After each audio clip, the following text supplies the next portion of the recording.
American comic, I'm lost, I'm surrounded by superheroes with father issues. This video is purely for entertainment and does not infringe on copyrights or laws. The rights to the novel and image belong to the original author. We do not claim ownership. Don't like waiting and want to listen to this fanfic in full now? Subscribe to our Patreon, where you'll find the best fanfics. Chapter 151, Loki, the Evil God. 4 years later. Standing by the Kent farm, Clark, with his backpack on his back, waited for the school bus to arrive. Clark, who had grown taller than his father, looked at the watch in his hand. Today was his first day of high school. Clark, who was in a good mood, waited here in advance. With a creak, the school bus stopped in front of him, and Clark was ready to get on the bus.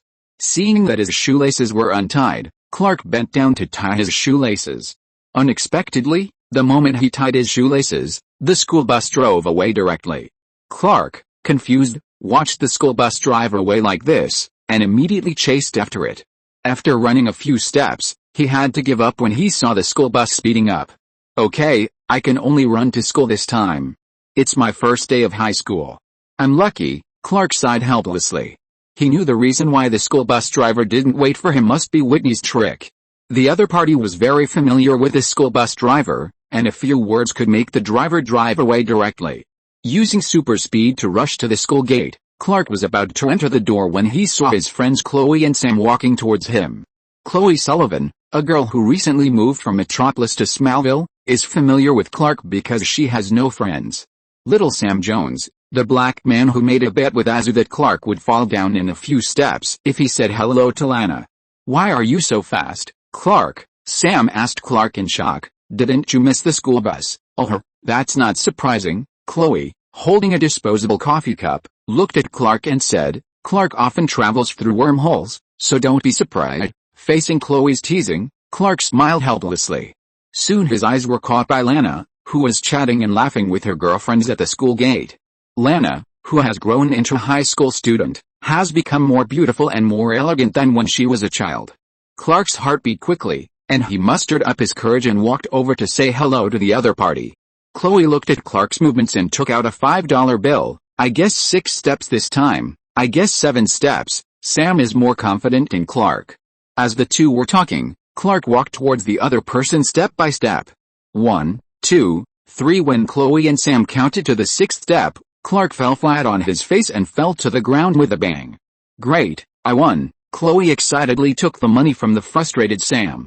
Clark, who didn't know that he was betting with the two, hurriedly picked up the books scattered on the ground awkwardly. Lana saw Clark fall and came to help him pick up the books. Are you okay, Clark? I'm fine. Clark picked up the books faster. It happened that teacher Martha McConaughey passed by at this time and saw Clark fall and hurried over to help him. Mr. McConaughey, good morning. Looking at teacher Martha, who often appeared at the Godfather farm and had the same name as his mother, Clark hurriedly greeted her. You look a little absent-minded, Clark. Martha looked at Clark and asked him, is your godfather okay? He's fine, just a little busy recently, Clark replied. Well, remember to come to me if you have any questions about the English paper. Patting Clark on the shoulder, Martha turned and walked towards the school. On the other side, Chloe looked at Martha in high heels and a teacher's uniform and said enviously, I have always wanted to have the figure and appearance of teacher Martha, so that I can become the most popular girl. As the most popular teacher in the school, Martha McConaughey is also the goal that Chloe has always pursued. That may be a bit difficult. Sam looked at Chloe's flat figure and shook his head and said, I remember that teacher Martha seems to be in her 30s, but she doesn't seem to have changed much. Sam felt that he had made a major discovery. Are you sure? Yes, I remember that she was like this when I was in the 4th grade, and she has never changed. Chloe didn't think there was anything wrong. Maybe she is just good at maintenance. You know, women are always good at maintaining their skin. As the two were talking, they saw a figure passing by. Seeing the other person, Sam greeted him. Hi, John. Zoo, who had grown taller, saw Sam greeting him, waved casually, and then walked straight into the school. He doesn't look like you. Chloe took a sip of instant coffee and said to Sam. John always has this attitude, no matter who he is, but the bullies in the school are afraid of him. Before, a guy was forced to take off his clothes and hung on the flagpole by him, but that guy asked for it. He wanted to deal with Clark. Chloe nodded after listening. I heard that he and Clark are brothers. Although I think he did a good job, it seems that they don't get along well." Sam shrugged his shoulders. "No, you're wrong, that's their relationship." After finishing a day's class, Clark and Zoo took the school bus together and returned to Padrick Farm. "Hi, Clark." Just as he walked to the farm, Clark heard a familiar voice. He looked back and found that it was Lana. "Lana, ahem, do you mind if we talk alone?" Lana asked Clark a little unnaturally. "Of course." Clark gave Azu an apologetic look and walked towards Lana. Facing Lana alone, Clark was a little nervous, but he calmed himself down. "Any questions, Lana?" Lana said a little awkwardly. "I apologized to him for Whitney's actions before. They thought you wanted to pursue me, so they treated you like that." Clark was a little stunned. Why is Lana so bold today? "Actually, Clark, I like you very much. You are very manly and always care about me silently, such as spying on me with a telescope." "Clark, what?" "Oh, sorry, I said it wrong. It should be silently caring about me from a distance. In short, I can feel your love." Clark was silent. Although Lana said that she liked him and made him happy, why did it feel weird? In the past, Lana would never express her love so boldly. Clark swallowed nervously, not knowing how to respond to Lana. His excited heartbeat was bang-bang. "Can you close your eyes?" Lana asked him expectantly. "Yes." Clark tried to keep himself calm and closed his eyes. Is it what he imagined? Lana wants to give him a surprise? Clark's heart beat faster. Just as he was anxiously waiting for Lana's surprise, he suddenly heard a voice from the direction of the living room. Peter's angry voice came. "Loki." Along with Peter's voice, a pure white energy body whoosh shot towards Lana. Then, in Clark's astonished eyes, Lana immediately ran away from him and shouted to Peter, "I surrender, Dad." Lana's voice changed, and her appearance changed rapidly, directly from Lana to Loki. Loki. Looking at Loki's apologetic look, Clark immediately realized that he was fooled. "Sorry, seeing that you are in a bad mood, Clark. I'm just joking with you. Are you feeling better now?" Loki straightened his clothes, coughed and said to him. "You?" Clark's forehead was throbbing with veins. If he hadn't seen the Godfather next to him, he would have given this naughty kid a hug and a throw. In the evening, 5 people were eating at the table. The members included Peter, Azu and Clark, who were already in high school, Star-Lord, who was 8 years old and very tall but still a little fat, and Loki, who was only 4 years old and as bad as his previous life. Peter looked at Loki, who pretended to be indifferent. This kid was probably nourished by the World Tree. Although he was only 4 years old, his physical and mental development was no worse than Star-Lord. You know, Star-Lord has the power of God and grows up at an astonishing speed. And Loki seems to have a natural talent for magic. He just taught him some runes and gave him a priest's black magic book that he had put aside before, and this kid has researched a lot of magic. And he is especially proficient in illusion magic. Is this his own talent? Or is it the wisdom and enlightenment given to Loki by the World Tree? Although he grows fast, this kid is also the worst. He just turned into Lana to deceive Clark. Is this what a normal child should do? Loki, don't you have anything to say to Clark? Peter asked Loki. What? Loki looked at him stupidly. Azu and Star-Lord beside him also stopped their actions. Dad, Loki turned into a snake before. Azu felt that he had to add insult to injury at this time. In his eyes, Loki was more hateful than Star-Lord. Peter cast a puzzled look at Azu. Azu glared at Loki and continued, I just picked up the snake, and then he stabbed me. At this point, Azu wanted to shoot Loki out with his heat vision. He's only 4 years old, Dad, can you imagine? He actually tried to stab me. Azu, who had never suffered such a big grievance, changed his tone. Compared with Star-Lord, he felt that this Loki that Peter picked up from the tree was the most evil. If he wasn't afraid that Peter would deal with him like a tornado, he would have beaten Loki long ago. Rocky Padrick, do you have anything to explain? Peter called out the other person's full name unkindly. Like Star-Lord, he named Loki Rocky Padrick. But the nickname was Loki, and he usually called him by his nickname. Dad, I can explain. Loki said he could explain. Chapter 152 I will inherit your throne, Dad. How do you want to explain it, Loki? I'm helping John to understand himself, Loki said confidently. Help him find his weaknesses. John is as invulnerable as Clark, but who can guarantee that they will never be hurt? That's why I do this, hoping to help him find his weaknesses. Find weaknesses? Zu narrowed his eyes and looked at Loki unkindly. My body is extremely strong and will never have weaknesses. You can't be sure. Even Achilles has his own fatal flaws. Loki smiled at Zeus. I just want to help you, John. You should be concerned about whether you will be beaten into a pig's head. Loki. Zeus clenched his fist, ready to punch him in the face at any time. Really? Loki still looked fearless. I think Dad will never let you do that. Seeing the two naughty kids on the verge of a fight, Peter spoke up to stop the confrontation between the two. Okay, we'll talk about this later. Peter turned his gaze to Loki. You shouldn't have teased Clark today. Do you want me to put you in solitary confinement, Loki? In view of Loki's bad behavior, Peter had put him in solitary confinement several times. He was put in the ice world of Jotunheim in the World Tree, or the fire giant Muspelheim, to let him reflect in there. But the effect seemed to be somewhat unsatisfactory, and the child's character was still so bad. No, Dad, I just want Clark to feel better. Loki gave his reasons. I want to comfort him. You know, the encouragement of a beloved girl can always make people happy. Clark answered from the side. I don't think I feel better. That's because you found out that I'm not Lana. If Dad hadn't exposed me, you would have been immersed in a happy world tonight. Sometimes ignorance is also a kind of happiness. Most of the time, humans like to deceive themselves so that they can immerse themselves in beauty. Clark frowned and looked at him. You are wrong. Humans don't like to deceive themselves. Loki shrugged his shoulders. Really? You don't know much about humans, Clark. Humans are actually born liars, but they deceive themselves instead of others. From the moment they are born to die, they deceive themselves all the time, deceiving themselves to live, because humans themselves have no reason to live. Listening to Loki's nonsense, Peter looked at him in surprise. Has this kid, who is so young now, already shown his talent as the god of lies and tricks? Okay, Loki, you must have heard a saying, that lies always pay a price. Okay, now you apologize to Clark. Peter asked Loki to apologize to Clark. Seeing Peter's serious face, Loki had no choice but to nod his head in surrender. If you insist, Dad, I will do that. He apologized to Clark. Clark, I'm very sorry. Clark saw Loki apologize and did not pursue it further. But he suddenly thought of the picture about the future he saw in the mysterious house. His future self broke Loki's neck. Now it seems that it may not be fake.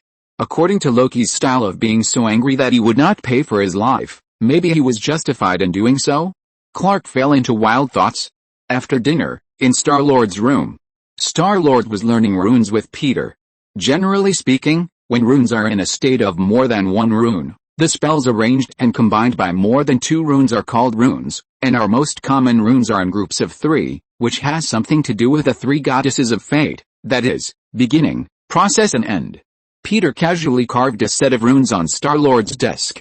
As he spoke, the color and shape of the desk with the runes changed, and soon it turned from wood to metal. The first rune engraved, beginning, is how you intend to let the power of the spell start to promote the power of your wish. The second process represents the theme of the entire spell, how to develop your wish, and the third end is how you hope the spell will end and how the power will end perfectly. Star-Lord listened to Peter's story and nodded. Dad, why is there almost no effect when I cast it? He asked with some distress. Star-Lord, who has loved magic since he was a child, is quite interested in rune magic. But no matter how he studied, the effect of the runes he cast was very different from that of his father. You are not a natural magician, so it takes a long time to learn rune magic, Peter comforted him. Star-Lord blinked and asked Peter, but why does Loki learn faster than me? He is younger than me. That's because, Peter coughed, he has a talent in this area. Didn't you get a toy gun before? Dad can help you carve runes on it. He suddenly remembered that Star-Lord in his previous life had a gun with a strange shape. Now he can help him make a similar gun. Although Star-Lord has poor talent in magic, his shooting talents should not be bad, as he has been practicing since he was a child. That's not a toy gun, it's a real gun I bought from the flea market. What? Peter was shocked when he heard the words of the naughty child. You are playing with a real gun at such a young age? No, Dad, Star-Lord explained quickly. It's broken and missing a lot of parts. It's just a shell, and I made a lot of things myself to add it. Are you sure? Peter looked at him with suspicion. He was really worried that the other party would join the underworld in the future if he played with a real gun at such a young age. Of course, Dad, take it out and show it to me. Star-Lord looked at Peter's serious expression, nodded obediently, and took out a modified gun with a weird shape from the drawer. Peter took the pistol and observed it carefully. There were indeed many parts missing from the pistol, even the original magazine was gone, all of which were replaced by Star-Lord's own parts. He looked at the barrel of the pistol and asked in surprise, is this a branch of the World Tree? Yes, when I was a child, I picked up a branch on the day when the World Tree descended. I thought that since it has magical powers, it might be of some use, so I treated it as part of the gun. Peter fell silent as he looked at the pistol emitting the energy of the Tree of Life.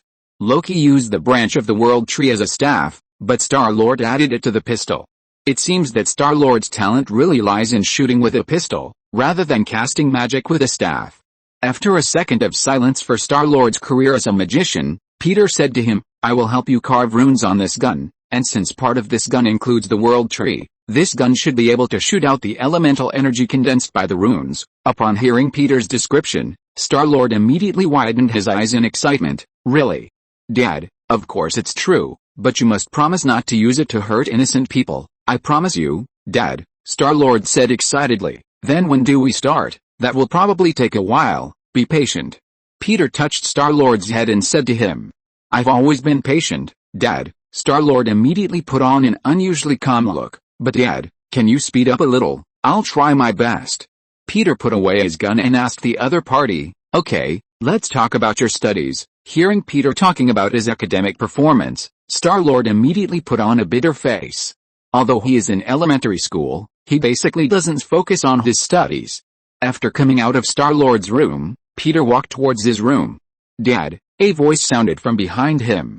Peter looked back and found that it was a young man in a robe and a golden bighorn bull crown, who was looking at him with a smile. The other party looked exactly like the Loki he had seen in his previous life. Even the temperament is extremely similar. Looking at the young version of Loki, Peter sighed and walked over, about to pull Loki's ears. Seeing that his father was going to be serious, Loki quickly changed back to the teenage version of Loki. I said, Loki, don't change your image casually at home. Like Azu and Star-Lord, Loki is often troubled by dreams, and can see some fragments through vague dreams. Although he doesn't know much, he already knows what he looked like when he was young, so he often turns into the appearance of young Loki and wanders in front of him. I think it's more mature this way. Loki walked towards him and said, Dad, I have a question. What question? Peter looked at him suspiciously, not knowing what this kid was doing. Dad, you are the Lord of the Nine Realms. Why have you been living on the farm? Lord of the Nine Realms? Peter frowned and looked at him. When did he become the Lord of the Nine Realms? Yes, Dad, you own the World Tree, and you can enter and exit the entire Nine Realms at will. Maybe we can build a palace in Asgard, and when you retire in the future, I can inherit your throne and I will be in charge of the Nine Realms. Loki made no secret of his idea of wanting to be king. How much do you know about the World Tree? How do you know all this? Peter frowned and asked him.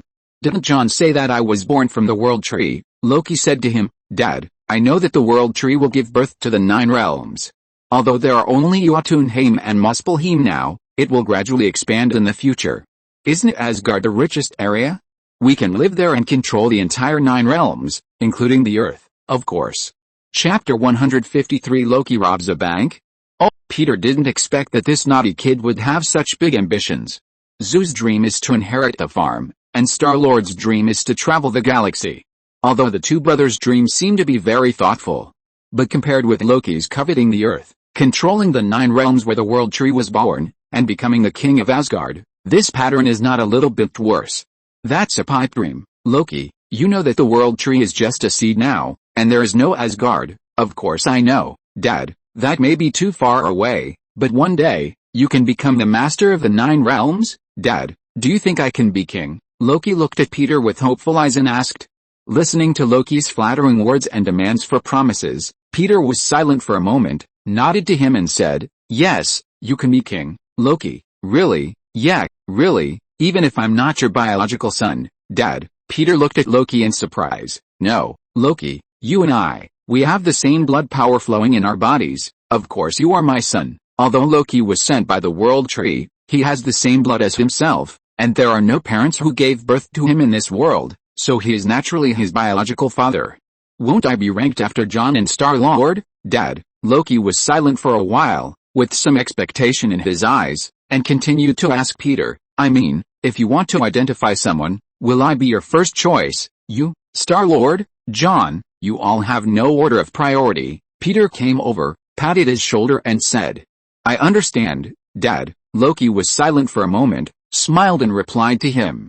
Watching Loki walk to his room, Peter frowned slightly. He always thought that Zeus's character when he was a child was the most troublesome thing for him. Now that he is in high school, he can finally take a breath. But he didn't expect that Loki was even worse than Zeus when he was a child.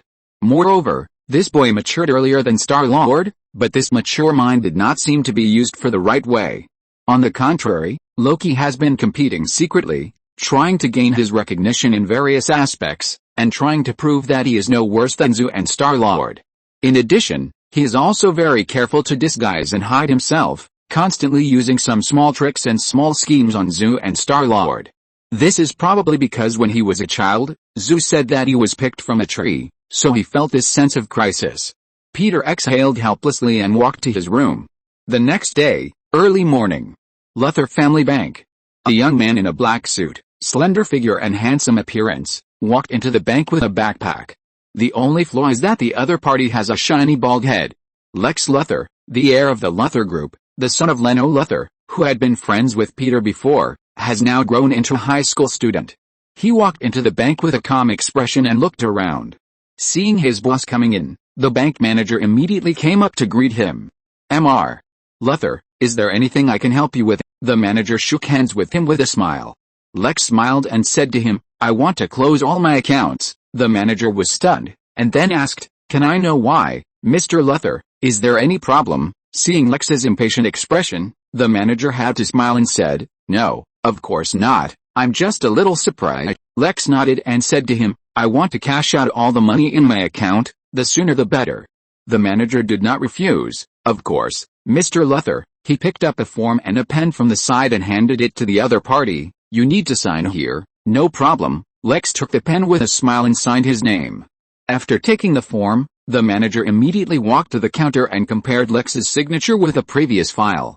He found that the signature handwriting did not match. After hesitating for a moment, he walked over to Lex and asked, Mr. Luthor, can I see your driver's license? Lex raised his eyebrows. Why? Because we found that your signature does not match the previous handwriting. Just take a look at the driver's license. Lex looked at the other party unhappily and said impatiently, I'm standing in front of you now, what else do you want to see? Sorry, we are just following the rules. Since you want to follow the rules, I will tell you my rules now. As he said, Lex took out a gun from his school bag and pointed it at the other party. Now, put all the money in your backpack. Seeing the pistol Lex took out, everyone in the bank was frightened and had to do what Lex said and put the money into his backpack. A few minutes later, with a bang, Lex pushed the door and ran out. Clark happened to pass by at this time, and the two just bumped into each other face to face. Clark wanted to say hello to Lex Luthor, whom he had met a few weeks ago. Unexpectedly, he was pushed by the other party as soon as he stretched out his hand. Clark was pushed into the store next door by a huge force. Clark smashed the glass and fell heavily on the floor of the store. The broken glass fell down, making a crashing sound. Clark stood up in a daze and patted his clothes. He didn't understand why Lex would attack him and why his strength became so great. At noon, Clark returned to the farm and told his parents what happened in the morning. Jonathan poured a cup of coffee and said to him, This incident will be on TV soon. I saw the news that he robbed $100,000. This is not a small amount of money. This is impossible. Lex is not such a person. I know him and I know his character. When he said this, Clark's mobile phone suddenly rang. Seeing that the caller was Lex, he quickly picked up the phone. After saying a few words, he hung up the phone. Martha asked him, How is it? Lex said he doesn't have an evil brother, and when the case happened, he was hosting a meeting of 200 fertilizer dealers in Metropolis. Clark said to his parents, He assured me that he was not the mastermind of the crime, and I don't think he was, because if it was really him, he wouldn't wear a mask to act. At this point, Clark suddenly thought of someone. Yesterday, Loki turned into Lena to deceive himself. If there is really someone who can turn into Lex to rob a bank, then that person is very likely to be Loki. Thinking about Loki's character on weekdays, it seems that it is not strange for him to do such a thing. Thinking of this, Clark quickly picked up his coat and walked outside. Dad, Mom, I'm going to my godfather's house and won't be back for lunch. Looking at her son's back as he left, Martha complained to her husband, "It seems that our son still likes to hang out at Peter's house when he grows up." Jonathan could only smile helplessly at his wife. Patrick Farm. Clark called Loki, who was wearing a robe and a golden crown and transformed into a young man. The other party was holding a book in his hand, half lying on the windowsill in the sun. "Hey, Loki, can I talk to you?" Of course. Loki jumped down from the window, put down the book and walked towards Clark. Clark looked around and didn't see Peter. He asked Loki, "Where's the Godfather?" He was used to Loki's frequent appearance as an adult, so he pretended not to see it. "Father went to Metropolis for business. I heard it was about the property rights of the bar." "I don't know, Father." Clark was stunned. "What kind of title is this?"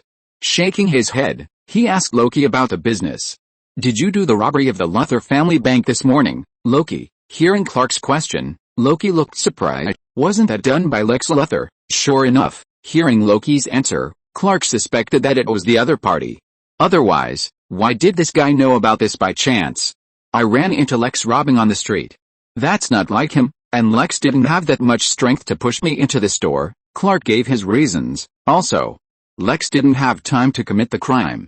He was in Metropolis at the time." "Well, so you suspect me?" "You suspect me? Why?" Loki pretended to be very disappointed, and his voice was a little bleak. "I thought that as a brother, Clark, you would trust me." But, looking at Loki's exaggerated expression, Clark said, "I am willing to believe you, Loki, but can you tell me where you were at the time?" Loki thought for a while and said to him, "I have been reading on the farm. Star-Lord can testify for me." Star-Lord happened to hear the sound and went downstairs at this time. He was about to speak, but he didn't expect that another young Loki appeared from Loki's body, walked towards Star-Lord and asked him, "I think you should be able to prove that I have been on the farm today, right?" Star-Lord, Clark, who was standing next to him, was stunned when he saw the two Lokis standing next to him. Since Loki can create a fake body, doesn't it prove that he can commit a crime at any time? A fake Loki is reading a book here, and then the real Loki goes to rob a bank. "Did you really do this, Loki?" Clark asked him in shock. "I won't admit it. Besides, you don't have any evidence." "Clark, you should know the crime of defamation, right?" Looking at Loki's fearless behavior, Clark felt the veins on his forehead throbbing wildly. This guy, no one except the Godfather should be able to control him. Unless he and Azu use violence, they can suppress him physically. "I'm going to call the Godfather," Clark threatened him viciously. "Whatever, but you have to take full responsibility for delaying Dad's business, Clark, or are you still a child who has not grown up and can only tell on others?" Clark was speechless after being refuted by the other party. "I really understand the violent me in the future." He suddenly felt a little empathy. Chapter 154, Loki with a ball stuffed in his mouth. Neil Horse Farm. Neil brought one of Lana's classmates over. "Hey, Lana, your classmate is here to see you." Seeing the female classmate next to Neil's aunt, Lana quickly greeted her. "Hey, Tina." The two had a good relationship. Lana smiled and said to the other party, "You didn't go to school yesterday, are you feeling better?" "Not bad. You don't join the cheerleading team, so your aunt sent you to the garage." Facing Tina's joke, Lana shrugged her shoulders. "Aunt's things are too messy, I helped her clean up." Tina nodded, and said with a complicated expression, "But not joining the cheerleading team is also a good thing, at least you have time to help unpopular friends." Hearing the other party say this, Lana stopped what she was doing. "No, you are not unpopular, Tina." Tina stared at her.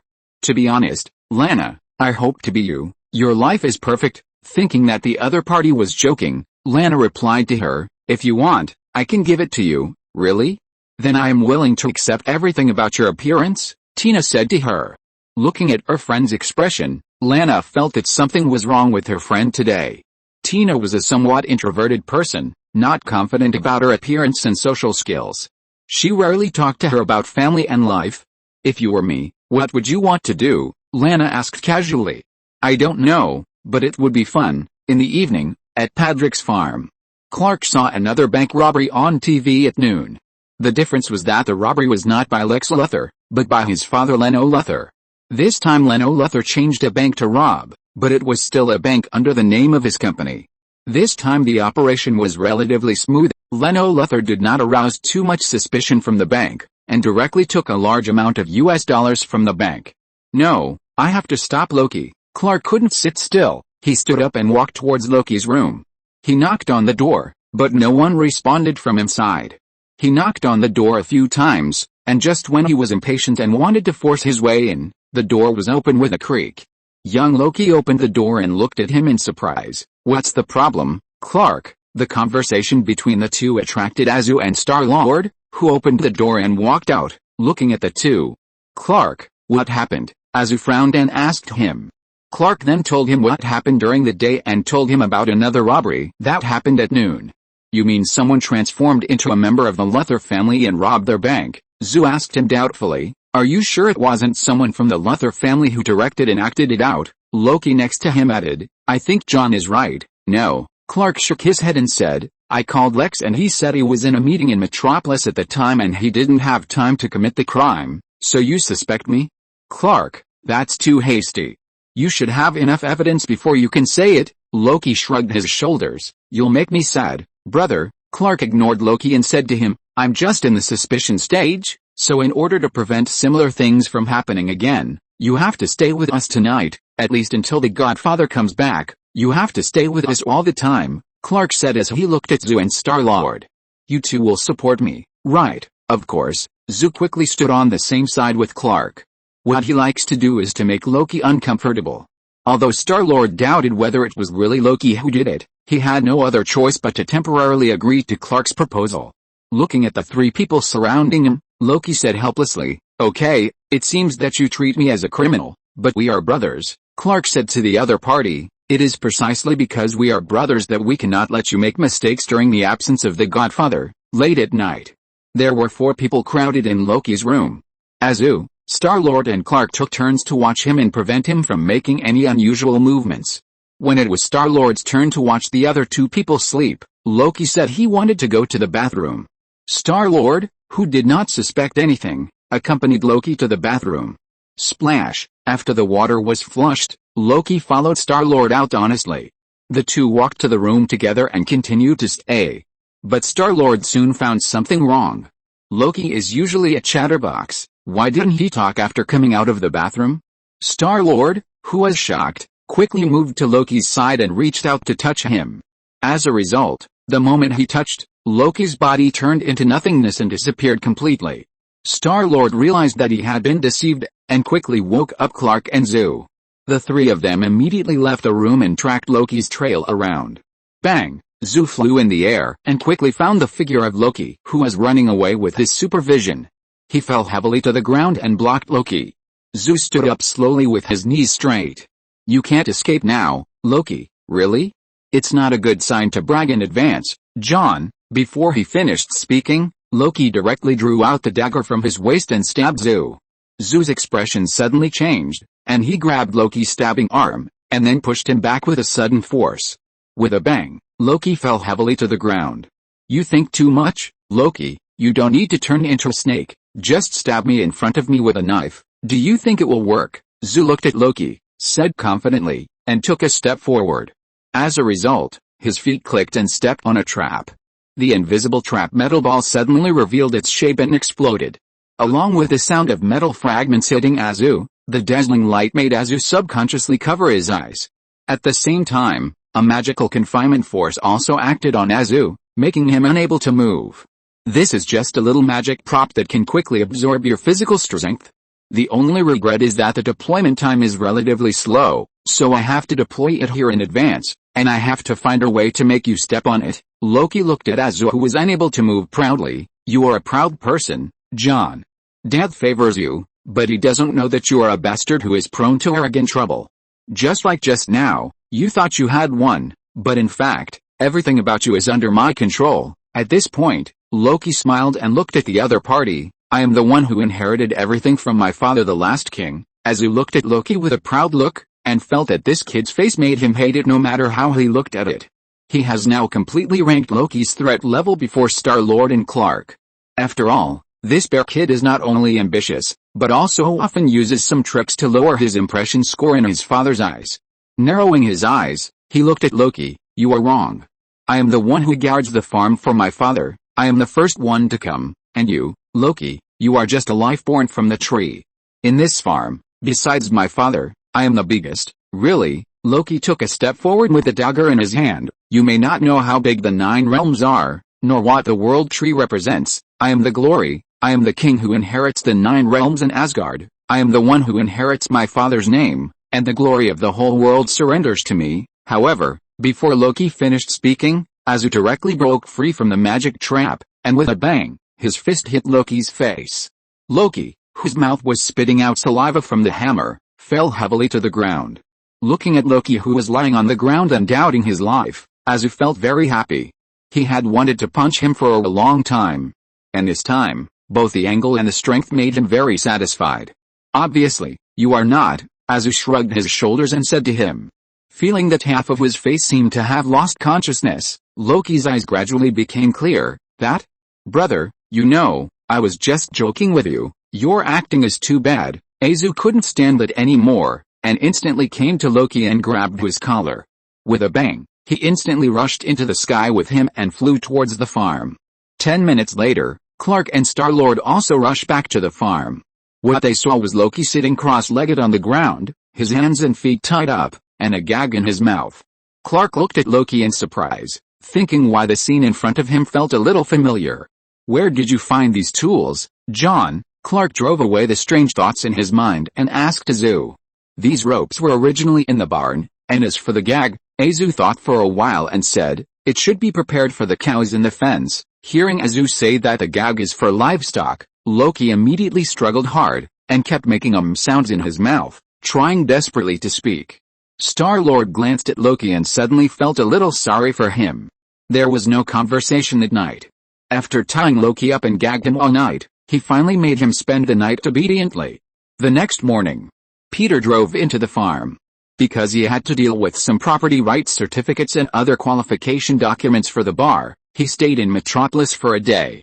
He was not in a hurry, so he rested in the Metropolis bar for a night before coming back. Unexpectedly, he saw a shocking scene in front of him as soon as he opened the door. In the living room, Azu, Clark and Star-Lord were sitting on one side.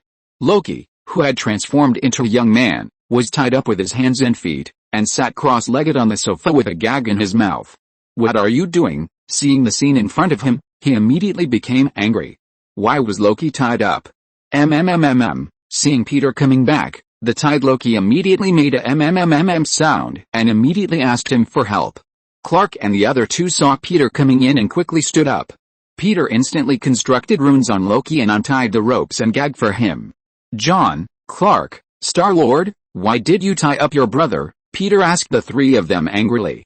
At this time, Loki returned to his teenage form and quickly complained to Peter, Dad, they did it, Godfather, it's because we suspect. Before Clark finished speaking, Peter interrupted him. Even if you suspect he did something bad, you can't treat him like this. He is your brother. Star-Lord next to him looked at Loki's cunning eyes, and his heart suddenly clicked. The three of them seemed to have been fooled. Thank you readers for your monthly tickets and subscriptions. Thank you so much. Thank you Helian Yu, Cheyenne Shu Village, the Cat's Meow, the Little Pineapple of Society, and Guyan Fa'i for your rewards. Bo. Chapter 155, Filial Clark's Super Impact. John, why did you tie up Loki? Peter looked at Zu with a scrutinizing look. Dad, it's because, Zu had a headache and mumbled for a long time without knowing how to explain. He could only look at Clark for help. Godfather, we suspect Loki turned into Lex Luthor to rob a bank. Clark looked at Loki, who was pretending to be innocent, took a deep breath and explained to Peter. It's just a suspicion, Clark, you don't have enough evidence. Loki shrugged and said to Clark, this should be a prejudice, Clark, after this happened, you subconsciously believe that I did it. Clark argued with him in a somewhat anxious tone, that's because you turned into Lana before. My transformation into Lana has nothing to do with this matter, you often do such pranks. Loki, this is not a prank, robbing a bank is a crime. Loki cast his eyes on Peter. Dad, I dare not do such illegal things, I am a person who abides by the law, so you didn't rob a bank, right, Loki? Peter spoke to stop the argument between the two and asked Loki with a serious expression. Although he often did some illegal things himself, he didn't want Loki to learn from him now. No, of course not, Dad, you have to believe me. After saying that, Loki raised his hand and pointed to the ceiling. I can swear on this, Dad. Okay, I will investigate this matter, but Clark, Star-Lord, and Zhu, whose idea was it to tie up Loki. Zhu looked at Loki, who pretended to be a victim, and felt very depressed. He was now 100% sure that Loki was caught by him on purpose. His sinister purpose was to appear as a victim in front of his father and let himself be scolded by his father.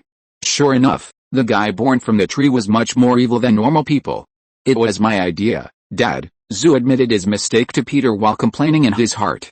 I was too impulsive, I won't do it next time. Suddenly, he changed the subject. Since Loki said it wasn't him, Dad, to make up for my mistake, I can find out the real murderer. Zhu said that he would find out the real murderer for Loki. Loki didn't expect Zhu to take the initiative to find the murderer. He was stunned for a moment and felt that things were somewhat out of his original plan. If Zhu really found the murderer, wouldn't he be praised by his father, while he would become a clown?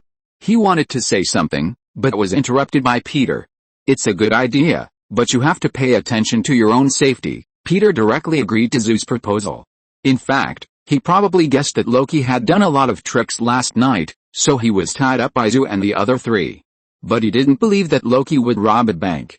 You know, this child is only 4 years old, why would he rob a bank? In addition, he never educated Loki to be a super criminal. Loki, we need to talk, Peter said, looking at him. He had to talk to the other party to see if there were really any bad signs, just in case. Seeing Peter's meaningful eyes, Loki felt a little uneasy. Logically speaking, shouldn't Clark and the others be the ones being talked to? Do you know the real murderer? After leaving the farm, Clark, who was a little dejected, asked Zhu. No, I just don't want to be scolded by my father and then let Loki laugh at me. Zhu said that his purpose was not to find out the murderer. But for me, finding the murderer is just a piece of cake, Zhu said confidently. Clark was not as optimistic as him. Are you sure? Zhu, we don't have any clues. We can go to the scene to detect it. Don't forget, you and we both have supervision and can see things that others can't see. Zhu patted Clark's shoulder and continued, of course, except for lead and zinc, the two have discovered the shortcomings of their supervision. Clark's supervision cannot penetrate lead, and Zhu's cannot penetrate zinc. For some reason, these two metals have a restraining effect on the two. What if we really wronged Loki? Clark said a little unconfidently. Whether it's wrong or not, it doesn't matter. Anyway, his goal has been achieved. Zhu disagreed. Anyway, Loki's goal is just to make trouble. He looks a bit like you when you were a child, Clark coughed and said to Zhu. Although you don't like him, you really look alike sometimes. No, you are wrong. He is not like me. Don't forget that he was born from a tree. Maybe he will grow crooked at some point. Zhu shook his head disdainfully. He would never admit that Loki looked like him. The two of them talked and soon came to the Luthor family bank. Clark used his supervision to observe everything in the bank. Soon he found something wrong. Within the range of his perspective eyes, he found some traces of green kryptonite in the bank. Although the kryptonite was very small and difficult to detect, he still found it. Looking at the trace amount of kryptonite powder left on the counter, Clark frowned. He thought of the various incidents caused by kryptonite radiation mutants he had experienced before. Could it be that the murderer this time was also a person who was mutated by kryptonite radiation? Did he really wrong Loki? At the same time, Smallville Antique Shop. Martha Kent pushed open the door and walked inside. Hello, is anyone here? Not seeing anyone at the counter, Martha shouted inside. Is anyone there, Ms. Kent? Good morning. Not long after, a lady walked from inside to the counter and greeted her in a panic. Hi, good morning, how's business? Martha often came here and greeted the other party skillfully. Great, but I've been a bit busy lately. I've been doing a lot of estate sales in Metropolitan, and now I want to sell this store. Martha was a little surprised to hear the owner say that he wanted to sell the store. What a pity, Miss Chris. I thought you liked this store very much. Miss Chris shook her head. No, actually I don't like this kind of life very much. It's a constant repetition every day, and it seems to have no meaning. Well, isn't Tina here? Martha couldn't continue with this somewhat heavy topic, so she asked about the other party's daughter. She's at Lana's house. They have a good relationship recently and are inseparable. Martha nodded, chatted with the other party for a few words, and asked the other party, I came to get the table lamp. Is it fixed now? Table lamp? Miss Chris was stunned for a moment, and seemed to have no reaction. Martha reminded her, the table lamp that Jonathan left with you to repair. Oh, I remember, it's in the back, I'll help you get it out. Chris acted as if she suddenly realized something and walked back directly. After the other party left, Martha looked at everything in the antique shop curiously. The simple and old-fashioned table lamp and the jewelry box with a long history attracted her to stop in front of it. She walked to a mirror and observed herself in the mirror. Suddenly, she saw something strange under the cabinet opposite. Puzzled, she turned around and walked to the cabinet. She bent down to pick up the thing from under the cabinet and found it was a stack of sealed $100 bills. A rough estimate showed that there were about $5,000. Martha looked at the bills in front of her with a shocked expression and was a little at a loss. "Ms. Kent, the table lamp has not been repaired yet. Maybe you can." When Martha was holding the bills and was in a daze, Chris walked out while talking. As a result, she saw a stack of bills in her hand. Both sides looked at each other and fell into an awkward silence for a while. Martha was the first to react and explained to the other party, I found it under the cabinet." As she said, she handed it to the other party. Chris took the bill expressionlessly, then smiled quickly. "Sorry, it was my negligence. A customer paid in cash, and I spent the whole day looking for it, but I didn't expect it to be under the cabinet." "Thank you, Miss Kent, you helped me a lot. This is a large sum of money, you have to be careful." Martha saw the other party's serious expression disappear, and she breathed a sigh of relief. She said to the other party, "Since the lamp is not fixed, I will come next time." Martha, who felt that the atmosphere was a bit weird, wanted to leave here immediately. Because she left in a hurry, she didn't even have time to take her bag. After Chris found Martha's bag, she immediately stole the other party's car keys from it, and then shouted to the other party, "Ms. Kent, your bag." After hearing the voice, Martha had to return in embarrassment. After Martha left, Miss Chris stared at the other party's back. The skin on her face kept wriggling and changing, and her appearance and figure also changed dramatically. In just a few seconds, she turned from a middle-aged woman into a young girl. From the image of her mother Chris, Tina turned back to herself. She lowered her head and looked at the key in her hand, with the cold light flashing in her eyes. On the street, Martha walked with a bag on her shoulder, worried. She would not simply believe Chris's words. Who would forget such a large sum of cash? Moreover, in her impression, Chris was not a careless person. She always felt that everything she had just experienced in the antique shop was full of weirdness and disobedience. Just as she was walking and thinking absent-mindedly, she didn't notice that a car suddenly rushed towards her. The exclamations from the crowd woke Martha up. She raised her head and looked forward, and was shocked to find that Clark was driving his car and rushing towards her. It seemed that the other party's purpose was to hide her. If you're listening to this novel on a channel other than Fanfic World, it means they downloaded and uploaded it without effort. We cordially invite you to visit our channel, Mundo Fanfic Novelis. There you'll find the original version of this story and you can explore many other novels of various genres. We're waiting for you to immerse yourself in a world of incredible novels. Chapter 156 Loki, Why Do I Feel So Bad When I Do Good Things? At the critical moment, when the car was about to hide her, Martha screamed and dodged to the side. She stepped on the accelerator and the car rushed over, brushing past her body in an extremely thrilling way. Martha covered her arm that was hurt from the fall and watched the car leave with shocked and unbelievable eyes. She could never dream of such a scene. Clark would actually drive a car to hide her. He was the son she raised since he was a child. Half an hour later. Kent Farm. Peter and Azu, Clark, Star-Lord, and Loki are all here. Loki is a little depressed because of the talk he had with Peter. Clark sat in the middle and accepted the interrogation of everyone. "I swear it was you, Clark." Martha looked at her son. "You stepped on the gas and ran towards me at full speed," Clark said helplessly. "You know, Mom, I can't do that," Loki next to him said to Clark. "Okay, now you know how it feels to be wronged." Clark, wronged? Martha, who didn't understand the situation, looked at Loki. "What happened?" Loki, "Nothing." Peter quickly changed the subject and asked Martha, "Why does the other party have the keys to your car?" "I don't know, I just went to the antique shop." Martha immediately figured out something when she got to this point. The antique shop. "Yes, I just went there." Martha recalled something wrong. "Ms. Chris, something seems wrong." Jonathan asked her, "What's wrong?" "She doesn't look like her usual self, and I found a stack of money tied with a bank tape under the cabinet."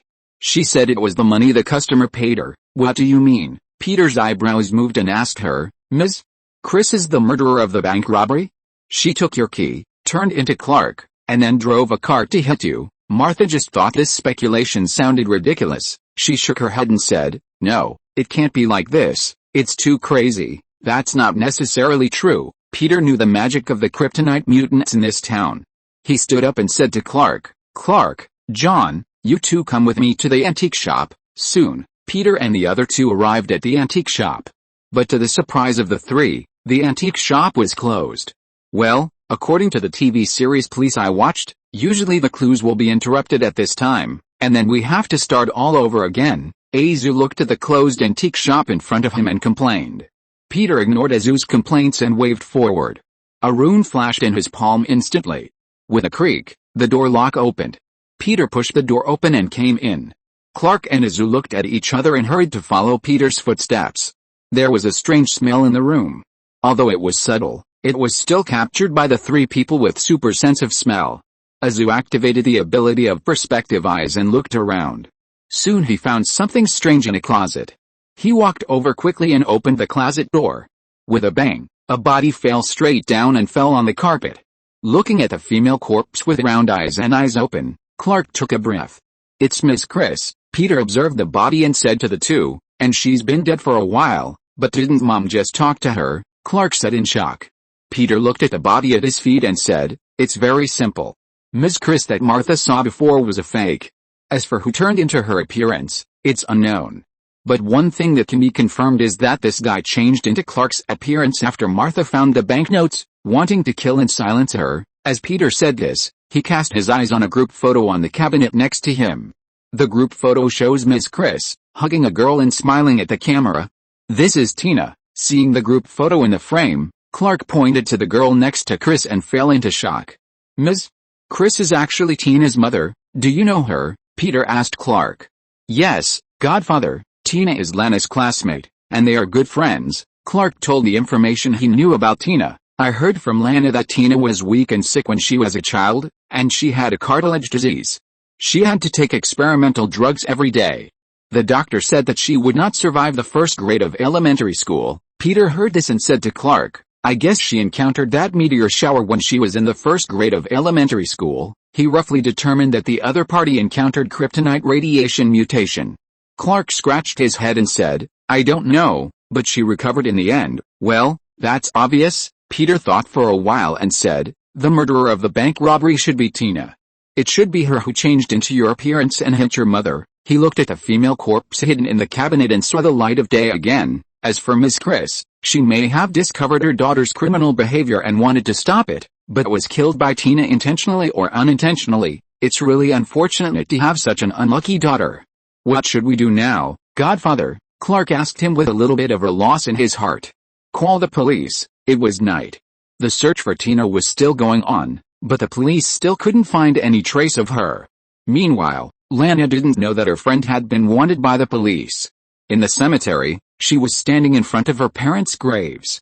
She liked to come and talk to her parents at night when no one was around, especially when she couldn't help missing them. She gently took out the diary her mother had left for her from her school bag.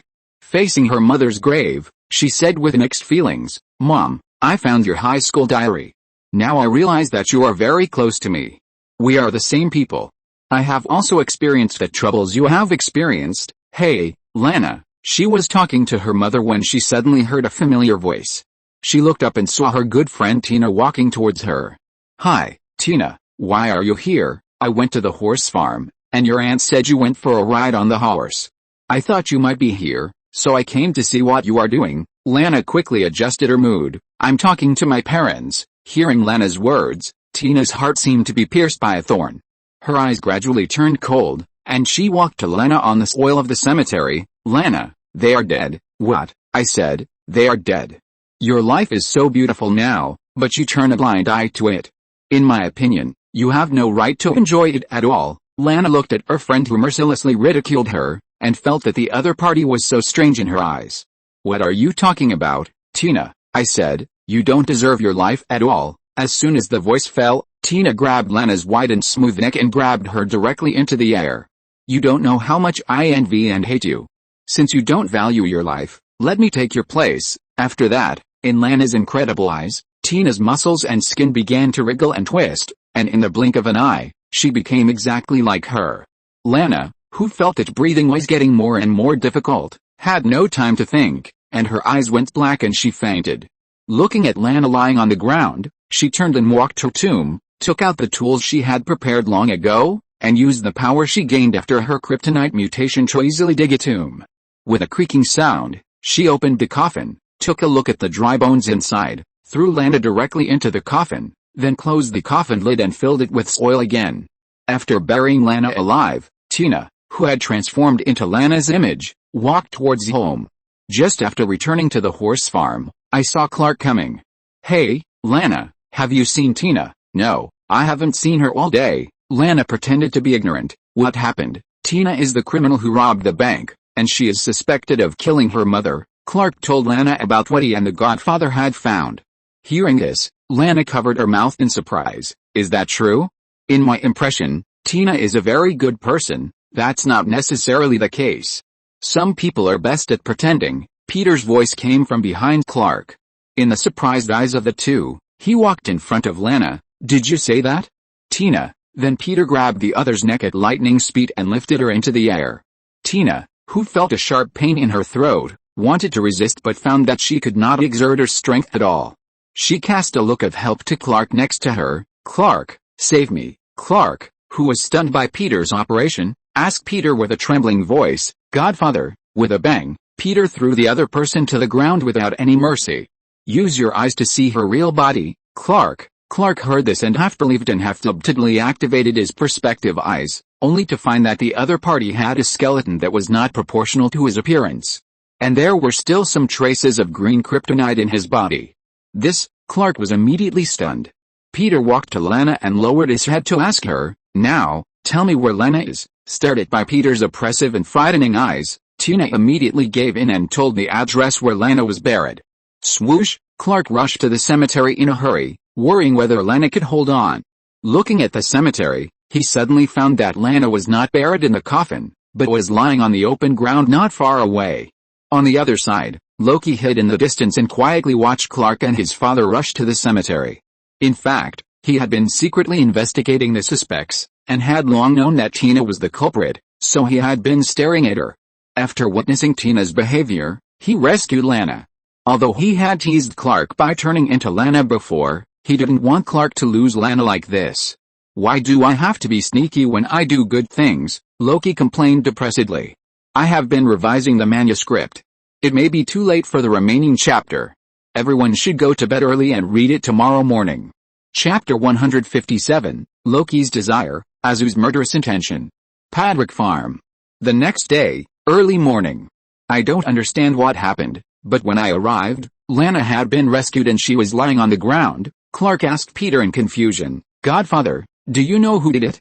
"Someone got there before us." "I don't know." Peter shook his head and glanced at Loki, who was pretending to be indifferent. "But since the matter has been resolved, I think it doesn't matter anymore." Peter patted Clark's shoulder, indicating that he didn't need to take it to heart. Facing Peter's meaningful look, Loki suddenly felt guilty. After Clark chatted with Peter for a while, he walked to Loki and greeted him. "What? Do you want to talk to me about your heart?" Loki looked at Clark, who was walking towards him. "If it's about your emotional experience, I shouldn't be interested." "No, I just want to apologize to you." Clark apologized to Loki sincerely. "I shouldn't have identified you as a suspect without evidence. I'm sorry, it's my fault." Loki looked at Clark, who apologized and was stunned. "I accept your apology." Then he straightened his chest, like a victorious rooster, with an irrepressible smile on his lips, and said to Clark, "But don't be embarrassed. It won't shame you to bow your head to the future Holy Emperor." Clark immediately fell into a depressed state.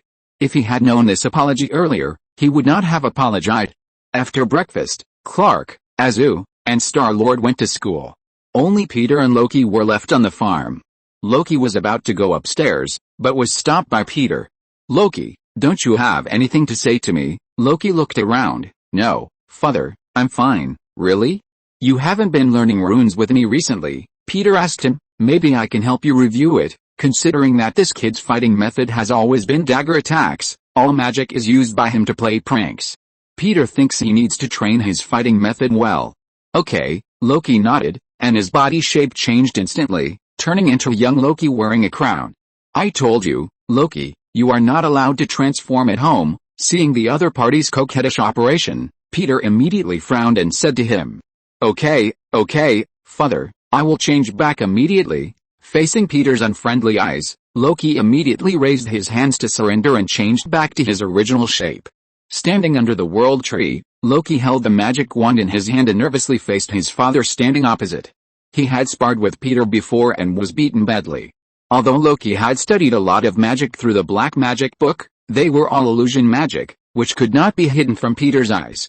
Peter's rune magic always made him unable to resist. Peter looked at Loki, who was ready, and said to him, "Now, wave your magic wand at me, Loki." Loki resisted the desire to draw out the dagger, and immediately used the magic wand to construct a string of runes, summoning a strong wind to attack Peter. But in a flash, the strong wind he released was melted by Peter's rune. Unwilling to admit defeat, Loki did not use the runes this time, but used the magic wand with the power of the world tree to attack Peter directly. The energy gathered from the tip of the magic wand and then released violently, emitting a scorching light, and rushed directly towards Peter. Facing Loki's attack, Peter used the curse return of the rune to directly return the energy to the opponent. Seeing the energy attacking him, Loki immediately turned around and ran away. The next second, Peter moved in front of Loki, who was about to escape, and grabbed him. "You are running away just for practice, Loki. This is not what a wizard should do, because I know that I will fail sooner or later in front of my father," Loki said confidently. "Failure is not a word that can be said lightly, Loki, but isn't failure Loki's fate?" Loki suddenly asked him. Peter was stunned for a moment, then touched his head. "Of course not, Loki. Why do you think so, father? Do you believe in parallel universes?" "Yes, I do, my father. I often dream of Loki in parallel universes. There are many, a crocodile named Loki, a female Loki, and a child. They all say they are Loki. The only thing in common is that they all failed." Peter asked him, "What did you fail?" "If you choose to face your life bravely and choose to be a good person, you will definitely fail," Peter asked Loki in surprise. "So you don't want to be a good person, Loki?" "No, father, it's just," Loki didn't know how to describe his feelings. "I don't want to be a bad person, I just want." "Oh, so you want to escape?" Peter interrupted Loki before he finished speaking. It turned out that this bear child didn't want to be a good person, but didn't want to be a bad person, so he pretended not to care about anything. Loki was stunned by Peter's point. Peter continued to ask him with a serious expression, "You don't hate John, Clark and Star-Lord, right? You just have been avoiding your feelings for them. You don't know how to face it, so you can only use this prank method to show others that you don't care about them at all." Loki lowered his head and was silent for a long time when his father's words touched his thoughts. "All Lokis who are good people will die, father. I saw a very old Loki. In order to survive, he cowardly pretended to be dead. In order to survive, he abandoned his brother and people. Only in this way, he didn't care about anything in life for thousands of years." Peter nodded. "I think he must be very unhappy and live in pain all day long, right?" "Yes, father." Loki raised his head and said to Peter, "Living in pain or dying like a hero, which one is meaningful?" Peter did not answer directly, but touched his hair. "Don't let me give you the answer to this question, you need to find it yourself. Some people never find it after searching for it all their lives, and some people realize it at a very early age." Peter comforted him, "You just need to know that Dad and your brother will always love you, and I will make sure that those deaths will never happen." Loki nodded and exhaled. "But I guess John may not love me that much." Peter was silent for a moment and was about to comfort the other party. Unexpectedly, Loki said directly, "But this is just right, father. In the future I will inherit your throne and become the Lord of the Nine Realms. I will replace John and become your greatest honor. I will be your greatest pride, father, not Star-Lord, not John, and not Clark." Looking at Loki, who seemed to have some middle school syndrome, Peter felt that the idea of comforting him was purely overthinking. At the same time, at Smallville High School, Lana was thanking Clark. "Thank you, Clark, thank you and Uncle Patrick. If it weren't for you yesterday, I'm afraid I really..." Lana felt deeply scared when she said this. She could never have thought that Tina would try to replace herself, and end her life in such a cruel way. "No, Lana, in fact, when I arrived at the scene, you had been rescued." Clark did not hide what happened last night. Lana was stunned for a moment when she heard the words, but still said to the other party, "No matter what, you saved me, thank you, Clark." As she spoke, she gave Clark a hug. "Nice hug." After Lana left, Azu stood behind Clark and said to him. Clark was startled, and turned around to see that it was Azu with a spectator expression. "But you have to be careful, sometimes love can easily make you dizzy." Clark shrugged and said, "My reason will not be easily dizzy unless I wear a ruby ring." "Hey, Clark." As the two were talking, Chloe came over to greet them, and John, "Good morning. As a witness to last night's big news event, can I interview you as the editor-in-chief of the Torch?" Chloe asked Clark for an interview. "No, actually I just stumbled upon it by accident. I think there's nothing to say. You should interview the police." Chloe moved her eyebrows. "Really? I counted the news that happened in Smallville in the past 2 years. You appeared at the scene of the accident 22 times, of course not including this time. There's also John, who appeared at the scene of the accident 11 times. Your godfather appeared at the news scene 14 times. Clark, your family always appears at the scene by accident. As a friend, I think you must have your own reasons. Maybe you can share them with me." "I promise to keep it confidential." Chloe asked him curiously, "Uncle Patrick and his family, are they aliens?" Clark felt extremely overwhelmed when he heard this. He cast his eyes for help to Azu next to him, but found that the other party had disappeared long ago. "Okay, but I don't know more than you." Clark had no choice but to agree to the other party, and decided to make up something to fool him. After school in the afternoon, Azu walked home alone without waiting for Clark to be interviewed by Chloe. As soon as he walked out of the school gate, he saw a black Subaru parked outside, and several strong men in black suits were looking into the campus.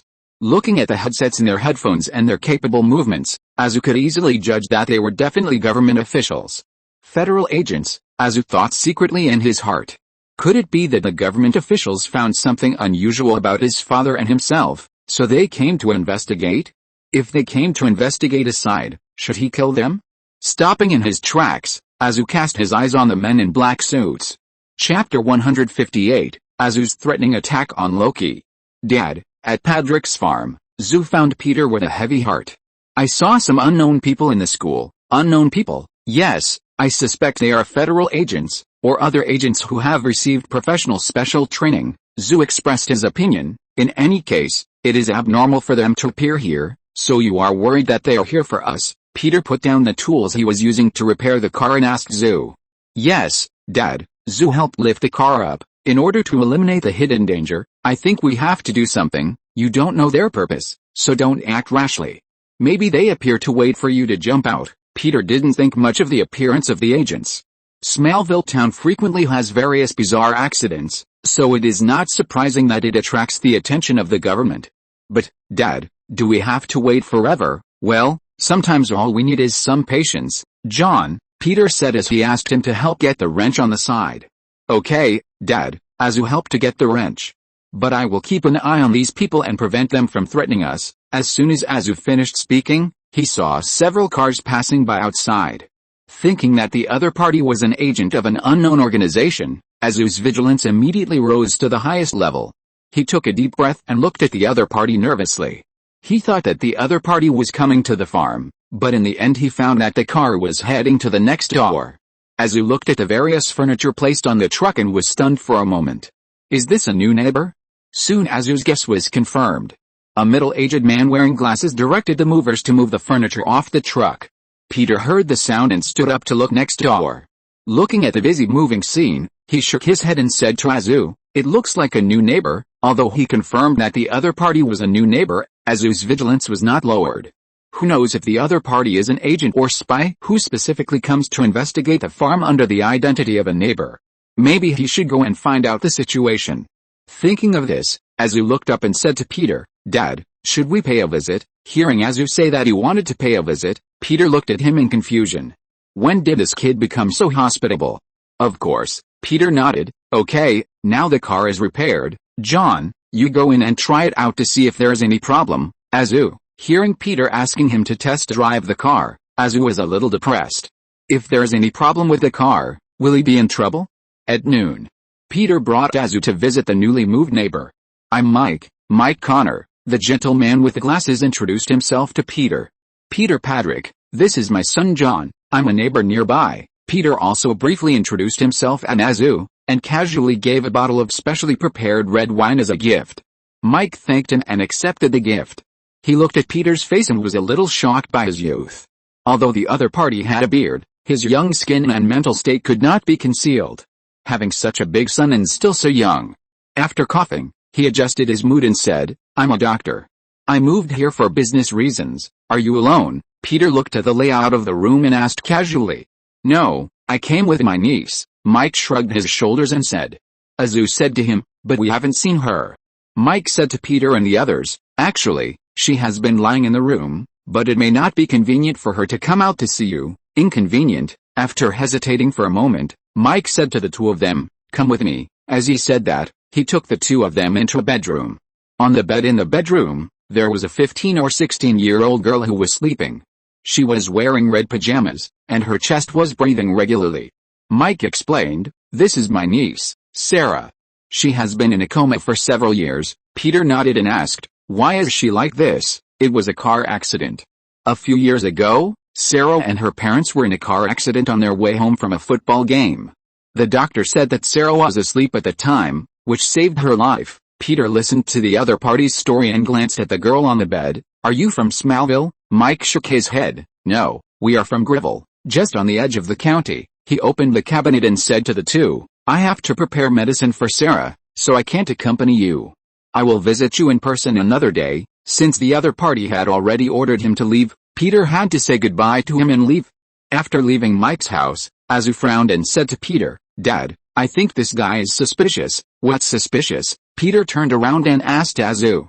Azu replied to Peter, "When he talked about his niece's car accident just now, his heartbeat accelerated, and his tone and expression were a little unnatural. Obviously, Dad, he is lying." Azu used his superpowers to see the abnormality of the other party. "Whether he is lying or not, it has nothing to do with us." Peter's sensing ability is not weaker than Azu, so he also realized that the other party was lying. However, he usually doesn't bother to care about such things involving the other party's family affairs. Azu nodded when he heard Peter's words. His thoughts were the same as Peter's. What does other people's family affairs have to do with himself? As long as he was sure that the other party was not a spy or an agent, his goal would be achieved. At night, Peter, Azu, Star-Lord, and Loki were having dinner. With a bang, a crow suddenly landed on the window. The black crow hit the glass with a dull sound, attracting the attention of several people. "A crow." Loki put down his knife and fork. "That's a bad sign." Star-Lord asked him curiously, "Do you know divination?" "No, although I don't know much about divination, I know some things. In some cases, crows are the monitors of some gods," Loki said seriously. "For example, I know there are two crows raised by Odin, Fukin and Muni. They are two crows raised by Odin. Fukin's name means thought, and Muni means memory. They fly to the human world at dawn every morning, and go back to report to Odin at night, because they always perch on Odin's shoulders and whisper to him," Loki said to Star-Lord with a serious expression. "Maybe, the crow outside is sent by God to monitor us." "God? Monitor?" Star-Lord took a bite of the cookie, looked at Azu next to him, and suddenly understood. Loki was obviously laughing at Azu's suspicion. He knew that Zu had told him today that the federal agents who appeared in Smallville were used to monitor the farm. Zu also quickly thought of Loki's sinister intentions. He resisted the urge to shoot his laser eyes at him and glared at Loki with an unfriendly look. Peter, who was beside him, felt a little complicated when he heard Loki call him Odin. Odin was the father of this kid in his previous life, so it was really weird to say that. "If eating can't stop you from talking, I might send you to Jotunheim, so that you won't talk endlessly when you eat," Peter scolded Loki, who kept talking. Seeing Peter's dissatisfied look, Loki immediately shut up. He was really afraid that Peter would take him to that place where no one lives. Although his physique seemed to be born not afraid of cold, he didn't want to go to that deserted place again after going there once. After dinner, Loki went upstairs to his room. But he was stopped by Zu just after walking a few steps along the corridor. "Hey, Loki, what's up?" Loki looked at Azu, who was walking towards him with his hands behind his back. "I just want to talk to you." Azu smiled as if he was in the spring breeze. "For example, let's talk about the last bank robbery. You know, I wronged you, so I have to apologize to you." "Apologize?" Loki shrugged his shoulders. No need. Actually, I'm not a grudge-bearing person. I'm open-minded. Really? Then I have to ask you for something. As your eldest brother, the one who bears responsibility in this family, although you are very young now, you have to understand something. Azu walked over and stood in front of Loki. For example, you have to understand who has the final say here except Dad, or, you can tell Dad about some of the slanders you made against me before, and express that you are very sorry, especially for hurting me. Yeah, Loki nodded pretentiously. Seeing that the other party was sensible, Azu didn't bother to argue anymore, and was very satisfied and prepared to turn around and leave. However, I have a little objection to what you said, John. Hearing Loki's words, Azu turned around and saw Loki, who had turned into a young man, looking at him with his hands behind his back. I didn't hurt you. You said you were made of steel and didn't have any weaknesses. Since you have no weaknesses, how could I hurt you? It seems that you haven't understood one thing yet, that is, without your father's protection, I can beat you up at any time. Azu threatened the other party without any hesitation. Do you know how many beatings Star-Lord like you have received from me before? Azu took a step towards Loki with his fists clenched. The same goes for you. Don't try to challenge my authority here. The moment Azu finished speaking, he suddenly heard footsteps behind him. Chapter 159 Loki is crowned king. Feeling the pressure from Azu, Loki suddenly showed a surprised expression and greeted the newcomer. Hey, Dad. Hearing Loki call out Dad, Azu's body suddenly shook. The fierce expression on his face immediately turned into a kind expression like a spring breeze. Dad, Azu showed a hearty smile and said to Peter with a serious expression, Dad, I was joking with Loki just now. You know he always likes to play some little pranks, so I also tried a little. I did a good job just now, didn't I? Azu said affectionately and gently hit Loki's shoulder with his hand. I almost fooled you, right, Loki? Loki was a little speechless at this time. Is this guy born in the year of the dog? The speed at which he changed his face after seeing his father was so fast that even he, who likes to pretend, was ashamed of himself. I have to rest. I hope you have a good chat with Dad. Loki turned and left the corridor and walked towards the room. As he walked towards the room, he waved to Azu and said, Have a nice night, my dear brother. Azu, who was clenching his fists, was almost furious, but he could only face Peter with a kind smile. He was about to explain something to Peter, but he didn't expect that the other party ignored him and turned away. Azu stared blankly at Peter leaving, not knowing why his father suddenly ignored him and walked away. Just as Azu was stunned, Peter turned the corner and disappeared. The instigator behind the scenes, Loki, who used illusion magic to create Peter, looked at Azu, who was deceived by him in the corridor, and fell into a state of confusion, and a smile appeared at the corner of his mouth. Just now, he used illusion magic to create the image of a father. Sure enough, Azu was immediately fooled. Although you are a body of steel, my brother, you are not without weaknesses, Loki said triumphantly. At night, Loki closed his eyes, but felt that the time outside suddenly changed. When he woke up, he found himself standing in a magnificent palace. He looked down at his attire, and he turned into a young man, wearing a robe and a golden crown of horns. Peter sat on the throne on the stage, and his whole body exuded a divine light that people could not look directly at. Peter, wearing golden armor, held a spear in his hand, and 2 crows stood on his shoulders. Azu, Star-Lord, Clark and others stood below, and there were many strangers beside them. Loki, next, I will hand over the throne of Asgard and the inheritance of the farm to you. You will lead everyone to glory and lead Asgard to an unpredictable bright future. You are my greatest pride, my son, Peter said as he stood up and handed him the scepter. Loki walked up the steps excitedly and took the scepter representing the throne from Peter with great joy. Because the matter was too sudden and incredible, he was a little confused at this time. What he had dreamed of, just like that. He looked down at the stage and found that Azu, Star-Lord and Clark did not seem to have much objection. Everyone was clapping hard, as if everyone was congratulating him. Even the Lokis from other worlds that he had often seen in his dreams before, Crocodile Loki, Loki, and Old Loki, were all celebrating for him below. Immersed in the joy of getting the throne, and more importantly, being recognized by his father, Loki felt that his life had been sublimated. Just as he was experiencing this incomparably wonderful feeling, he suddenly heard a commotion below. A girl in red clothes ran into the hall in panic. Help! Help me! Someone is chasing me! Please, help me! The girl who suddenly broke and saw Loki and ran to him as fast as she could and grabbed his robe. "Please, he's coming, please save me, I don't want to be caught by him." Loki didn't bother to find out how the other party broke in, and only heard a bang. The door of the Asgard palace was pushed open, and a person wrapped in a dark cloak slowly walked over. Seeing the other party destroy his palace, Loki's heart was immediately filled with anger. With a bang, he suddenly jumped into the hall and pointed the spear taught by his father at the other party. "Kneel down, I am the son of Padrik, the king of Asgard, the king who controls the entire 9 realms. Now I order you, the intruder, to kneel down before me by the order of the Holy Emperor." Before Loki finished speaking, his arm was grabbed and thrown to the ground.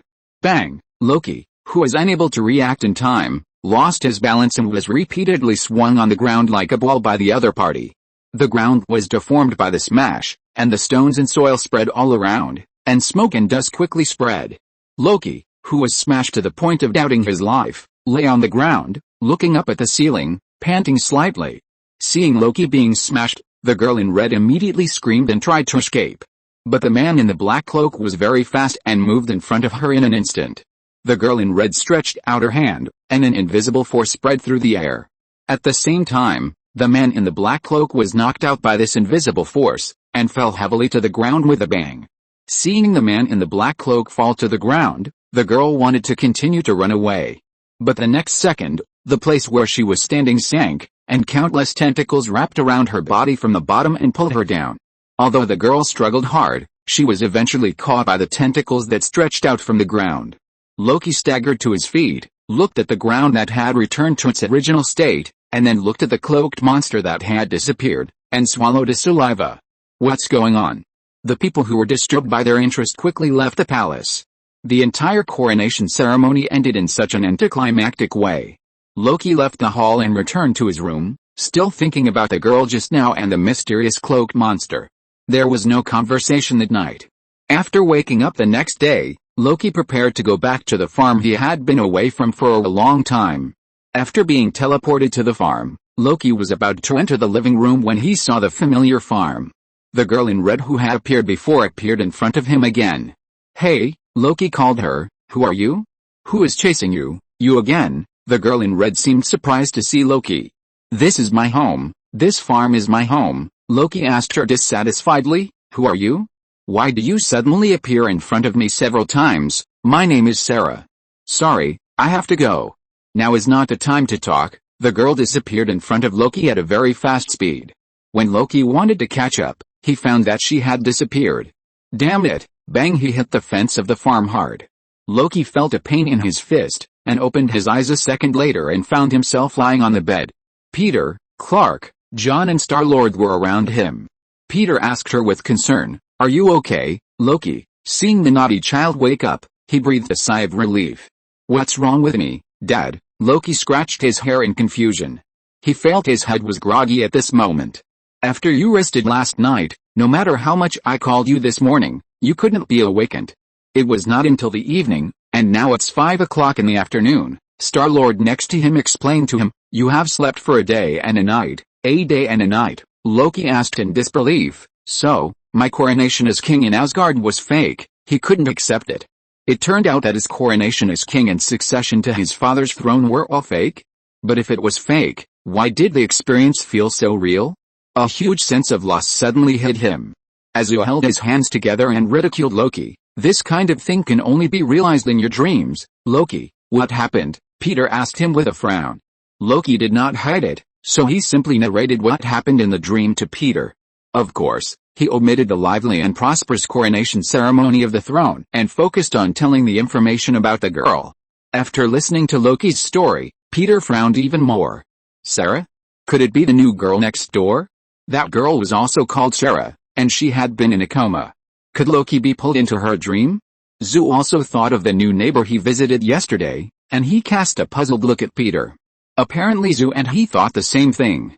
"Dad, could it be the girl?" "It's very likely." Peter nodded and asked the confused Loki, "You still remember what she looks like, right?" "Yes, Dad, I remember her appearance." Half an hour later, Loki stood in front of Sarah's bed, looking at the sleeping girl, frowning slightly.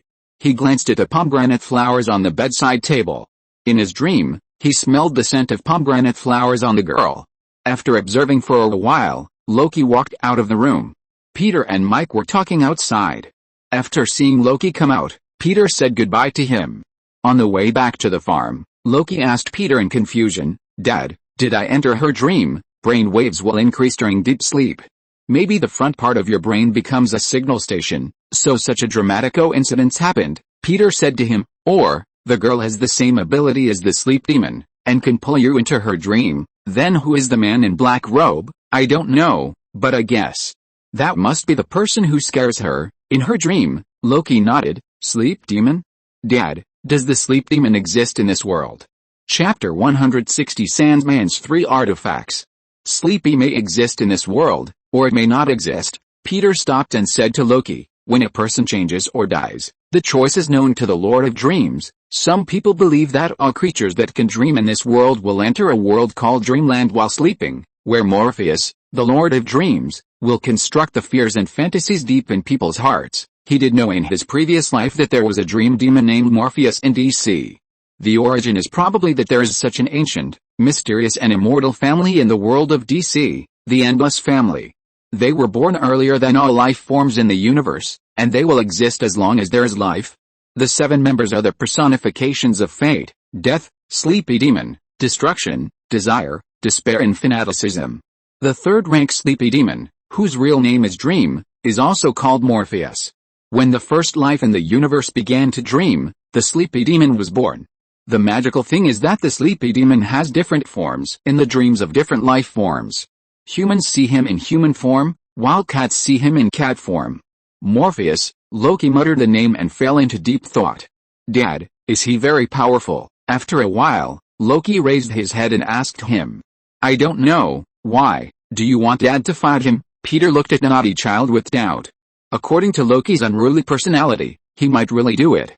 "No, of course not, Dad. I certainly wouldn't think so. I will only protect you." Loki looked very confident, and then asked Peter, "Dad, can you tell me more about the Sandman?" Peter looked down at Loki, who had a seemingly honest expression on his face, and nodded. "Of course, according to legend, he has 3 magic weapons, the Bag of Sleeping Sands, the Helmet of Dreams, and the Moonlight Ruby." "What is that, Dad?" "The Bag of Sleeping Sands is said to be a magic weapon that can control sleep. It has the function of putting a person into deep sleep or waking up," Peter said to him, "and the Helmet of Dreams can allow the wearer to enter a dream, or control the dreams of others. The last Moonlight Ruby is a gem with powerful power. It may have other mysterious functions. It is the most mysterious of the 3 magic weapons." Peter paused and said to Loki, "But this is just a legend. We have no way of knowing whether it is true or not." "I understand, Dad." A gleam of light flashed in Loki's eyes. "If the Sandman really possesses these 3 magical instruments, perhaps I can find a way to snatch them from him. According to my father, this guy called the Sandman is definitely not weak. After all, he is a god. How could he be weak? Now I have no chance of winning if I fight him directly. However, if I set a trap and control the Sandman by means of deception or fraud, I can get his 3 magical instruments. Then I can give all 3 magical instruments to my father." Thinking of this, Loki stroked his chin with his right hand and turned his brain frantically. At that time, he could also bring Azu and Star-Lord to increase his success rate. "After all, my combat power is limited, and it is difficult to deal with a god. But how can I convince them?" Loki fell into trouble again. Night. Padwick Farm. Peter sat at the desk and opened the files in his hand. He asked Chandler to help with these court files. Although he was not interested in the neighbor's affairs, now that the matter involved Loki, he had to start to pay attention. In the thick file copy, he quickly found the file he wanted to see. The file shows that Sarah Connor's parents are very rich. They left a will, and Sarah inherited their estate after their death. But now that Sarah is in a coma, the money is kept by Sarah's uncle. As long as Sarah remains in a coma, the money will be kept by him. Exhaling a breath, Peter put down the documents, stood up, and looked out the window. The lights in the neighbor's house were still on. Peter's perspective saw Mike walk into his niece's room, take out the medicine from the cabinet, and stuff it into his niece's mouth. And Mike's face was impatient, and he didn't seem to have the patience to take care of his niece. Retracting his sight, Peter frowned slightly. Could this Mike be the black-robed man in Loki's dream? If it was a girl's dream, it is very likely that the other party would turn her uncle, who she thought was terrible, into a villain. After sorting out the court documents, Peter walked towards Loki's room. After opening the door, he saw a scene that made him frown. Loki was drinking coffee. No, Loki, you can't drink coffee. Peter came over and took the coffee from him while he was stunned. This kind of thing is not suitable for you at your age, Loki explained to Peter. I'm just testing whether I can still fall asleep after the coffee affects my excitement. Peter's eyebrows moved. Don't you want to sleep now? Not for now, maybe we can chat, Dad. Loki said that he was more interested in chatting than sleeping. Peter looked at him and nodded. Of course. He stood up and closed the door.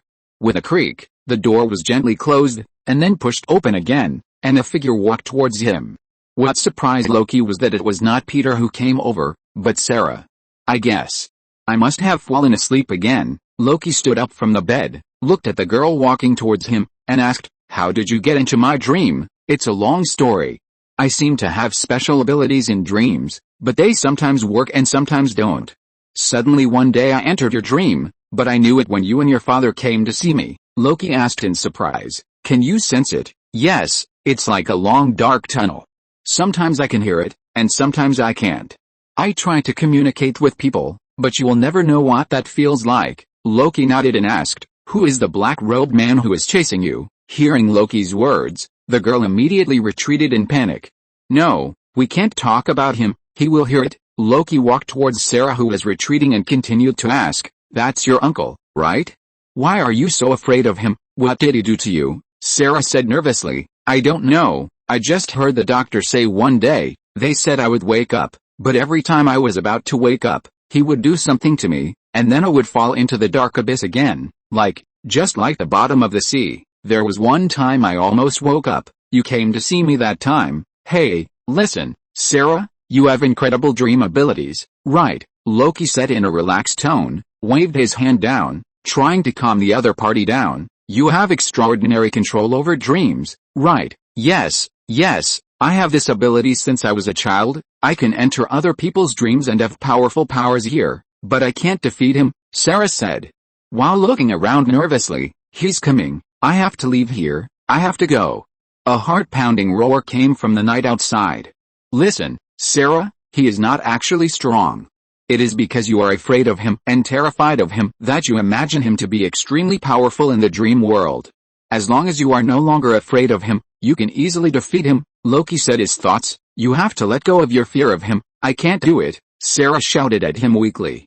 If you can't do it, I can help you. Loki walked quickly to her side and said to her in a bewitching tone, just give me your ability, I can help you defeat him, so that you will no longer be tortured by him, and you can wake up and face life again. Sarah opened her eyes and asked him eagerly, how can I give you my ability?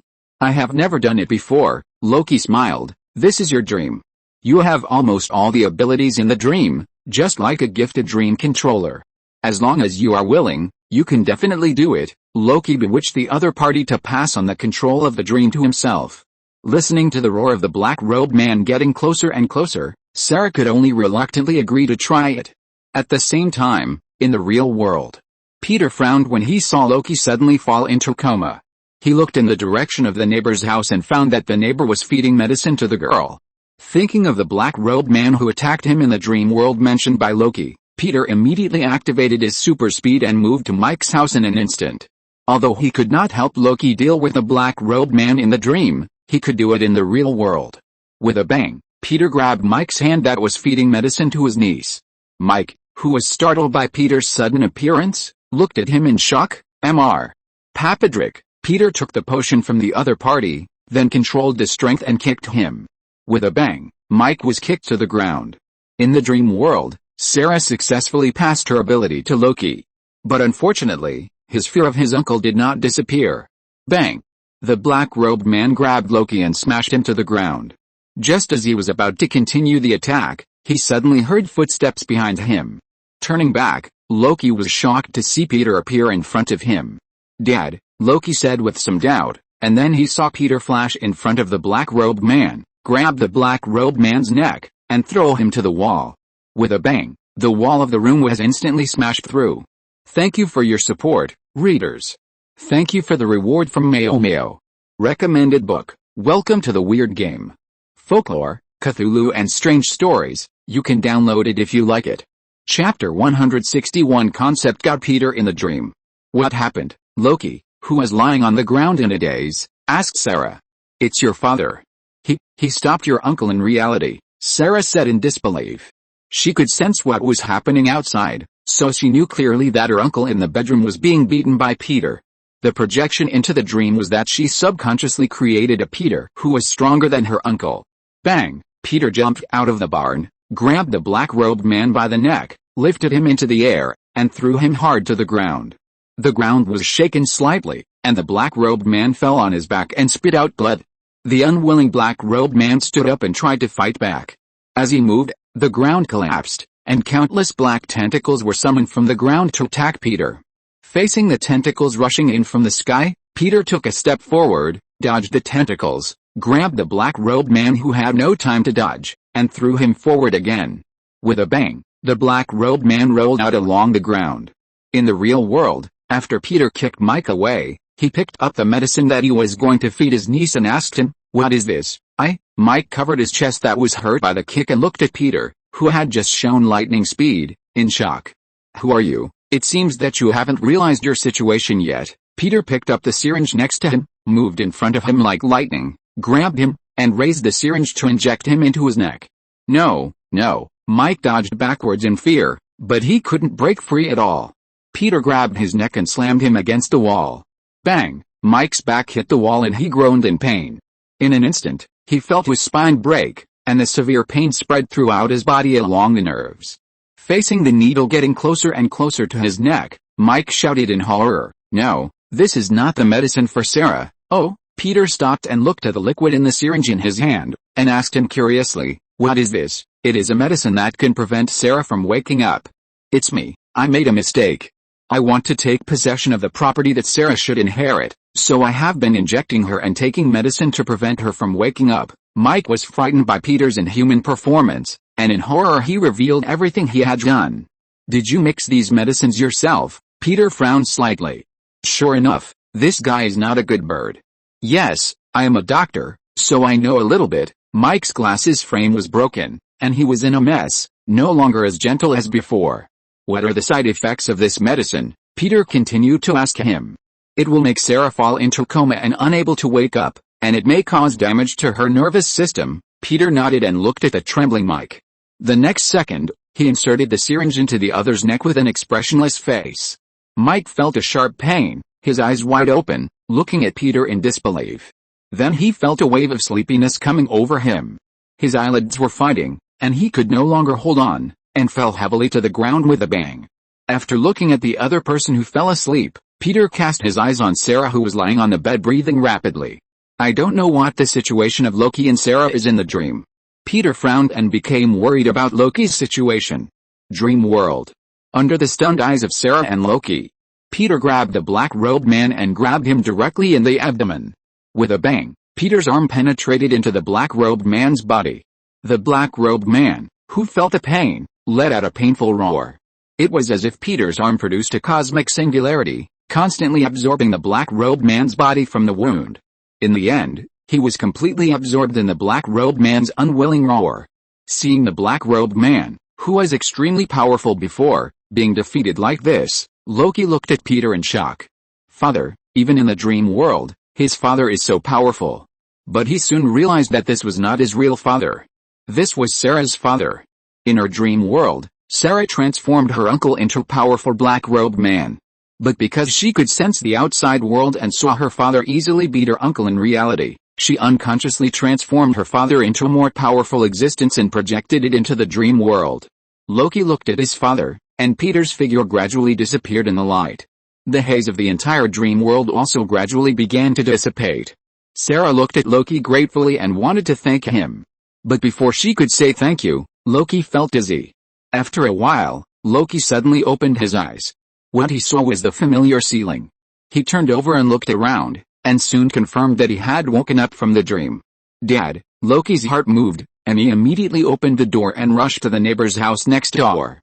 When he opened the door, he saw Mike Connor lying on the ground and Peter standing by and talking on the phone. Seeing Loki coming in, Peter put down the phone in surprise. Are you awake, Loki? Yes, I woke up from the dream world because you, father, defeated the man in black robes. Loki organized his words and replied to him. The man in black robes? Peter asked him puzzledly. Are you talking about my Connor lying on the ground? Yes, father, he was defeated by you, father. Loki was in a complicated mood now. He didn't expect that it was his father who saved him in the end. He also wanted to kill the man in black robes alone to prove his ability to his father. Dad, were you on the phone just now? He quickly threw away the messy thoughts in his mind and asked Peter. As soon as he finished speaking, the sirens of police cars sounded outside. Peter nodded and said to Loki, yes, I have called the police, and the police will be here soon. He glanced at Sarah lying on the bed and said, I guess she will wake up soon. Loki didn't say anything. He narrowed his eyes while looking at the girl lying on the bed. In the dream before, Sarah shared her abilities with him. In other words, he also had powerful abilities in the dream. The next day, Peter and Loki rushed to the town hospital together. After learning the news that Sarah had woken up, Officer Ryan notified him and told him that the girl wanted to see him after she woke up. Hey, Sarah, how are you? Peter pushed open the door of the ward and greeted Sarah, who had woken up on the bed. Loki followed Peter into the ward. You are Mr. Patrick, and you are Loki, right? Sarah, who was wearing a hospital gown and looked good, asked the two. Yes, I'm Rocky, this is my dad. I thought you didn't remember. Rocky put a bunch of pomegranate flowers next to him. These are the flowers you like. Thank you, Rocky. Sarah thanked Rocky gratefully, although we haven't met before. We have experienced a lot together, and Mr. Patrick, Sarah said with a grateful look at Peter. When she fell asleep, she sensed the scene in the bedroom. Although she was shocked by the extraordinary ability shown by Peter, she suppressed her curiosity when she thought that she was not a normal person. If it weren't for your help, I'm afraid I would never wake up. Peter nodded and said to the other party, I'm glad you're okay, Mr. Patrick, you are very special, and Rocky, you are all very special. I think I will always remember this experience. Sarah expressed her gratitude to Peter again. Anyway, it's thanks to you that I was saved. If possible, I am willing to take out part of my parents' inheritance to express my gratitude to you. Hearing that the other party said that he would give him part of the money, Peter's eyebrows moved. He didn't expect that this girl could be so worldly wise. Unfortunately, he didn't care about this little money now. And he was disdainful of taking this money from a girl without a father or a mother. Go to the gangs in Metropolis and take some money, it would be enough for him to use for a while. No, Peter refused directly. This money should be more useful in your hands. After talking to the other party for a few words, Peter was about to leave, but unexpectedly Loki said that he still had some questions to ask the other party. After hearing this, Peter stared at Loki with a suspicious look. What is this kid doing? Dad, I promise it will be quick. Loki raised his hand and swore to Peter that he definitely had no bad thoughts. After Peter closed the door, Loki whispered to Sarah, Sarah, can you tell me the specific manifestation of your ability in dreams? Actually, I can't describe it clearly, but I can often enter other people's dreams, but most of them are people who are close to me, and I can realize what I am doing in my dreams. Sarah told Loki about her ability. In my dream, I have great strength, and like a magician, I can control all kinds of things to attack as I want. It seems that I can do anything, but, she exhaled and said to Loki, it's normal to want to do anything in your dream, right? After all, it's not reality, it's just a fantasy in your mind. Loki nodded, yes, it's just a fantasy, but sometimes fantasy can affect reality. Have you heard of the Sandman? Loki continued to ask the other party. No, Sarah said that she had never heard of this name. Is it a mythical creature? Maybe. Have a good rest. I have to go. Loki was a little disappointed, but still said goodbye to her gracefully and left. Chapter 162 Clark's Good Friday. The arrival of the rainy season in Smallville town filled everything with a damp atmosphere. Clark stood in front of the window, frowning and looking outside. The rain had escalated, no longer a curtain of rain and mist, but had risen into a downpour. Clark's supervision could see a squirrel on a tree in the distance. In the heavy rain, this gray furry animal crossed the open space dripping with rain, flashed by, and jumped up the tree. The squirrel shook its tail on the big tree, as if threatening the upcoming enemy, or warning other squirrels to leave quickly. Clark looked in the direction of the farm, and found that the car that had been parked outside had driven away. Since yesterday, Clark noticed that this black car had been parked outside the farm, as if it was monitoring him. They should be from the federal government. Jonathan came over, stood beside Clark and asked him, "Clark, have you exposed your abilities in some way?" "Probably not," Clark said after thinking about it. He didn't remember when he had exposed his abilities. But because he often appeared at the scene of the accident, he was a little suspicious whether he had inadvertently attracted the attention of others. "Maybe you missed something, Clark, something you didn't notice." Jonathan frowned and said to him, "When saving people, you are always the first to rush forward, which may be noticed by some people." As soon as he finished speaking, a low roar of thunder came from the sky in the distance, like a tractor trailer hitting a bump on the interstate highway. "No, I didn't, Dad. Why don't you always trust me?" Clark said to his father in a somewhat irritable mood. "Your father trusts you, he just fears that something will happen to you." Martha, who heard Clark's words, came over and said to him, "After all, you are not an ordinary person, Clark." "Then I would rather be an ordinary person myself." Clark's bad mood became worse with the bad weather. "If I were an ordinary person, I wouldn't live so cautiously. I can't even play basketball normally, I can't join the football team, and I have to be careful about my identity being discovered." Clark complained to his parents about his depression. "If possible, I would like to become an ordinary person, so that I won't have to live so cautiously." After saying this, Clark also realized that he was a bit too much. "Sorry." After apologizing to his parents, Clark hesitated for a moment, and finally went upstairs directly. Looking at the back of their son, Jonathan and his wife looked at each other, and saw the worry in each other's eyes. At the same time, at Padrick Farm, Loki was in the study, using Peter's computer to check information. Searching for relevant information, he soon found the information he wanted. Although he didn't find any valuable information about the god of sleep, he found a magic book that can summon the god of death. It is said that there is a book called the Book of Magdalene in the world, which records the method of summoning the god of death and imprisoning it. Specifically, it is to summon the god of death, and then use the relevant method recorded in the book to trap the god of death. The Book of Magdalene, Loki repeated the name. Although it was a book that recorded summoning and imprisoning the god of death, its authenticity was questionable. Even if it was true, where could he find this black magic book?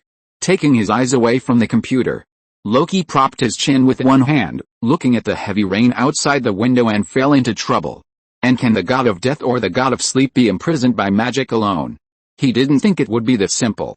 At least he had to take advantage of the other party's carelessness or exhaustion of magic power to imprison the other party when he was weak. Loki stood up, and the expression on his face kept changing. He suddenly thought of the black magic book in his hand, which was given to him by his father. Maybe he could ask his father about it? Loki made up his mind, cleared his browsing history, and went downstairs to Peter. Peter downstairs was opening letters. The letters that had accumulated for several days were placed randomly and scattered on the table. After reading a few advertising letters, Peter found a postcard at the bottom. The front of the postcard depicts a majestic snow-capped mountain, and the back has some familiar handwriting. Peter was slightly surprised when reading the words on the postcard. The postcard was mailed to him by Bruce Wayne. On the back, he simply wrote a few greetings and said that he would be back soon. The handwriting was sloppy and looked a bit hurried. Qinghai Tibet Plateau? He didn't expect that Bruce actually went to the Qinghai Tibet Plateau to practice. Calculating that the other party should have returned to Gotham recently. After a second of silence for the criminals in Gotham, Peter put the postcard away. "Dad," after putting away the postcard, Loki came down from upstairs. "What's wrong, Can I ask you a question?" Peter nodded. "What?" "I heard that there were cases of resurrection of the dead in the town of Smallville." Loki sat next to Peter, organized his words and asked, "Is this true?" Peter raised his eyebrows and asked him, "Who told you?" "I saw it on the internet. The Torch newspaper of Smallville High School often records some bizarre events that happened in the town." Loki said what he saw in the Torch newspaper. "This happened a long time ago. It is said that the deceased was called Dim James. He fell under machine gun bullets during the charge. He died in Rome on July 15, 1943. He was awarded the Silver Star Medal after his death. His body was transported back to his hometown on July 20 and buried on the 22nd. Loki paused and continued, "But 4 or 5 days after the burial, the postman Maki said she saw him again on the road. She was so scared that she almost drove the car to the side of the road." "Dad, is this true? Can the dead really be resurrected?" After listening to Loki's story, Peter shook his head. This is just a rumor. I think it's probably a legend that was circulated in Smallville before. Death is irreversible, Loki. He probably guessed that the resurrection of the dead was caused by the Smallville swamp outside the town. After all, the swamp has existed for a long time. But if it's the god of death, can he do it? Loki asked the question he wanted to ask the most. Dad, if we imprison the god of death, can we reverse death? Hearing the naughty child ask such a question, Peter looked at him in shock. What does this kid want to do? There is no god of death, and you can't imprison the god of death? Loki, why do you have this idea? Nothing, I just saw it on the internet. Loki pretended to be relaxed. Some people say that there is a book of Magdalene in the world, which records the magic of imprisoning the god of death. Dad, is this true or false? I don't know. After all, I have never seen it. Peter said something that disappointed Loki. I thought this book was in Smallville, and it was this book of Magdalene that resurrected the man named James. Loki deliberately sighed. It seems that I can't see this magic book. As he said that, he secretly glanced at Peter with his peripheral vision. Seeing that Peter seemed to be interested in this book of Magdalene, Loki silently gave himself a thumbs up in his heart. As long as his father is interested in the book of Magdalene, with his father's power, the probability of finding this book is higher than his own. Then he can take a few peeks openly, learn the magic inside, and then find a way to imprison the god of sleep. Peter, who was lost in thought, did not expect that Loki wanted to use him to find the magic book. After all, he was a 4-year-old child, and he never thought that the other party would dare to imprison the god of sleep. The rain subsided a little, and Clark drove from home to Patrick's farm. On the way, he used his supervision to patrol and did not find the agents who were monitoring him around. He took a long breath, took out his mobile phone, and called the Godfather. When the car drove to a bridge, Clark put down the phone and saw a teenager standing on the top of the bridge. The high school student with a backpack seemed to be about to commit suicide by jumping down. Clark recognized that it was a classmate from the same school, Eric Rosenbaum. Hey, seeing the other person's action, Clark immediately stopped the car and shouted to him, Eric, don't. Eric, who originally didn't intend to jump, was frightened by Clark's move, and his feet slipped and fell towards the bridge. Ah! Eric screamed and fell down quickly. Clark immediately activated his super speed, moved over and grabbed the other person. Holding the other person's arm, Clark looked at the terrified other person and prepared to pull him up. Boom! A thunder exploded in the sky and fell towards the location of the two people. Eric, who was unable to react in time, was directly hit by the lightning. Lightning instantly surrounded the two people, and dazzling white light burst out. Eric, who screamed, held Clark's hand tightly. The kryptonite in his backpack was struck by lightning and emitted a dazzling electric current, lingering between the two people. Clark, who felt weak, quickly lost his strength. Desperately grabbing the other person with his hands, Clark used all his strength to pull the other person up. The two people who were saved lay on the ground, gasping for breath. Thanks, Clark. I was exploring rocks in the wild, and I almost lost my life. No thanks, Eric. Clark glanced at the other school bag and panted. 10 minutes later, Clark opened the living room door. Hey, Clark, catch it. Azu's voice came to him, accompanied by a football flying at high speed. Bang! Clark had no reaction and was directly hit by the football and flew out. The last chapter was updated quite late, and readers can get up tomorrow morning to read it. Thank you for your support. If you're listening to this novel on a channel other than Fanfic World, it means they downloaded and uploaded it without effort. We cordially invite you to visit our channel, Mundo Fanfic Novelis. There you'll find the original version of this story and you can explore many other novels of various genres. We're waiting for you to immerse yourself in a world of incredible novels. Chapter 163, Star-Lord's defense is broken. I hate sandwiches. Clark? Are you okay? Zu looked at Clark, who was lying in the mud in shock. Star-Lord came over quickly and helped up Clark, who was a little confused. Peter heard the voice and pushed open the door and walked out. What's wrong? Clark wiped the mud off his face and said in confusion, I don't know. He felt that something seemed to be wrong with his body. He was exhausted and it seemed that the strength was draining out of his body. Although Zu threw the football with great force just now, it would be absolutely no problem for him to catch it normally. Star-Lord, go inside and get a piece of clothing. Peter asked Star-Lord to go to the house and get a piece of clothing for Clark to change into.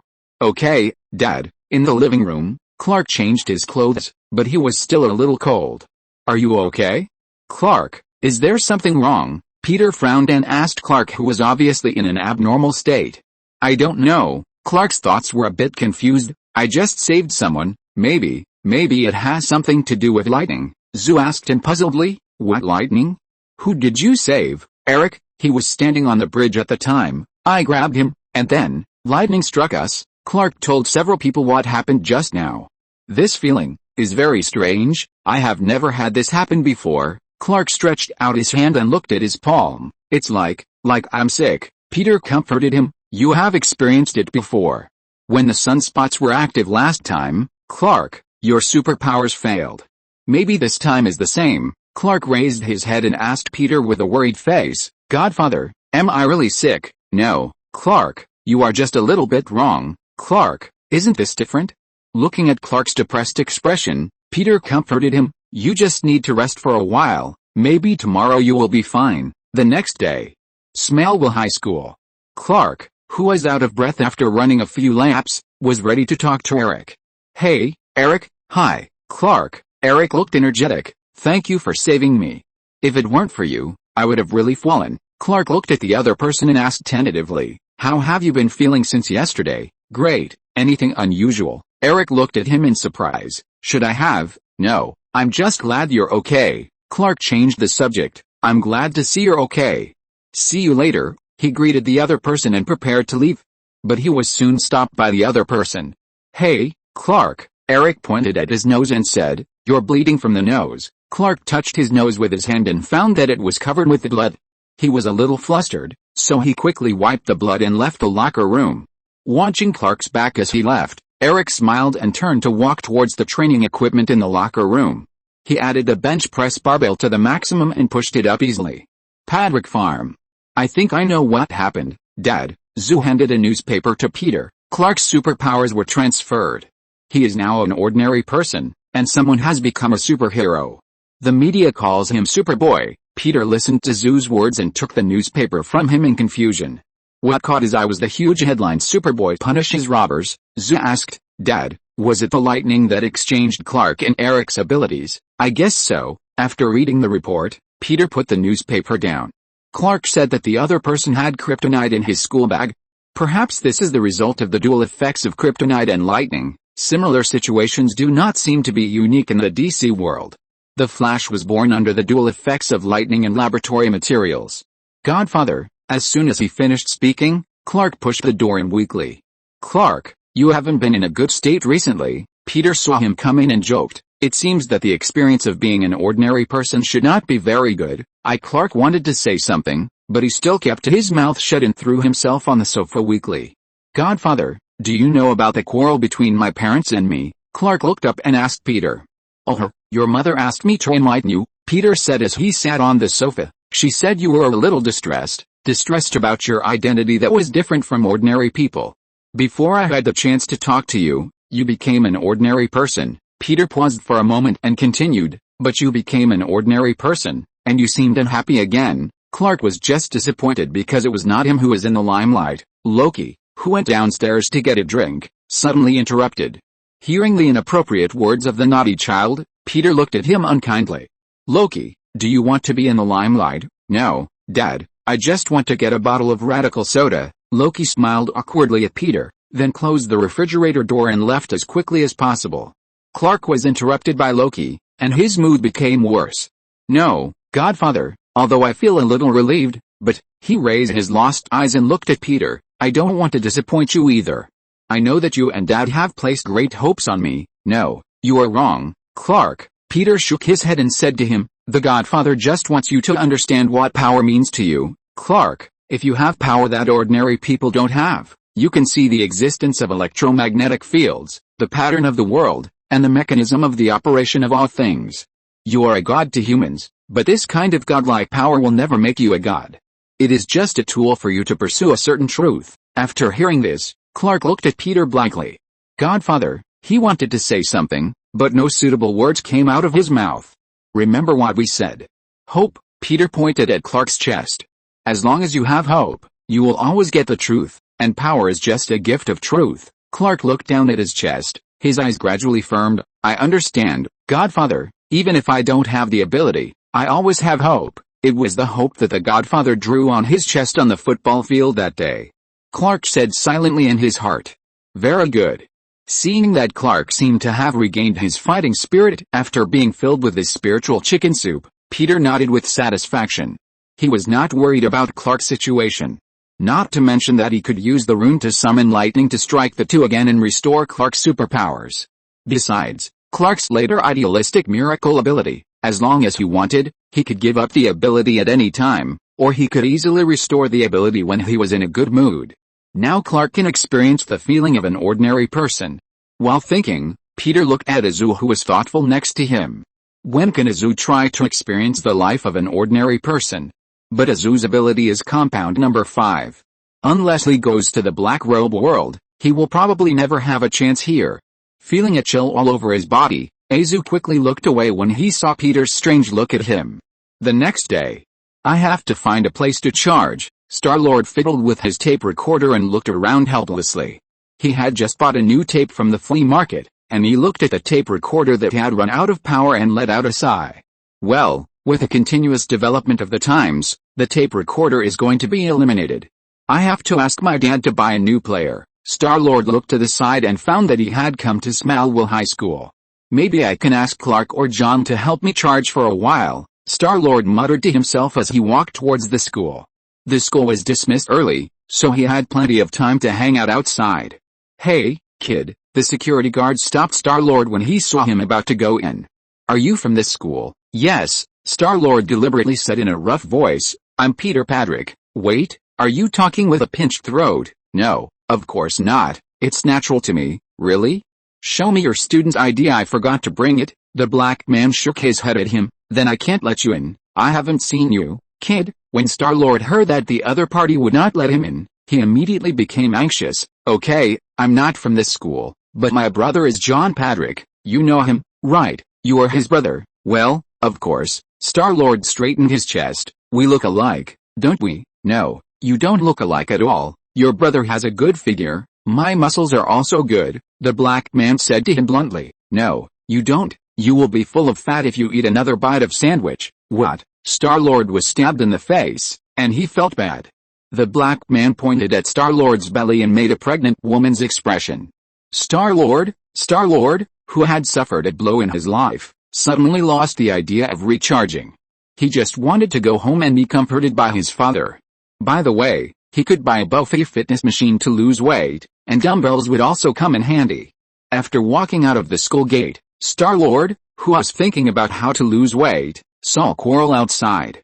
Eric stopped a man and a woman who were about to leave and said to the girl, Hey, Lee, are you willing to go out on a date with me? The boy next to him immediately refused to do it. Don't you want to live?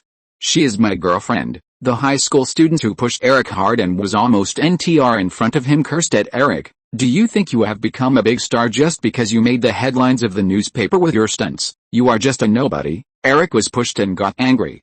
He grabbed the other person's collar and threw him back heavily. With a bang, the unlucky high school student was thrown at Star-Lord's feet. Chapter 164, Star-Lord is beaten, Azu is angry. Star-Lord was stunned when he saw the high school student lying on the ground groaning in pain. You don't know who you've provoked yet. Eric walked towards the high school student angrily. The frightened high school student immediately got up and ran backwards, enduring the pain in his body. When he ran behind a car, he didn't care about his face and crawled under the car. Eric didn't immediately grab the other person from under the car, but walked slowly beside the car with a cat and mouse mentality. A minute later, he walked to the left side of the car, squatted down and shouted under the car, Hey, are you going to hide like a mouse? No, please, don't hurt me. The high school students begged Eric for mercy and fear. Compared to your disgusting appearance now, I would rather see your proud appearance just now. Eric smiled slightly, grabbed the bottom of the car with both hands, and exerted a little force. With a bang, the unlucky car was thrown directly into the sky by him, rolling and hitting the ground, making a deafening sound. The high school student lying on the ground stared at Eric's amazing move with wide eyes, and was so scared that he dared not move. Eric walked over, grabbed the other person's clothes, and grabbed him in the air. Ah! Help! Someone save me! The high school student who was picked up by Eric cried for help like crazy. "Hey, I think you'd better put him down." Star-Lord finally couldn't help it and shouted at Eric, "Your power is not for ordinary people. Who are you?" Eric frowned and looked at Star-Lord. "I'm Peter Patrick, but my name is not important. I advise you to put him down." Star-Lord had heard from his father that Clark's ability was transferred to an ordinary person. He now guessed that the guy in front of him was the one who obtained Clark's ability. He put his hand on his waist, ready to take out the elemental gun and shoot at the other party as soon as the other party made a move. What if I say no? After getting Clark's ability, Eric has been completely addicted to the pleasure of this power. At first, he punished the robbers and thieves on the street and won people's praise. The media also called him Superboy. He enjoyed the feeling of being surrounded by praise and envy, and hoped to become a superhero who helps people. But now, his idea of becoming a superhero has gradually faded. Since he has superpowers, he can do whatever he wants. Anyway, no one in the world can stop him. "Hey, I advise you not to act rashly, because I have dealt with guys like you before," Star-Lord said as he took out a gun that Peter used runes to enchant for him. Seeing Star-Lord pointing the toy gun at him, Eric laughed dumbly. "Maybe you don't know how powerful my power is. You know, I'm not afraid of even real bullets, but your broken toy gun." Eric didn't take Star-Lord's gun seriously at all. He threw the high school student to the ground and walked slowly towards Star-Lord. Seeing this, Star-Lord stopped talking nonsense with him and immediately pulled the trigger. The rune on the elemental gun was activated, and the dazzling light condensed on the core of the world tree inside the gun, followed by a powerful momentum suddenly bursting out. Under the effect of the rune on the core of the world tree, the condensed elemental energy shot towards Eric like a super hand cannon. Eric, who was shocked by the momentum created by Star-Lord, had no time to dodge and was hit hard in the chest by the bullet composed of the original elements. With a bang sound, accompanied by a dazzling light, Eric was shot away by Star-Lord. Eric lay on the ground, looking at Star-Lord in astonishment. Clark himself lacked resistance to magic, and Eric was naturally no exception after he took all of Clark's power. So the moment he was hit by the elemental energy, he felt severe pain all over his body and found it difficult to stand up. Looking at Eric, who was shot down by Star-Lord, Healy and her boyfriend were both stunned and opened their mouths wide. The black security guard in charge of security rolled his eyes and fainted under the strong stimulation. "Even if you glare at me, it can't change the fact that you lost. This is the magic pistol that my father made for me." Looking at Eric lying on the ground, Star-Lord showed off the elemental gun in his hand and put the gun away. Just when Star-Lord was about to see if the high school student was injured, the next second, Eric, who was lying on the ground, suddenly stood up and bumped into him. Star-Lord didn't expect Eric to be able to stand up, and was knocked out by surprise. Bang! Star-Lord fell heavily to the ground amid the exclamations of Healy and the others, and the elemental gun on his waist was also thrown out, just not far in front of Eric. Eric, who was panting, endured the pain in his body and wanted to walk forward to pick up this magical pistol that could hurt him. Unfortunately, Smallville High School had already finished school, and the students left the campus and passed by the gate, just in time to witness the scene of Eric knocking Star-Lord out. Eric looked at the students at the school gate and found that everyone looked at him with fear instead of admiration and enthusiasm. Eric was full of thoughts. He ignored Star-Lord and the elemental gun who fell to the ground and turned to walk towards Healy. "Let's go, Healy." However, what he didn't expect was that Healy, who had flirted with him before, now looked at him with disgust. "Go away, monster." He wanted to get angry after being stung by the word monster, but seeing more and more students gathering around him, he could only walk away in anger. In the crowd, Azu looked at Star-Lord who fell to the ground, then looked at Eric who was leaving, and walked up to help Star-Lord up with a flash of anger in his eyes. Kent Farm. Jonathan and Martha were receiving two guests at this time. "I'm New Parasha, an FBI agent. I want to talk to your son, Clark Kent." The sturdy agent wearing sunglasses said he wanted to talk to Clark. "I don't know what you want to talk about, but I think Clark should have nothing to do with you." Jonathan looked into the other person's eyes. "You can't get what you want, really? But as far as we know, your son Clark doesn't think so. Maybe he's willing to talk to us." As he said that, New Parasha took a file from his colleague. Last year, on July 14th, Clark Kent rescued a person from a burning car. Afterwards, it was found that the car door was directly pulled down. It was amazing strength, On July 22 this year, someone saw him in a chemical plant, and 4 people in the exploded chemical plant were rescued by a mysterious person. As he spoke, he observed Jonathan's face, wanting to see his reaction. Jonathan's frowning reaction made him very satisfied. If Clark has a talent that ordinary people don't have, we hope he can do his part for the government. We will provide him with the best scientific training methods, and you will also receive generous compensation from the federal government, Meteor said his tempting conditions. Jonathan was unmoved. He looked at him and said, "I don't know what you are talking about. Our son is just an ordinary person. He won't go anywhere. No one can take him away." "That's not necessarily true." Meteor stood up and confronted him. Clark happened to push the door in at this time. Seeing the 2 people confronting each other, he was stunned for a moment. "Dad, I guess you're Clark Kent." Agent Meteor took the initiative to greet Clark and extended his hand to him. Clark walked over in confusion and shook hands with him. Holding Clark's hand, the agent kept exerting force, trying to test Clark. As a result, Clark screamed in pain the next second. Meteor looked at Clark's swollen palm, and looked at his colleague, and saw the surprise in each other's eyes. "Is it a mistake?" "Clark, you have a nosebleed." Jonathan pointed at Clark's nose and said to him. Clark wiped his nose with his hand and found that it was covered with blood. "Sorry, I have to go to the bathroom." Clark hurried to the bathroom, stumbling forward and almost falling to the ground. Seeing Clark's poor performance, the 2 agents began to wonder if he was a superhuman. Buzz, Meteor's cell phone rang at this moment. After answering the phone and saying a few words, his expression became more serious and he said goodbye to Jonathan and left. After Clark came out clean, he saw 2 strangers leaving and asked Jonathan in confusion, "Dad, who are they?" "Federal government agents," Jonathan said to Clark. "They are here for your superhuman identity, but judging from your performance just now, they probably doubted it. Then I was lucky enough to be an ordinary person. It's not easy to become an ordinary person. I have nosebleeds all the time." Clark was in a good mood, but I also experienced the life of an ordinary person. "Sam and I played a real basketball for the first time. This was the happiest sports activity I have ever had." Looking at Clark's smile, Jonathan patted his shoulder with mixed feelings. "Maybe I did put a lot of pressure on you, Clark." "No, Dad, I now understand the responsibilities that come with power. The Godfather is right. Power is not a burden. It is my tool to pursue a certain truth." Clark thought of Eric as he spoke. If you can't recognize the price and responsibility of power, you will become a person like Eric, hurting others unscrupulously. Jonathan looked at Clark's changed attitude and asked him, "Clark, what happened?" Clark then recounted to Jonathan what happened at the school gate. He had not experienced it, but heard it from Chloe. "Is Star-Lord okay?" Jonathan asked worriedly after hearing it.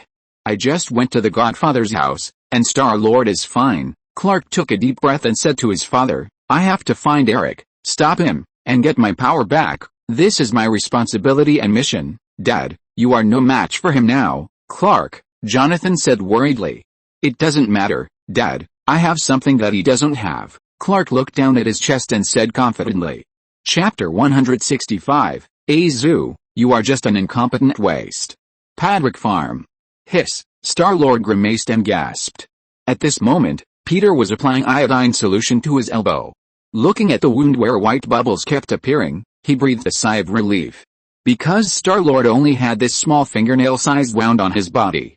Perhaps because of his divine body, Star-Lord's physical strength and recovery speed were amazing. That's why he was able to jump up and down immediately after Eric's heavy push. "You should understand, Star-Lord, kindness to the enemy is harm to yourself. If I were you, I wouldn't put away the gun after shooting once," Loki next to him said sarcastically. "I will make him unable to move before reasoning with him. It's better to stab him a few times first." "Go and help pour out the water," Peter asked Loki, who looked a bit annoying. "To pour out the water?" "Dad, I'm sorry, I couldn't subdue him." Star-Lord felt a little embarrassed and apologized to Peter. "No, it's not your fault, that's Clark's ability," Peter comforted the frustrated Star-Lord. Originally, he wanted Clark to experience the life of an ordinary person for 2 days, but now it seems that things have deviated from his idea. Clark honestly experienced the life of an ordinary person, but Eric, who got his ability, completely let go of himself and became a Homelander. He must take action in advance. "By the way, where's Zoo?" Peter suddenly realized that he hadn't seen Zhu for a long time. He didn't show up after school, Star-Lord replied to him, and he wasn't with Clark. Peter nodded and looked out. The dark clouds of the evening covered the sky, and thunder was heard faintly in the distance. At the same time, Eric's house. Eric pushed open the door and excitedly handed the newspaper to his mother. "Mom, have you read the newspaper?" His mother forced a smile, took the newspaper and said to him, "Yes, I have read it." Seeing that his mother was not sincere, Eric asked, "What's wrong?" "Mom," after the voice fell, his mother unconsciously took a step back.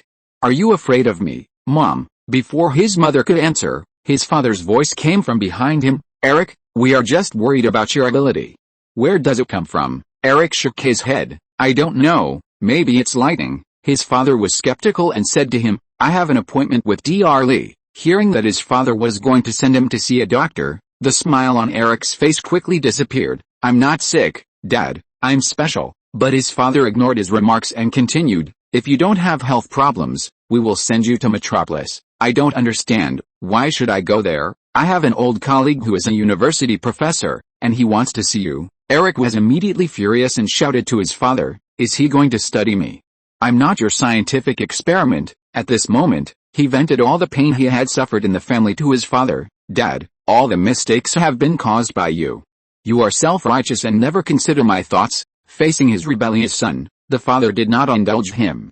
He stepped forward and stared at him. "You may be special, but as long as you live here, I should be in charge." Eric, who was completely enraged by his father's domineering attitude, grabbed his father's arm at lightning speed and slammed into the wall.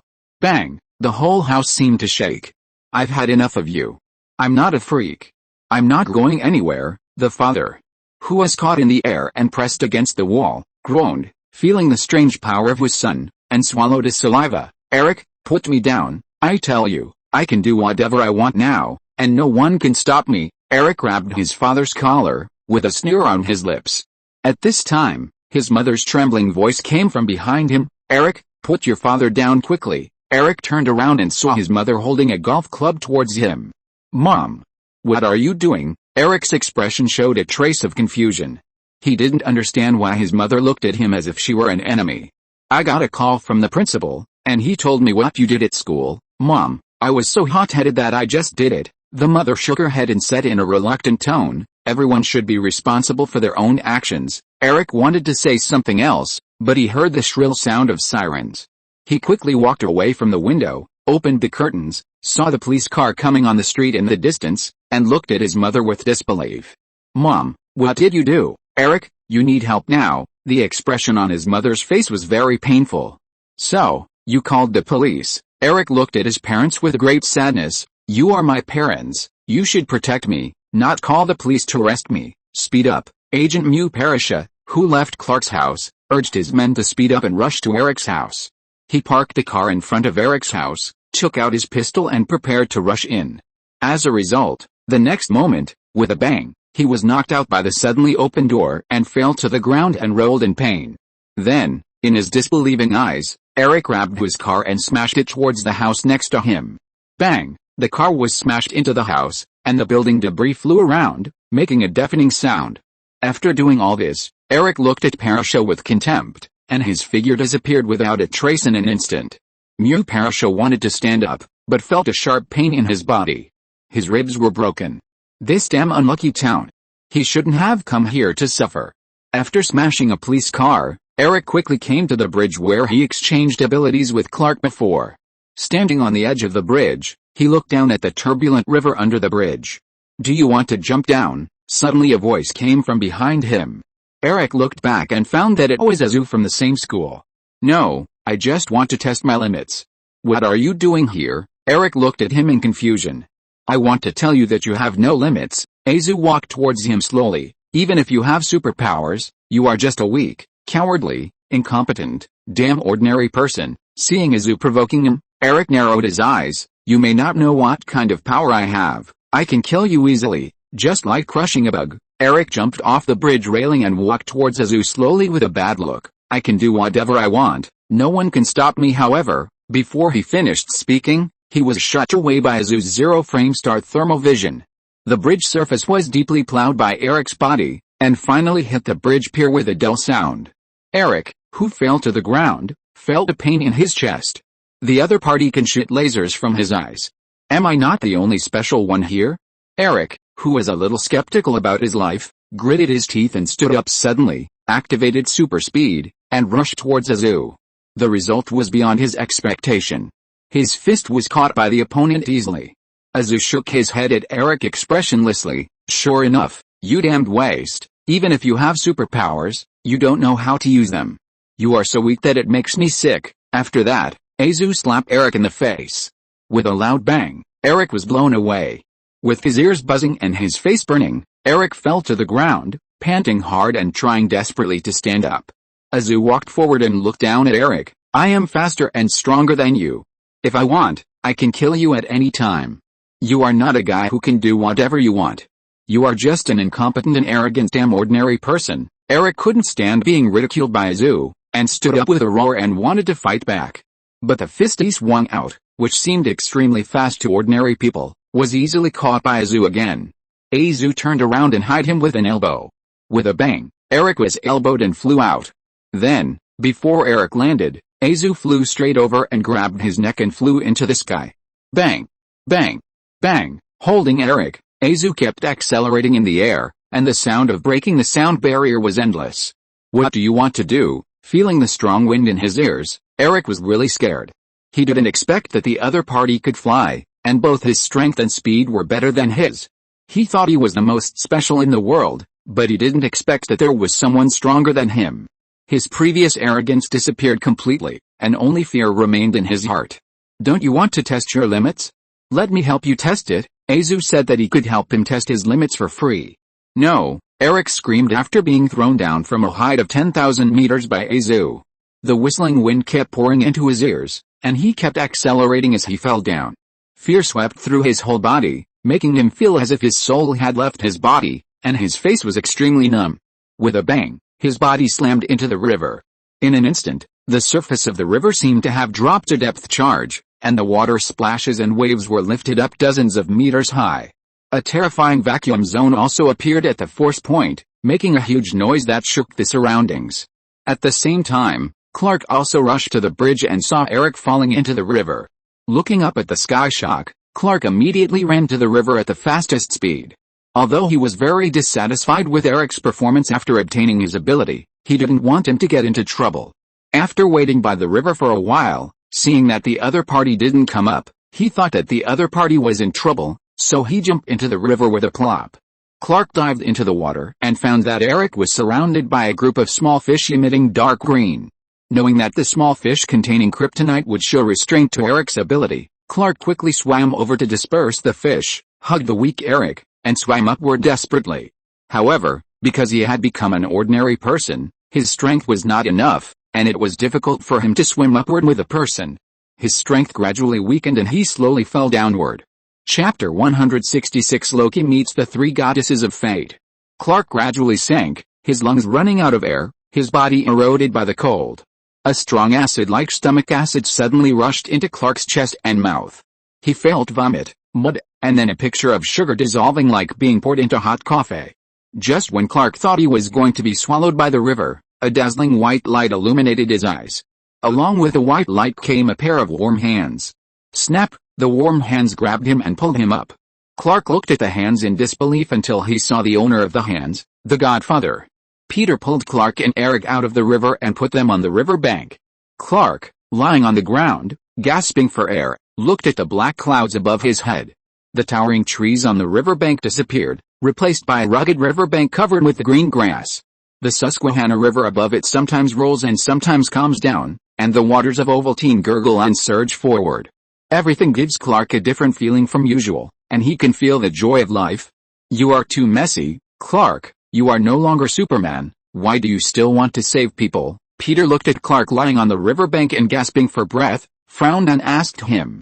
Godfather, I think, if I want to pursue a certain truth, even if I have no power, it will not affect it. Clark looked at Peter gratefully. Thank you, Godfather. Thank you for saving me. He can't remember how many times the Godfather has saved him. Bang! As soon as Clark finished speaking, Zoo fell from the sky.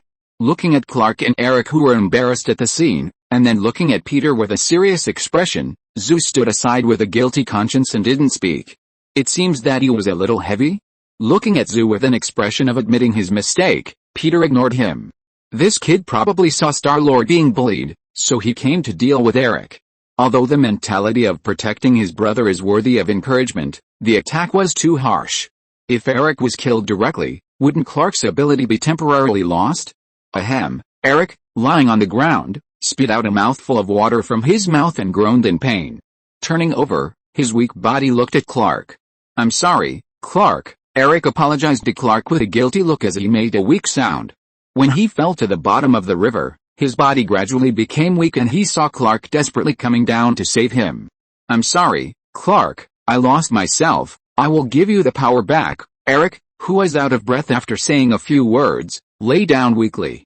Realizing his ridiculous behavior, he no longer had any desire for power. The only thing he wanted to do was to return the power to Clark and stay as far away from the monster John as possible. Clark sat up, put on the clothes Peter gave him, and said frustratedly, "No, it may not be possible now, that requires lightning, that's not something that can't be done." Peter said to the frustrated Clark. "Clark, hold the kryptonite and hold Eric's hand." Peter threw a piece of kryptonite at Clark. He prepared a lot of this stuff. After hearing a loud noise coming from this side, he rushed over with a piece of kryptonite. Seeing the kryptonite thrown by Peter, Clark subconsciously wanted to dodge. But in a moment, he thought that he had become an ordinary person, so he carefully caught the green kryptonite. After holding Eric's hand, he looked at Peter, wanting to see what the Godfather would do. As a result, just like Azu, the zero-frame Stark Godfather waved his hand and a lightning bolt struck him. Startled Clark hurriedly wanted to retreat, but he was already an ordinary person. How could he be faster than lightning, and was directly struck? "Ah!" Clark screamed, and suddenly felt a pain attacking his whole body. At the same time, the green kryptonite in his hand also emitted a dazzling white light. Lightning lingered around the two people, and the arc made a crackling sound in the air. The two people who were electrocuted fell to the ground shaking, and trembled from time to time. After the lightning dissipated, Peter walked to Clark and pulled him up. "How is it? Clark, are you recovered?" Clark shook his head, stretched out his hand, which was a little confused by the electric shock, and then held it. Feeling the sense of power coming from his body, Clark nodded. "Yes, Godfather, we are back." Azu next to him heard Clark say that his ability was restored and breathed a sigh of relief. Fortunately, he did not beat Eric to death. Half an hour later, ambulances and police cars arrived and sent the unconscious Eric to the ambulance. "Godfather, what will happen to Eric?" "I don't know, don't worry about him, they had problems before they had superpowers," Peter said to Clark while looking at the ambulance. "Sometimes, extraordinary power can indeed make us lose our way, but Godfather, I will never be like him." Peter's eyebrows moved and he asked Clark, "Why?" "Because Eric doesn't have my two best gifts, you and my parents." Peter patted Clark's shoulder and said nothing. Glancing at Zhu next to him, he shouted to him, "We have to go, John." Hearing Peter calling him, Zhu immediately followed him. "Okay, Dad." Ahem. While Clark was talking to his parents, Zhu whispered to Peter, "Dad, I'm the same as Clark." "What's the same? You are also my best gift." Zhu said something that stunned Peter. Doesn't this kid know that the first one to flatter is the most effective, and the effect of the latter is greatly weakened? "Oh, John, if you tell me before you act next time, I think I will be happier." "Sorry, Dad, I shouldn't be so impulsive." Zhu apologized to him. "You came here because Star-Lord was hurt, right?" "No, Dad, Zhu thought about it and couldn't find a suitable excuse for a long time. "Anyway, John, your intention is good, and you can be considered a real hero this time." Peter patted his shoulder. "Okay, let's go." Azu nodded, and his mood also improved unconsciously. The next day, early in the morning, he had just finished breakfast when he received a call from Officer Ryan. "Good morning, Peter." "Good morning, Officer Ryan." Peter asked him, "I guess you have some news to tell me, right?" "Yes, the FBI that was investigating in Smallville is gone. Their leader has broken several ribs and has to stay in the hospital for 2 days, Ryan said gloatingly. "I told them to be careful. There are many dangerous things in this town." Peter nodded and asked him, "Is Eric awake?" He woke up, but told the police and agents that he didn't remember anything before. In addition, His superpowers as a superboy have disappeared, and he has become an ordinary person again. It's a happy ending, isn't it? Peter raised his eyebrows and said to him, but I heard that he smashed all the police cars in your police station. Ahem. Ryan coughed. It's a small problem. That's the problem that the director should be worried about. After chatting with him for a few words, Peter looked at Loki, who was sitting on the sofa next to him. This kid has been relatively quiet recently. He used to cause trouble for himself from time to time. Has he changed now? Loki, what are you busy with recently? Peter asked him. Nothing, I'm reading some magic. Loki said that he was diligent and studious. Studying? Peter looked at him with suspicion. Is this kid secretly preparing some big moves? Late at night, after Loki fell asleep, he soon entered the dream world. In a hazy mist, he found himself standing in front of the world tree in the courtyard. The world tree exuded a white halo, as if waiting for him to come. Curious, Loki walked forward and touched the world tree with his hand. He knew that the world tree had a very important connection with him, but he didn't expect that the world tree could also be called in the dream world. The moment he touched the world tree, Loki was pulled into a closed space. Thousands of silk threads hung in the space, swaying gently in the wind, as if leading to countless possible futures. Three goddesses of Norn, welcome, son of Peter Patrick, an old voice came into his ears.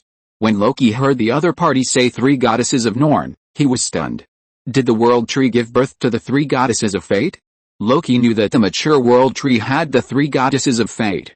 They are Erd, Vildanti and Shakoti, representing the past, present and future respectively. The three goddesses of fate, also known as the three goddesses of Norn, not only control the fate of mankind, but also predict the fate of gods, symbolizing the supreme power of fate in Norse mythology. The work of these three sisters is above everything else, even gods and demons cannot control it, symbolizing the worldview that fate dominates everything, even gods and demons are no exception. They live at the root of the world tree, Yggdrasil, at the fountain of fate, weaving the fate, life and death, and fortune and misfortune of mankind and gods. The eldest daughter Erd, in charge of the past, her name means the past, and she is also called the goddess of death. The second daughter Vildanti is in charge of the present, symbolizing the current reality in existence. The youngest daughter Shakoti is in charge of the future, representing the unknown and possibilities. You are the three goddesses of fate, Loki said in disbelief. You have already seen it. We are here, connected by fate, the old female voice said.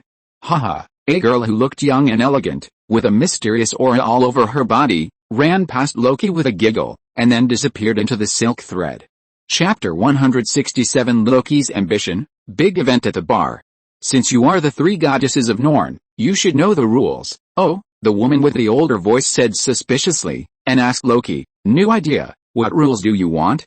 Loki, you have to answer me a question. Loki looked at the thread of fate hanging above his head, and said to the other party, anyone who enters the residence of the three goddesses of Norn can ask you a question about fate.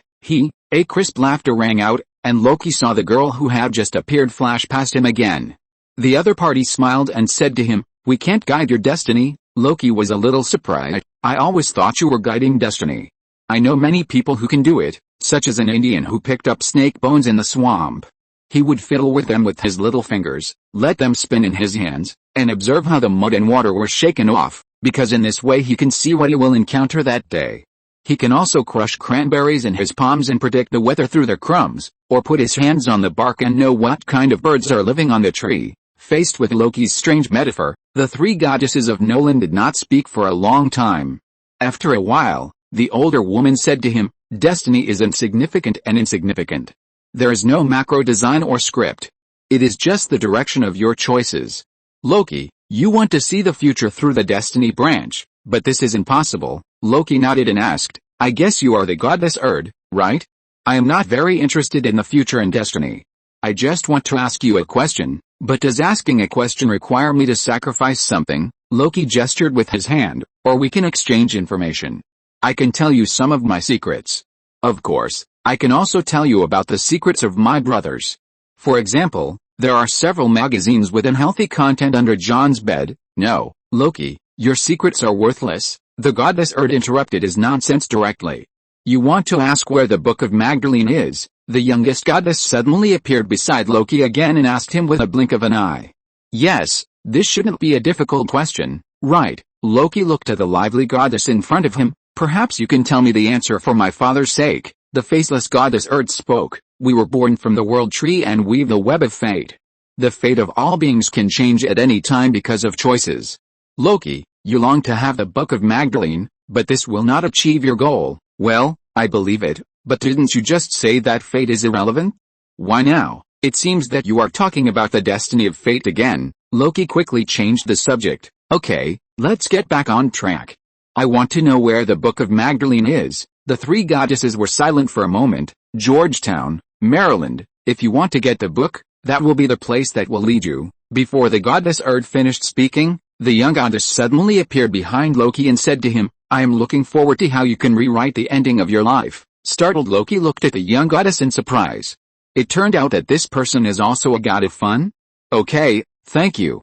Maybe I can bring you some gifts next time. Loki thanked them in a good mood. But I have another question. Why can I come here in my dream? Why doesn't my father know you exist? The web we can weave is not complete enough. So it cannot be linked to more possible futures. Your perception in the dream world is extremely sharp, so you can feel our existence, Goddess Erd explained to him. I see. In short, you are not strong enough now, right? Loki expressed his understanding. The three goddesses of Norn fell silent again. Okay, I have to go. Anyway, thank you for your help. Loki greeted the three goddesses in a good mood and turned to leave. When he walked out of the room full of silk threads, he found that the scenery in front of him suddenly changed, and he was back in the courtyard again. He walked a few steps along the courtyard and opened his eyes. Loki found that he had woken up. Getting off the bed, he looked at the world tree emitting a faint light in the courtyard.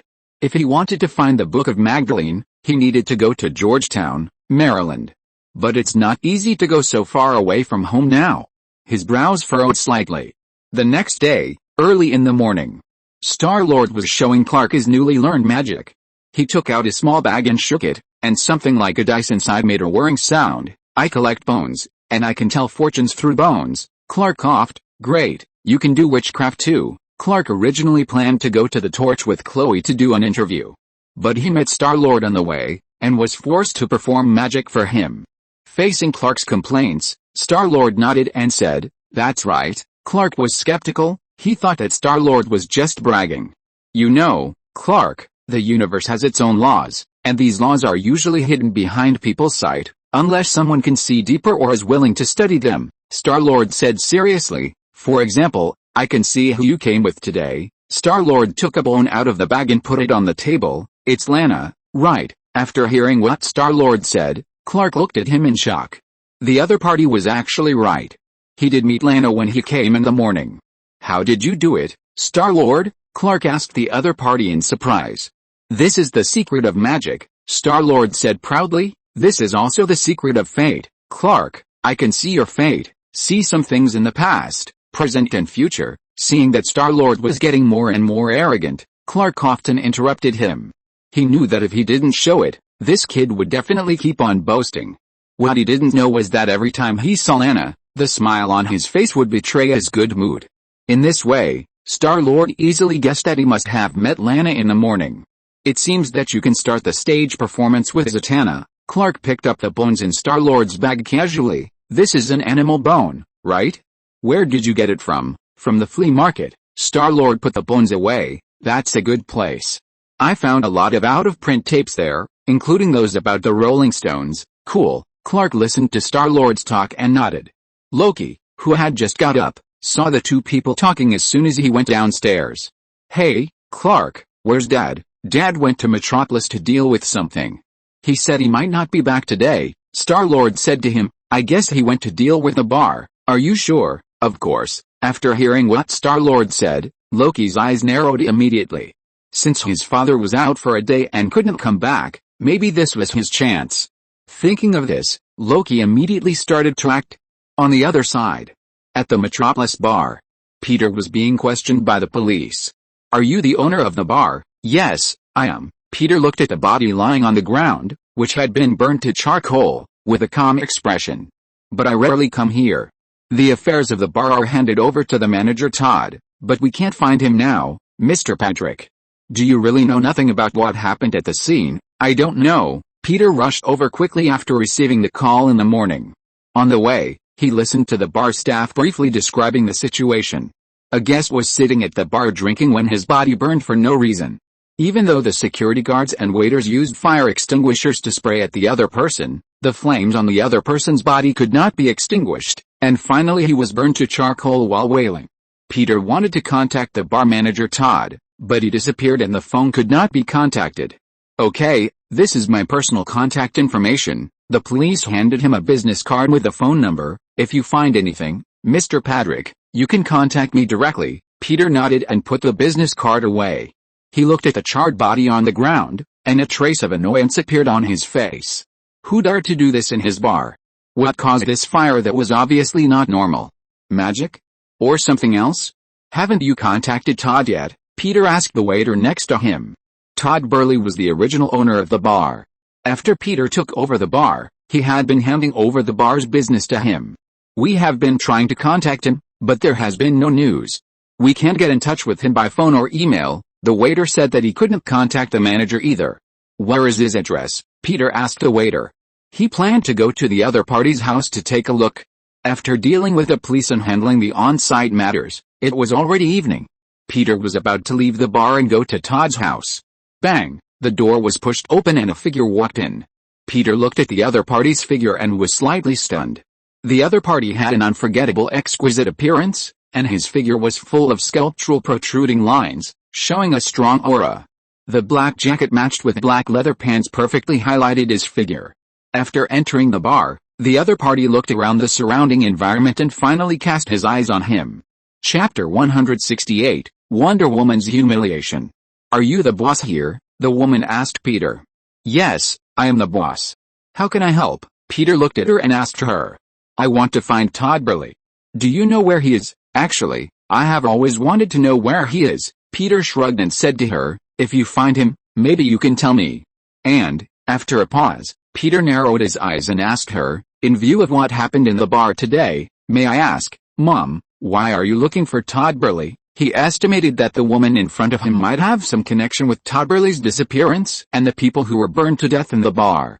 "It's none of your business." Seeing that she couldn't get any information from Peter, the woman shook her head in disappointment and turned to leave.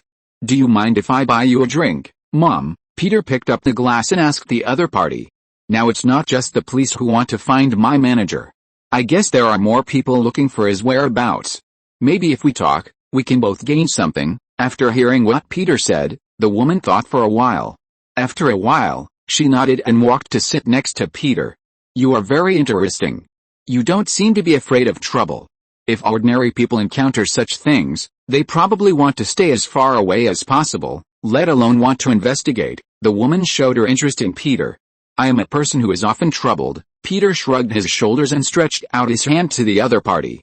"I am Peter Patrick." Seeing Peter's outstretched hand, the woman's eyebrows moved. "I am Diana Prince." Hearing the other party say the name Diana Prince, Peter's expression was slightly stunned.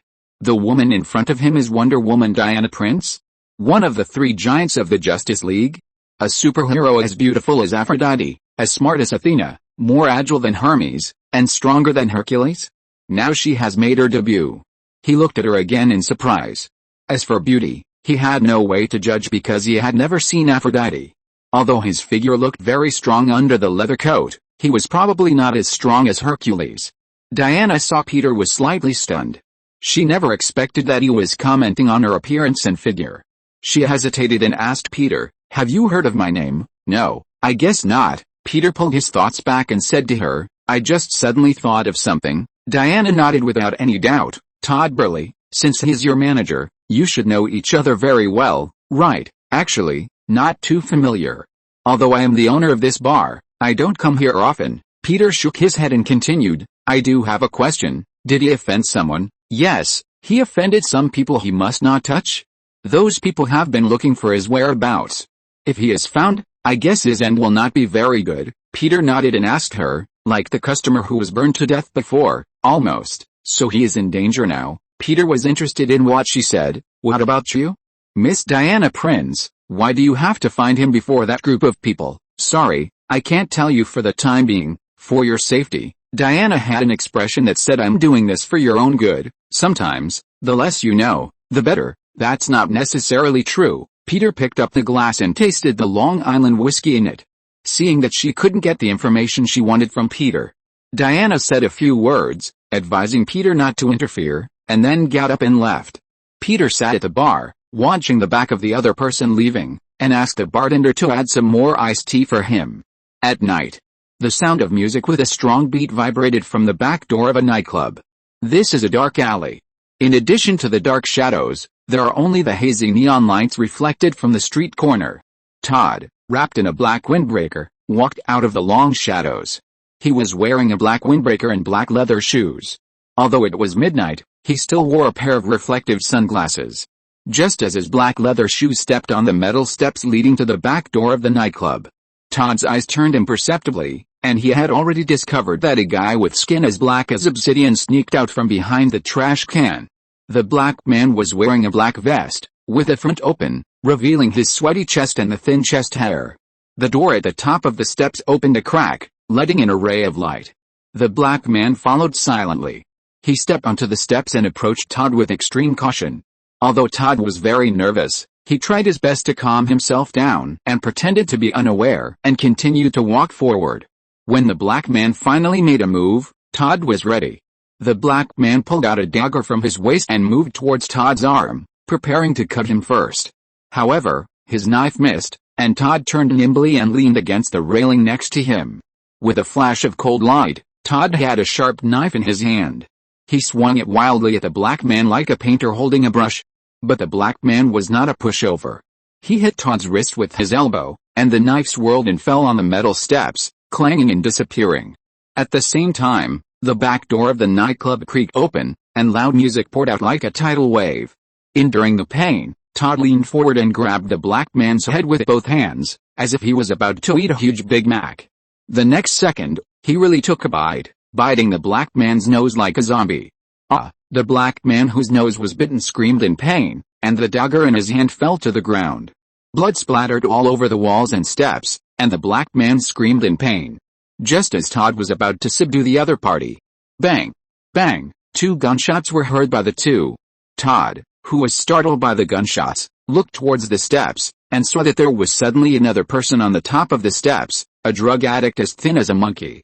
The other party wore a knitted hat with a brim pulled down low, had pockmarks on his face, and the .38 revolver in his hand was slowly smoking.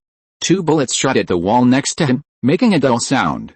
Seeing the gun in the other party's hand, Todd immediately stopped biting. The black man, who finally broke free from Todd's teeth, immediately reached out to cover his bloody face, and slowly squatted down to try to find his dagger. Fuck. Damn it, the black man cursed and couldn't stop gasping for air in pain. Just as the two were about to attack Todd, who surrendered, they suddenly heard a sound of breaking through the air. In Todd's astonished eyes, the 2 black men who were about to deal with him suddenly fought each other. The black man stabbed the drug addict with a dagger in his hand in a crazy state. In the dark night, he grinned and looked hideous, looking like a skull with lipstick on it. The drug addict was stabbed in the shoulder by the black man, and his clothes were immediately soaked with blood. The drug addict who was stabbed seemed to have lost the sense of pain, gritted his teeth and pulled the trigger at the black man's head. Bang! With a sound like bones breaking, the black man's brains flew out like swill thrown out by a chef, and blood trickled down his face. The frightened Todd was completely stunned by what was happening in front of him. He took a step back, looking at the drug addict who was in a daze and wanted to escape, but when he turned around, he saw Peter standing in front of him. Boss, the frightened Todd looked at Peter with a cold face and stepped back in fear. Peter grabbed his clothes and threw him to the ground. With a bang, Todd fell heavily to the ground.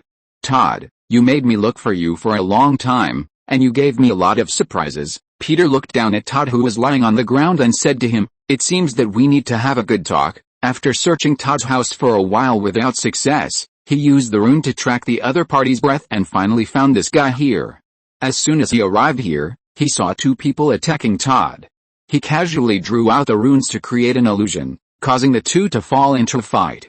Seeing that Todd seemed to have lost his soul, Peter asked calmly, "Such a bad thing happened in the bar, why did you, a manager, hide?" "I hired you as a manager, is this how you repay me, boss?" "I didn't mean it."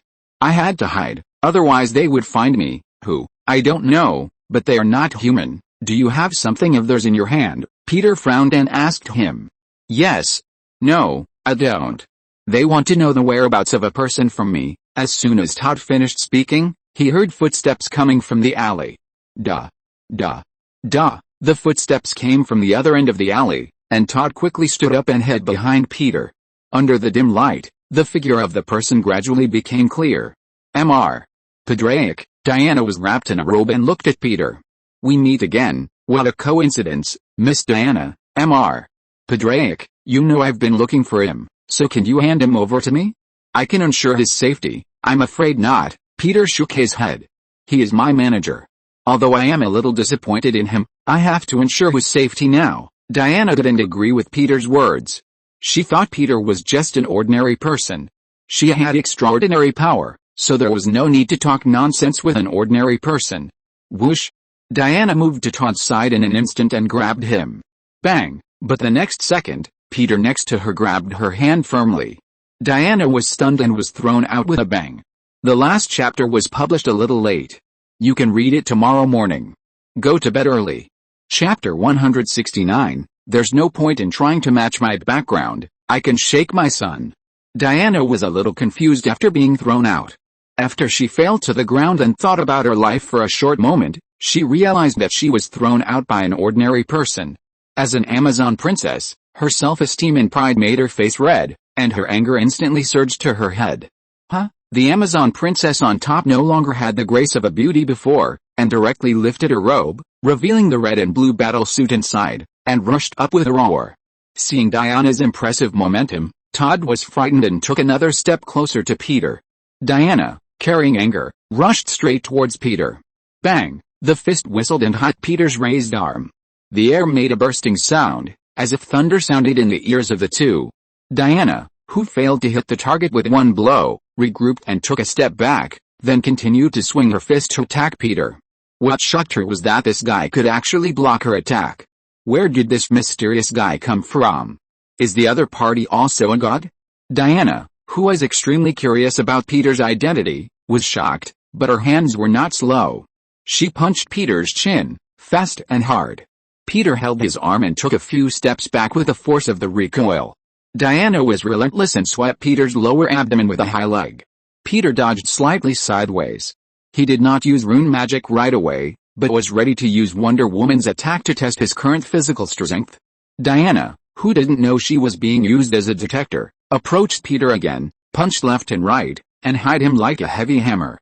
This time Peter did not dodge. Facing the opponent's close combat, he chose to fight hard.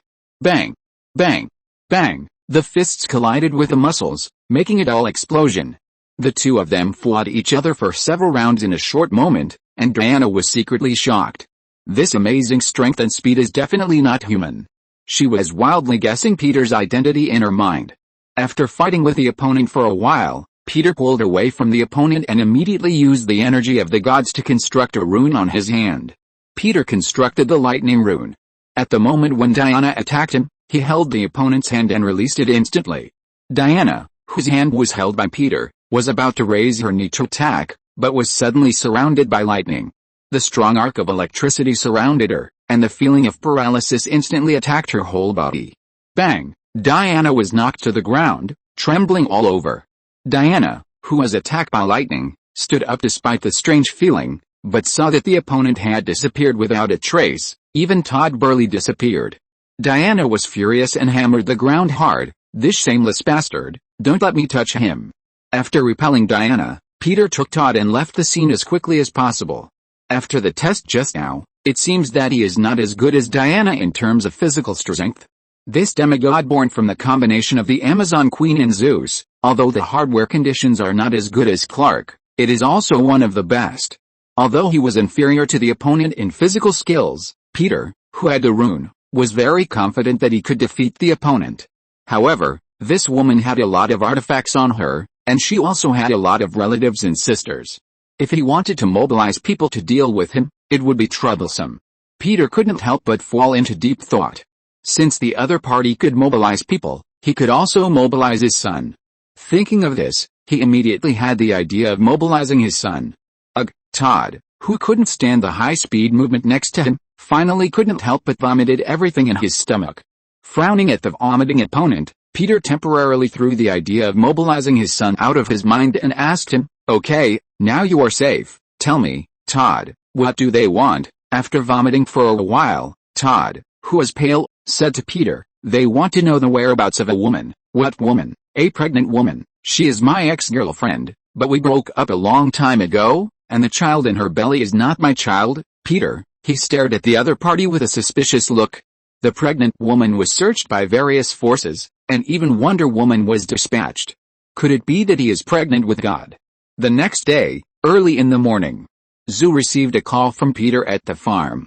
"Dad, John, are Loki and Star-Lord with you?" Zoo nodded and said, "Yes, Dad, they are upstairs." "That's good. You take Star-Lord and Loki to Metropolis now. I will ask for leave for you at school." "Dad, is there something wrong?" Zoo asked with a frown.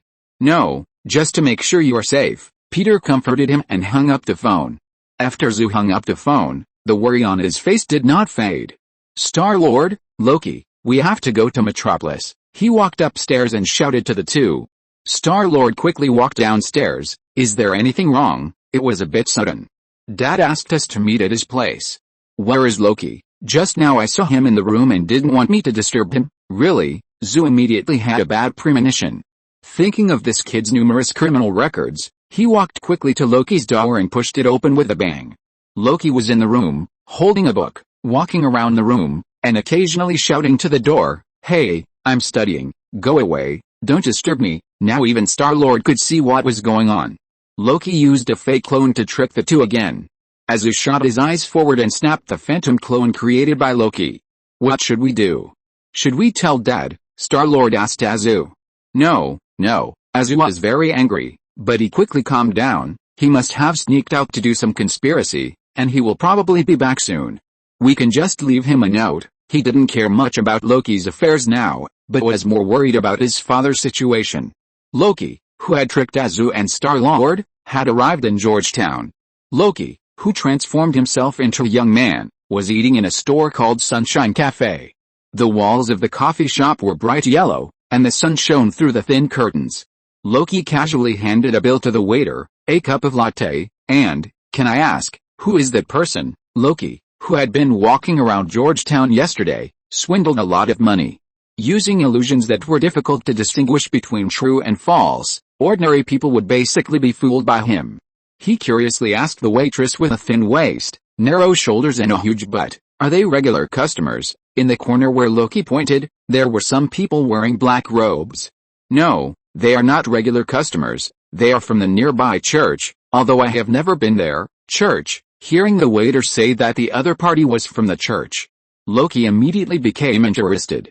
The Book of Magdalene was said to have been hidden by the church, and perhaps these priests knew something. Loki immediately moved closer to the church members who were wearing the church uniform, using his keen hearing to capture the content of their conversation. Soon through the conversation of these people, Loki understood their intentions. This group of priests were going to participate in a ceremony held by a wealthy man named Mabriella in his castle. It was not an ordinary ceremony. This group of guys who looked like cultists seemed to be preparing for some taboo activities. Loki, who was interested in this, immediately had an idea in his mind. When one of the priests went to the bathroom, Loki immediately followed him. In the bathroom, after the young priest finished flushing the water, he went to the mirror to wash his hands. He took off his hood, looked at his face in the mirror, and squeezed the newly grown pimples with his hands. After squeezing out the pimples, the young priest nodded with satisfaction. After washing his hands, he couldn't help but look up at his handsome face in the mirror again. As a result, he saw a scene that shocked him instantly. There were two identical versions of himself in the mirror. No, that's not right. There was another self standing next to him. Swallowing his saliva, he slowly looked to his left. Turning around, he saw a person who looked exactly like himself appeared next to him. The other person was staring at him with interest. The frightened priest had not yet uttered a cry when his other self covered his mouth. Then he felt a wave of sleepiness coming over him, and his body slowly went limp. 1 minute later, the door of the bathroom was opened, and Loki, who had transformed into a young priest, walked out of the bathroom and thoughtfully removed the under maintenance sign. After tidying up his clothes, Loki blended into the priests. Fortunately, the guy he transformed into was not very popular, and no one took the initiative to talk to him, so his identity was not exposed. After eating something in the coffee shop, the believers, led by the leader, took a cart to the castle of Meteorites on the outskirts of the city. After getting off the car, Loki looked up at the gloomy sky on the outskirts of the city. In the deserted place, there was only an ancient castle standing in front of him, and a few crows were perched on the pine trees in the distance, making noisy and harsh cries. Loki wrapped his headscarf tightly and followed the believers into the castle. As soon as he entered the castle, black and gray came into his eyes. The castle in front of him was not as spectacular as he had seen on TV. Instead, it was full of death and decay. The dark walls and the remains of items that had not yet been completely burned all showed that there had been a fire here. The priests next to him also whispered about it. Soon Loki figured out what had happened here. A year ago, there had been a fire here. Almost all of the wives and children of the castle owner had died in the fire. Even the castle owner, Meteorites, was disfigured in the fire. It's the end of the month, and I'm begging for monthly tickets from readers. If you're listening to this novel on a channel other than Fanfic World, it means they downloaded and uploaded it without effort. We cordially invite you to visit our channel, Mundo Fanfic Novelis. There you'll find the original version of this story, and you can explore many other novels of various genres. We're waiting for you to immerse yourself in a world of incredible novels. Chapter 170. Loki makes up a random spell and causes trouble. The church leader stepped forward and rang the doorbell of the castle. Squeak, the door was chained inside, and the servants opened the door a crack and looked at the leader who knocked on the door vigilantly. Mr. Robert Nepper, yes, good morning, I am Robert Nepper. The church leader Robert took off his hood, revealing half of his white hair. I am from the Missionary Alliance, and I have an appointment with Mr. Meteorites before. The female black servant looked at Robert, nodded and opened the door. The gentleman is waiting for you in the study, Mr. Robert. Thank you. Robert nodded to thank the other party. Loki, disguised as a priest, followed the crowd into the castle. Loki and the church members were arranged by the black servant to wait in the living room. The servant personally took the leader Robert to the study.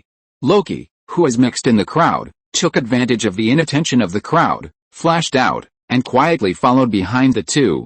With a squeak, the door of the study was opened, and dim light came in. Robert followed the servant into the study. The study was dim, and the windows were covered by curtains even in broad daylight. The candles burning in the room did not add to the feeling of brightness, but made him feel more eerie. Robert Nepper was the leader of the Georgetown Missionary Alliance. The organization was composed of a group of wizards obsessed with ancient mystical arts. Similarly, he was also a doctor who studied mysticism and had a deep understanding of summoning and forbidden magic. The purpose of his coming here this time was to accept the commission of the castle owner and complete a summoning ceremony. Just as he was looking at the environment of the study, the servant turned the wheelchair behind the desk. Robert was able to see the face of the owner in the wheelchair. Half of the other party's face was burned, revealing a hideous and ugly face. Mr. Robert, I'm glad that you can come on time, the old man named Meteorites, whose half of his face was burned, made a hoarse voice. I'm afraid this ceremony wouldn't be so easy without your help. You must be very tired after all this journey. Please take a seat. Robert nodded slightly and thanked him. Thank you, Mr. Ella. Mayberry pushed the wheelchair and walked closer to him. I heard, Mr. Robert, you also lost a relative recently. It seems that we have the same sad situation, Robert said with a complicated expression. Yes, I lost my wife. She died of illness. Death lurks under the eaves, like a bird, constantly making her desires stronger, and then taking our lives. Mayberry touched the wound on his face. When I lost my wife and children, this place was the worst place in the world for me. Every corner of this house reminds me of them. Some people have the strongest desire when talking about death, that is, to stay away from the place where their relatives died. But if they really act on this impulse, it is often more harmful to them, because it will make those who have lost their loved ones refuse to face the new reality. Mayberry pushed the wheels of the wheelchair with both hands to the bookshelf, looked up at the full of books on it, and continued to say to him, the book says that the best way is to stay where you are and fight the grief until the grief turns into memories. He looked at Robert and said, if possible, I will stay here and turn the grief into memories, but I want more than that. The fire caused me to lose my wife and daughter. I am willing to pay any price to bring them back. He clapped his hands, and the servant pushed a safe from the corner of the room. Marbury opened the safe, took out a thick book from it and handed it to the other party. This is the Book of Magdalene. It was previously collected by a private collector. Now I have it. I believe, Mr. Robert, you will help me complete the ritual, summon the angel of death, and help my family return to me, right? Robert looked at the Book of Magdalene and nodded hesitantly. If the recorded spells are correct, we should be able to summon him, although there are many risks involved. Marbury was very satisfied with the other party's answer and continued, I will pay you enough to help you resist this risk. So, Mr. Robert, when do we start? Just prepare a little. We can start in the evening. Outside the room, Loki, who overheard the other party's conversation, narrowed his eyes when he heard that the other party was going to use the Book of Magdalene to summon the god of death. Very good, I can fish in troubled waters. Night. The priests of the Missionary Alliance who were ready for work gathered in the hall with candles. Countless magic circles were drawn on the floor of the entire hall, and the atmosphere filled with magic filled the entire space. Robert, standing in the center of the magic circle, glanced at the Book of Magdalene on the shelf with a solemn expression. He looked at the believers standing in order with a deep gaze and took a deep breath. Everyone, we are going to do something that has never been done before, that is, to summon and imprison the god of death. This may be full of dangers, but this is our way to explore the mysteries of ancient secret arts, and our great deeds will also be recorded. The believers in the audience listened quietly to the leader's speech. Loki wore a hood and hid among the believers, staring at the book in the other's hand with burning eyes. The owner of the castle, Mabry, was pushed in a wheelchair by a servant, staring solemnly at Robert who was speaking. Okay, let's officially start next. Robert looked at his watch, opened the Book of Magdalene and prepared to summon the god of death. In this darkness, I give you a coin made of stone. Robert recited the spell and took out a stone in his left hand. In this darkness, I give you blood flowing from my veins. When he said this, he took out a dagger, put it on his arm, gritted his teeth and cut the vein. Blood immediately gushed out and dripped onto the magic circle on the ground. While Robert was chanting the spell, the churchgoers below the stage also chanted Latin spells to help him. Loki also took advantage of the situation and chanted Latin spells. For him, who was already gifted, he had already mastered Latin, and he could even perform exorcism rituals in Latin. Chanting the spell and feeling the changes in the magic elements in the air, Loki was a little careless at first, and then his expression gradually became a little stunned. He thought that this group of people were just courting death without knowing their own abilities. He was in a good mood and wanted to keep playing with this group of people, but now he saw that the situation was a little wrong. Could it be that this group of wizards could really summon the god of death? Loki was a little panicked now. Robert's summoning on the stage continued. I will also give you a feather plucked from the angel's wings for you to fly to the sky. He took a feather from his subordinate and threw it to the ground. The feather that floated to the ground moved slightly, and then slowly floated up to the sky. Boom! The last feather that floated to the sky was instantly burned up by a ball of fire. The feather did not fly away as planned, which made Robert a little flustered. He swallowed his saliva and tremblingly recited the spell. In this darkness, I summon you with poison. In this darkness, I summon you with pain. In this darkness, I open the way, open the door, and summon your arrival. As he recited the spell quickly, the magic circle on the ground seemed to be ignited by flames, shining from the outside to the center, and then, a strong wind suddenly broke out of thin air, filling the entire hall. The wizards who were blown by the strong wind and couldn't open their eyes only felt that there seemed to be an invisible hand in the air, strangling their necks. Some wizards who were not strong enough to concentrate were blown away by the strong wind and screamed. I summon you in the name of my old master. Nada, Ella, and Nep summon you. Enduring the strong wind and invisible pressure, Robert grabbed the stage with difficulty and recited the spell loudly. Gradually, the wizards under the stage were completely destroyed and fell to the ground unable to get up. They couldn't even recite the spell to blast the formation. Only Loki stood alone in the strong wind and invisible pressure, reciting the spell. The frost giant's physique allowed him to easily resist this kind of pressure. Robert, who was struggling on the stage, didn't know Loki's identity. Seeing that he was the only one who could stand, he showed a shocked expression on his face. How could he not know that there was such a fierce man in his team? Loki repeatedly recited the spells that the wizards had recited before, and looked up at Robert who was still struggling. He was thinking about whether to take the magic book away in the chaos, and Robert shouted at him, Recite the second section of the spell. Loki was a little dumbfounded when he heard the other party's words. How could he know how to recite the second section? After thinking about it, he made up a magic spell. As he recited the magic spell, the whole magic circle showed a special effect like fire. A strong glare flashed in the void. The whistling wind oppressed everyone and made them unable to breathe. Marbury's wheelchair fell to the ground, and he held onto the pillars of the hall tightly to prevent himself from being overturned by the wind. Just when Robert could hardly hold on, a dazzling glow flashed in the air, followed by a flash of fire. With a bang, a figure appeared out of thin air in the center of the magic circle in the hall. In an instant, the ghosts in the whole hall disappeared instantly, and it became calm. Everyone lay on the ground in shock, and it took them a long time to react and look at the figure in the formation. The figure was wearing a black robe, wearing a gas mask on his head, holding a black bag in his hand, and a dazzling ruby hanging around his waist. What is this? Looking at the summoned existence in front of him, Loki widened his eyes in surprise. This doesn't seem to be the god of death. Chapter 171 Azu's Declaration of Killing God. Loki was the first to react. He stepped into the magic circle and took out the bag in the other party's hand and the ruby hanging on his waist. What is that? Robert asked Loki in confusion. He was a little surprised that the god of death was different from the records.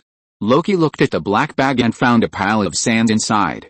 Looking at the helmet the other party was wearing, he suddenly had a guess in his mind. Rubies, sandbags and helmets, this seems to be the standard equipment of the god of sleep. Did the summoning ceremony go wrong and summon the sleep demon? Because he just recited a spell in the summoning ceremony, which caused the summoning ceremony to go wrong and summon the sleep demon? Is this what my father often said, you can't find it even if you try your best to find it? Loki, who was happy in his heart, immediately coughed to cover up his emotions. He was still a young priest who needed to report to Robert. After taking a few deep breaths, he said to Robert, "It's sand? Sand? What is that?" Robert was stunned for a moment and asked his men to take off the mask of the god lying on the ground. A face with long hair, young and handsome, full of mystery, and eyes closed, appeared in front of everyone. "And clothes," Loki reminded, "take off his clothes too." Hearing this, Robert thought of Loki's extraordinary performance during the summoning ceremony just now, so he gave the mask subordinate a look. Soon, the clothes of the god of sleep were stripped off, leaving him lying naked on the ground. Since this group of wizards did not realize that they summoned the wrong god, Loki also cooperated and pretended not to know. Let this distinguished guest rest here. When he wakes up, we will make our request to him. Now, strengthen the magic circle to prevent it from getting out of control. Mabry, who was pushed forward in a wheelchair by a servant, looked at the naked man with a trace of solemnity in his eyes. "No, not now." Loki stopped everyone who was leaving. "What's wrong?" "Ronan." Robert looked at this member who had never noticed before with a strange look in his eyes. "You can't control him like this." Loki looked at the man lying on the ground. "If he is a god, even if we control his spirit, he will always be able to escape after he recovers his magic power," Loki said. His eyes became sharp. "Since we want to take away the magic weapon of the sleep demon, we must do it once and for all and make him unable to escape forever. The current castle owner, whose heart is filled with desire, is a good target for use." "Then what should we do?" Mabry, who came over with a wheelchair, asked Loki worriedly. "The magic circle is not enough. You also need to build a glass ball to trap his entity. Find someone to watch him every day and night to prevent someone from coming to rescue him, but no one can sleep in front of him." In order to catch the sleep demon, Loki had read many ancient magic books before. Before he got the Book of Magdalene, he designed a way to imprison the sleep demon. "Why can't he sleep?" Robert asked, feeling a little strange. "Why does this follower of his seem to know more than himself?" "Because humans are most vulnerable when they are asleep," Loki gave a seemingly reasonable reason. "Also, if he can't respond to your request, then keep him imprisoned. Don't let him out. Don't be deceived by him, otherwise you will all be in trouble." "I understand. Anyway, thank you for your help." Marbury didn't expect Loki to know so much and to give such thoughtful suggestions. "You're welcome. This is what I should do." Loki smiled at him and asked, "Can I see this helmet?" "Of course." Marbury handed the helmet to Loki. "Thank you." Half an hour later, Marbury was talking to Robert in the study. Bang! Bang! Bang! The next moment, the door of the study was suddenly knocked violently. "What's wrong? Something happened." Mr. Robert, hearing the hurried and panicked voice of his men, Robert's heart smashed and he hurried over to open the door. Did the god of death escape? No, it's Ronan, the men stammered. Ronan. Robert soon knew what happened. Looking at Ronan standing in front of him, sweating and with blood on his face, he asked in surprise, "What happened, Ronan?" "Sir, I was attacked by a guy who looked like me in the bathroom of the cafe. I was afraid that something might happen, so I hurried over after I got out of trouble." Listening to the other party's narration, Robert was stunned. He stopped the other party from speaking. "Wait? You said you just came here, which means that the one just now was not you," Ronan stammered. "It should not be." Hearing this, Robert's eyes suddenly went black. Damn it, he immediately thought of the 3 magic weapons he had taken from the gods before. Without any hesitation, Robert led his men and rushed to the room where the magic weapons were hidden at the fastest speed. Bang pushed open the door, and seeing the empty room, he almost fainted.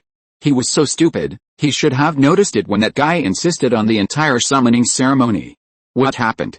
Did I ask you to watch here?" Robert asked the 2 people guarding the door in anger. The 2 guards looked at each other and said to him, "Didn't you take the things away just now, sir?" Hearing the other's words, Robert almost vomited blood.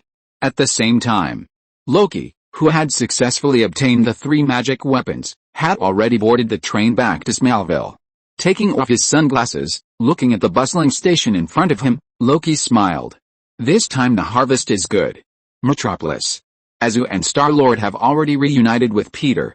In the hotel, Peter frowned and asked the 2, "Where's Loki?" Azu hesitated for a moment and said to Peter, "We don't know where he went." He told Peter how Loki used his clone to deceive. In other words, he ran away secretly, but you didn't find it. "Sorry, Dad," Azu apologized to Peter with self-blame. At home, his responsibility is to take care of his 2 younger brothers. Now that Loki is missing, it is his responsibility. Peter looked at the 2 and shook his head and said, "No, it's not your responsibility. If Loki is determined to sneak away, no one can stop him."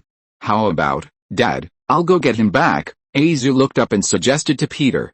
"No, I think he'll call soon. Maybe he's preparing some big move." Peter stopped Azu's behavior.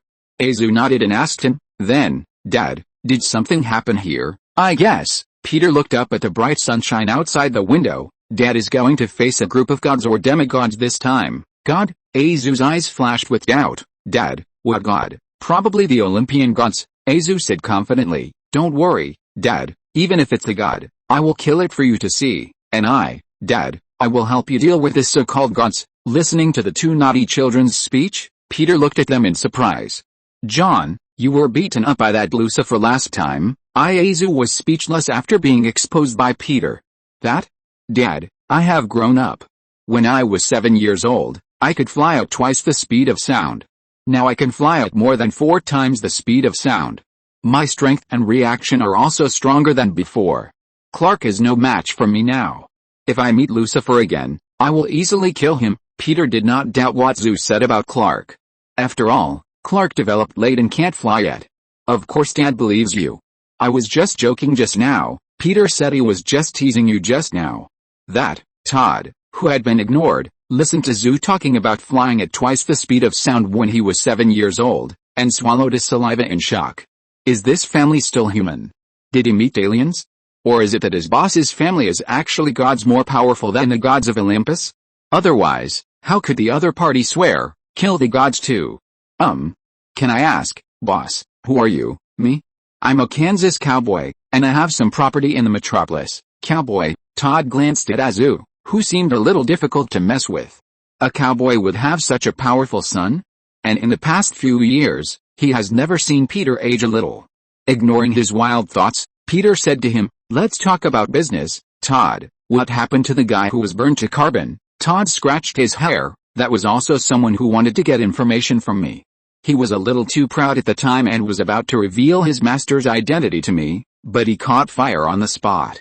I was scared, so I ran away from the bar." "Was he killed to silence him?" Peter asked him doubtfully. "That's possible. Did he mention anything?" "He seemed to mention the word son." "Son." Peter fell into deep thought when he heard this word. After a moment, he said to the other party, "Anyway, the most important thing for us right now is to find your ex-girlfriend. I am very interested in the child in her belly." "Are you serious, boss?" "Why, do you have any objection?" "No, boss. I just think that she must not be the woman you like." Todd smiled awkwardly. "Well, can we set out to find her now? I know several places where she might be hiding, and we must find her among that group of people, of course." Peter nodded. Chapter 172. A God Who Doubts Life. Zora, Todd's ex-girlfriend, was hiding in a rented house. If she couldn't pay the rent by tomorrow, this shabby little room called an apartment would no longer be hers. The landlord had come to her door this morning, when the sun had just risen. He pounded on her door and left a red IOU, not the pink one left last time, or the yellow one left the day before. Although she could make money to pay the rent, it was a pity that she had no job. She had been fired by Wendy's before, and then by American Gas. A Yemeni guy accused her of embezzling money from him, which sounded like a strange way of saying she was stealing. Although she did do that, weren't there many people doing that? But now, even if she wanted to go out to work, she knew it was impossible. Because she knew there was a group of people outside looking for her.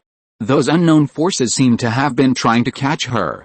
She was almost caught by a guy before, but she ran into the crowd cleverly and escaped. Zora opened a Walmart shopping bag with a sad face and sat down on the pull-out sofa that looked like a mousetrap. She had already eaten all the bread in the shopping bag. Just as she was worrying about how to solve today's lunch and dinner, she suddenly heard the phone ring. The drowsy ringtone Miami Toibi saw stimulated her eardrums. "Hey, Alex, why did you think of calling me?" The caller was her previous boyfriend. The two had been dating for only 2 months, and she immediately broke up with him after realizing that he was an asshole. "We haven't contacted each other for a long time, Zora." "Of course, because I know you are an asshole. What do you want to say? Aren't you at home now?" "I mean your parents' house." The boyfriend asked where she was. "Of course I won't be at home.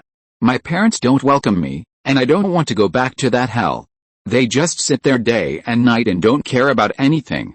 All they do is like planting a lump in my body, a strange-shaped fatty tumor. Although the damage to me is not as serious as when they are worse, it has indeed hurt me deeply." Zora said, a little bored. "Forget it. Why should I tell you all this? What is your purpose in calling? Remember the money I owed you before?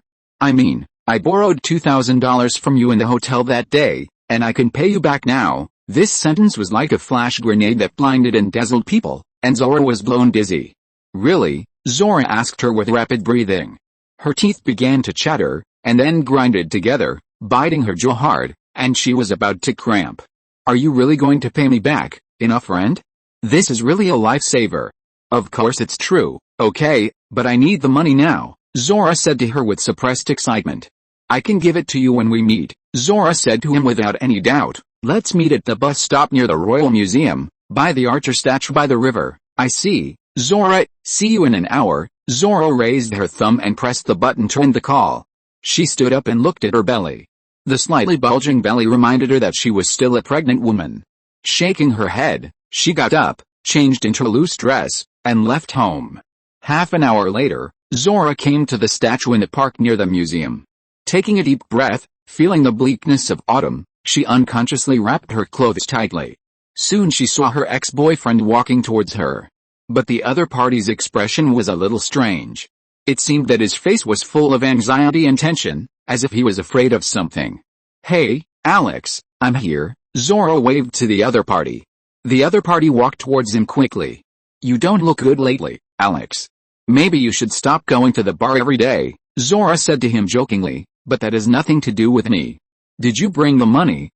The ex-boyfriend was about to speak when he suddenly felt suffocated, as if something was strangling his throat, and his throat was burning like a flame. All the organs and even the skin in his body felt burned by the flames, and the pain attacked his whole body. With a plop, in Zora's shocked and unbelievable eyes, the other person's eyes and mouth oozed light, and the burning feeling invaded the surrounding space. Immediately after the other person's scream, countless lights penetrated from the other person's body. With a whoosh, the flames burned violently on Alex's body. Zora, who was frightened, stepped back suddenly. Looking at the other person being engulfed by the raging fire, she turned around and wanted to leave. But when she turned around, she saw a figure standing in front of her. A young man with sunglasses and brown skin stood in front of her. "Hey, Zora, you're so hard for me to find." Zora took a few steps back, looking at the stranger in front of her, and asked him in fear, "Who are you?" She could feel the horror of the man in front of her.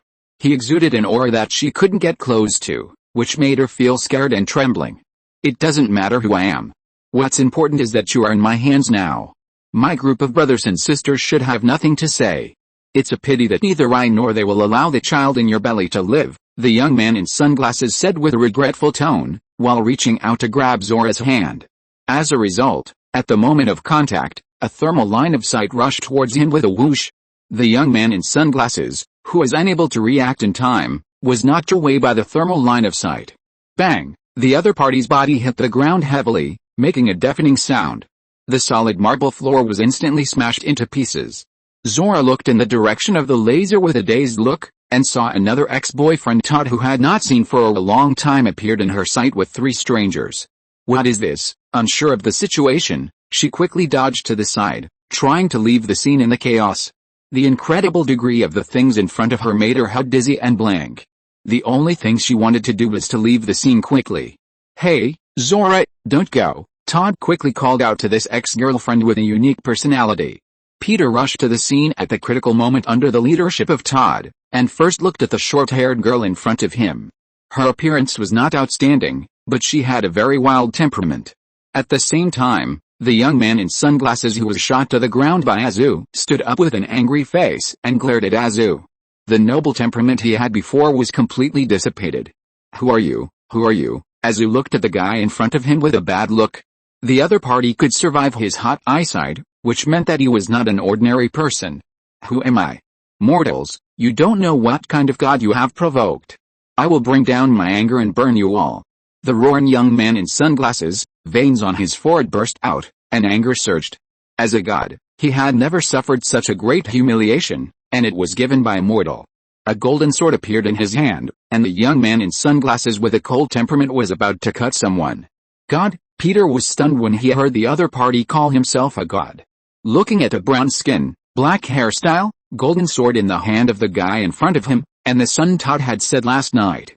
Could it be that this guy is the sun god Apollo? The sun god Apollo, the god of light, prophecy, music and medicine among the Olympian gods, the god of disaster relief, the son of Zeus and Lero, and the twin brother of Artemis. He is also related to Diana by blood, and can be regarded as a half-brother. Could it be that this guy was brought by Diana? No, it shouldn't be. Diana is obviously not the same kind of person as him. This guy has such a violent and arrogant personality, it is difficult for Wonder Woman to team up with him. Just as Peter was guessing, the young man in sunglasses swung his sword, and flames instantly rose from the golden sword. Humble mortal, go to hell, the young man in sunglasses swung the golden sword at Azu. Boom, a flame rushed towards Azu with violent power. Wherever it passed, the ground was broken. The opponent swung the golden sword at Azu, and the sharp sword forced Azu back with a strong pressure. Star-Lord also quickly retreated and shot with the elemental gun. Peter took advantage of the gap when the opponent attacked Azu, 0-frame start, and the rune shot out a lightning. The lightning that appeared unexpectedly hit the young man in sunglasses who was fighting with Azu. With a bang, the whole body hit the ground, smashing a deep pit. The ground seemed to have an earthquake, and the soil and pebbles kept shaking up and down. Azu immediately followed suit and shot out the heat beam without a break. Boom, the young man in sunglasses who fell to the ground was knocked out again. Bang! Bang! Bang! The young man in sunglasses was smashed into the pile of bricks and stones near the collapsed sculpture by the heat vision. His whole body bounced 3 times and bounced up from the ground. Then, Peter, who had moved over, grabbed him and smashed him into the bricks and stones again. A rumbling sound was heard, as if a bomb had fallen from the sky. The dull and explosive sound tore through the air, making a terrifying explosion. The retro bricks and stones were smashed into pieces by the young man in sunglasses, and they kept splashing out. Dust covered the entire park. The young victim fell to the ground, covered in dust and in a miserable state. The golden sword in his hand had been broken to the hilt, and his brain was in a very confused state. What happened? Chapter 173 Translation What is a surprise? Being attacked by the father and his 2 sons without any martial ethics, the young man in sunglasses was in a state of confusion. As an Olympian god walking in the world, Apollo, the incarnation of the sun, had never suffered such a big loss. Apollo staggered to his feet, shook his head vigorously, and looked at Peter and the other 2 with confused eyes. Who are you? No, you can't be mortals, Apollo quickly found a reason for his embarrassment. The three people in front of him were definitely not mortals. Because mortals can't defeat themselves. Without waiting for Peter and the other three to answer, Apollo took out a glittering bow and arrow. It doesn't matter whether you are mortals or not. Taste the magic and plague of the gods. Apollo is not only the god of health and music, but also can bring disasters and fatal diseases. Seeing that the other party was unwilling to give up and wanted to use the artifact to fight, Peter immediately constructed the rune on himself, Azu, and Star-Lord, and constructed a guardian rune for the three to resist damage. At the same time, he prepared to attack the other party. Enough, however, before Apollo could draw his bow and arrow, a shout came from a distance. Peter looked back and found that it was Wonder Woman, who had fought with him before, who had rushed to the scene. Diana, dressed in red and blue armor and with a heroic look, strode towards this side. Todd and Zor stared blankly at Diana, who suddenly appeared, and they were completely numb. The previous battle that did not belong to humans made the two of them have an experience that this world seemed not so real, and now there is another one. Zora came back to her senses from the shock and whispered to Todd, "Where did you invite this Superman from?" "I said that I only found out that they are Supermen today. Do you believe it?" Diana looked at Apollo with a sharp expression. "Apollo, you should not interfere in the affairs of the mortal world." Hearing Diana call the other party Apollo, Peter nodded. This guy is indeed the sun god Apollo, as he guessed. After hearing that the other party is Apollo, Azu is even more eager to try. "If I can kill this guy, I can be considered a god killer, right?" At that time, in addition to son of Peter Patrick, the prefix of my name can also be added as god killer. Star-Lord began to worry in his heart. If this guy in front of him is really the main god in Greek mythology, his strength cannot be so simple. If there is any uncontrollable danger later, I can activate the power of the gods to help my father and Azu to cover the rear. Just as Peter and his sons had different thoughts, Diana had already walked in front of Apollo. "This is not a mortal matter, this is our family matter." Apollo put down his bow and arrow, frowned and said to Diana, "That woman, the child in her belly, we can't let her survive. Even if I don't do it today, other gods will come and take her away, especially," he said here, looking at the confused Zora, "especially the Queen Mother." Diana knew he was talking about the Queen of Heaven, Hera, the most jealous woman. "So, Diana, don't try to stop me, or I will treat you as a threat and get rid of you," Apollo threatened her in a bad tone. But when the two were in a tense confrontation, Peter's cell phone rang suddenly. The sudden ring of the cell phone attracted the attention of Diana and Apollo. Peter was originally a bystander, listening to the conversation between the two to see if he could get any useful information, but his cell phone suddenly rang. He coughed and turned to answer the phone. "Dad." Hearing the familiar voice, Peter immediately knew the other party's identity. "Loki? It's me. Good, you finally contacted me, otherwise I would suspect that you ran away from home." "Loki, no, of course I didn't run away from home." Hearing Peter's bad voice in the microphone, Loki was a little panicked, and it seemed that he had indeed gone a little too far. "Well, Dad, I just want to give you a surprise." "What surprise? Where are you now?" Peter was not very interested in the boy's surprise. He just wanted to know where the other party had gone. "I'm already in Metropolis, Dad. Where are you?" Peter looked up at the surrounding environment and told Loki where he was. After giving the other party a few words of advice, he hung up the phone. Now the kid hasn't come back yet, so he can't just say threatening words like "see how I deal with you when I come back." It's better to persuade him to come back in a nice way, and then use the belt to serve him.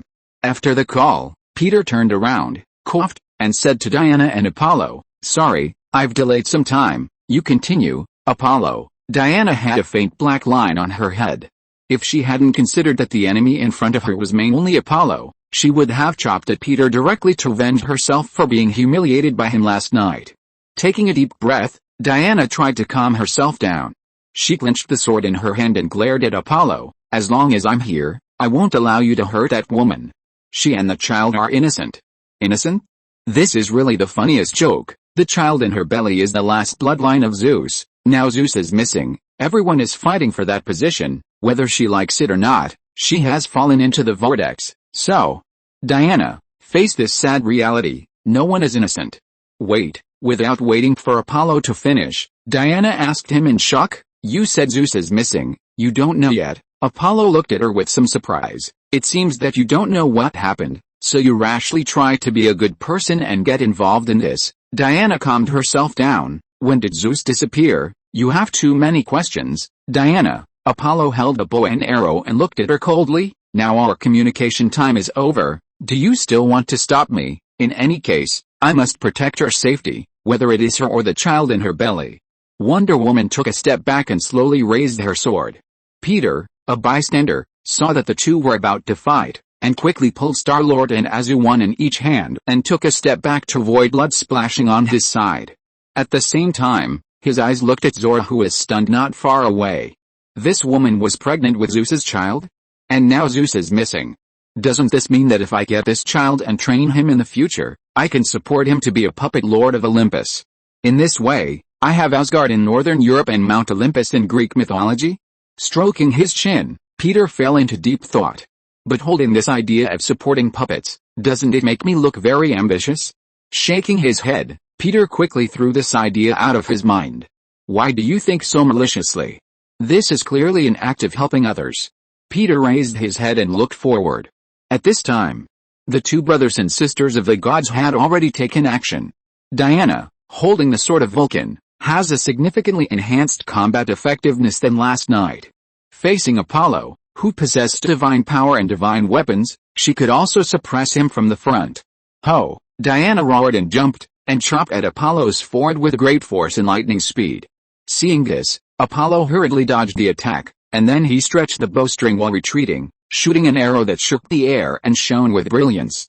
Dang! Diana held the Vulcan sword across her body to block the arrow, then took a big step forward, waving the Vulcan sword and rushing towards Apollo with greater momentum. On the other side, Azu looked at the two people who suddenly started fighting, and asked Peter in confusion, Dad, what should we do now? He was a little unsure who to help. Or should he help no one and kill both gods? Peter was about to speak when he saw a figure walking slowly towards him. The other person was wearing a strangely shaped mask and a black robe, exuding an aura that could not be ignored. The newcomer quickly attracted the attention of Diana and Apollo, who were fighting fiercely. They both stopped their actions at the same time and looked at the stranger who broke in. They could clearly feel that the aura emanating from this guy was not simple. The man with the strangely shaped mask took out a sandbag from his pocket while walking towards the two of them.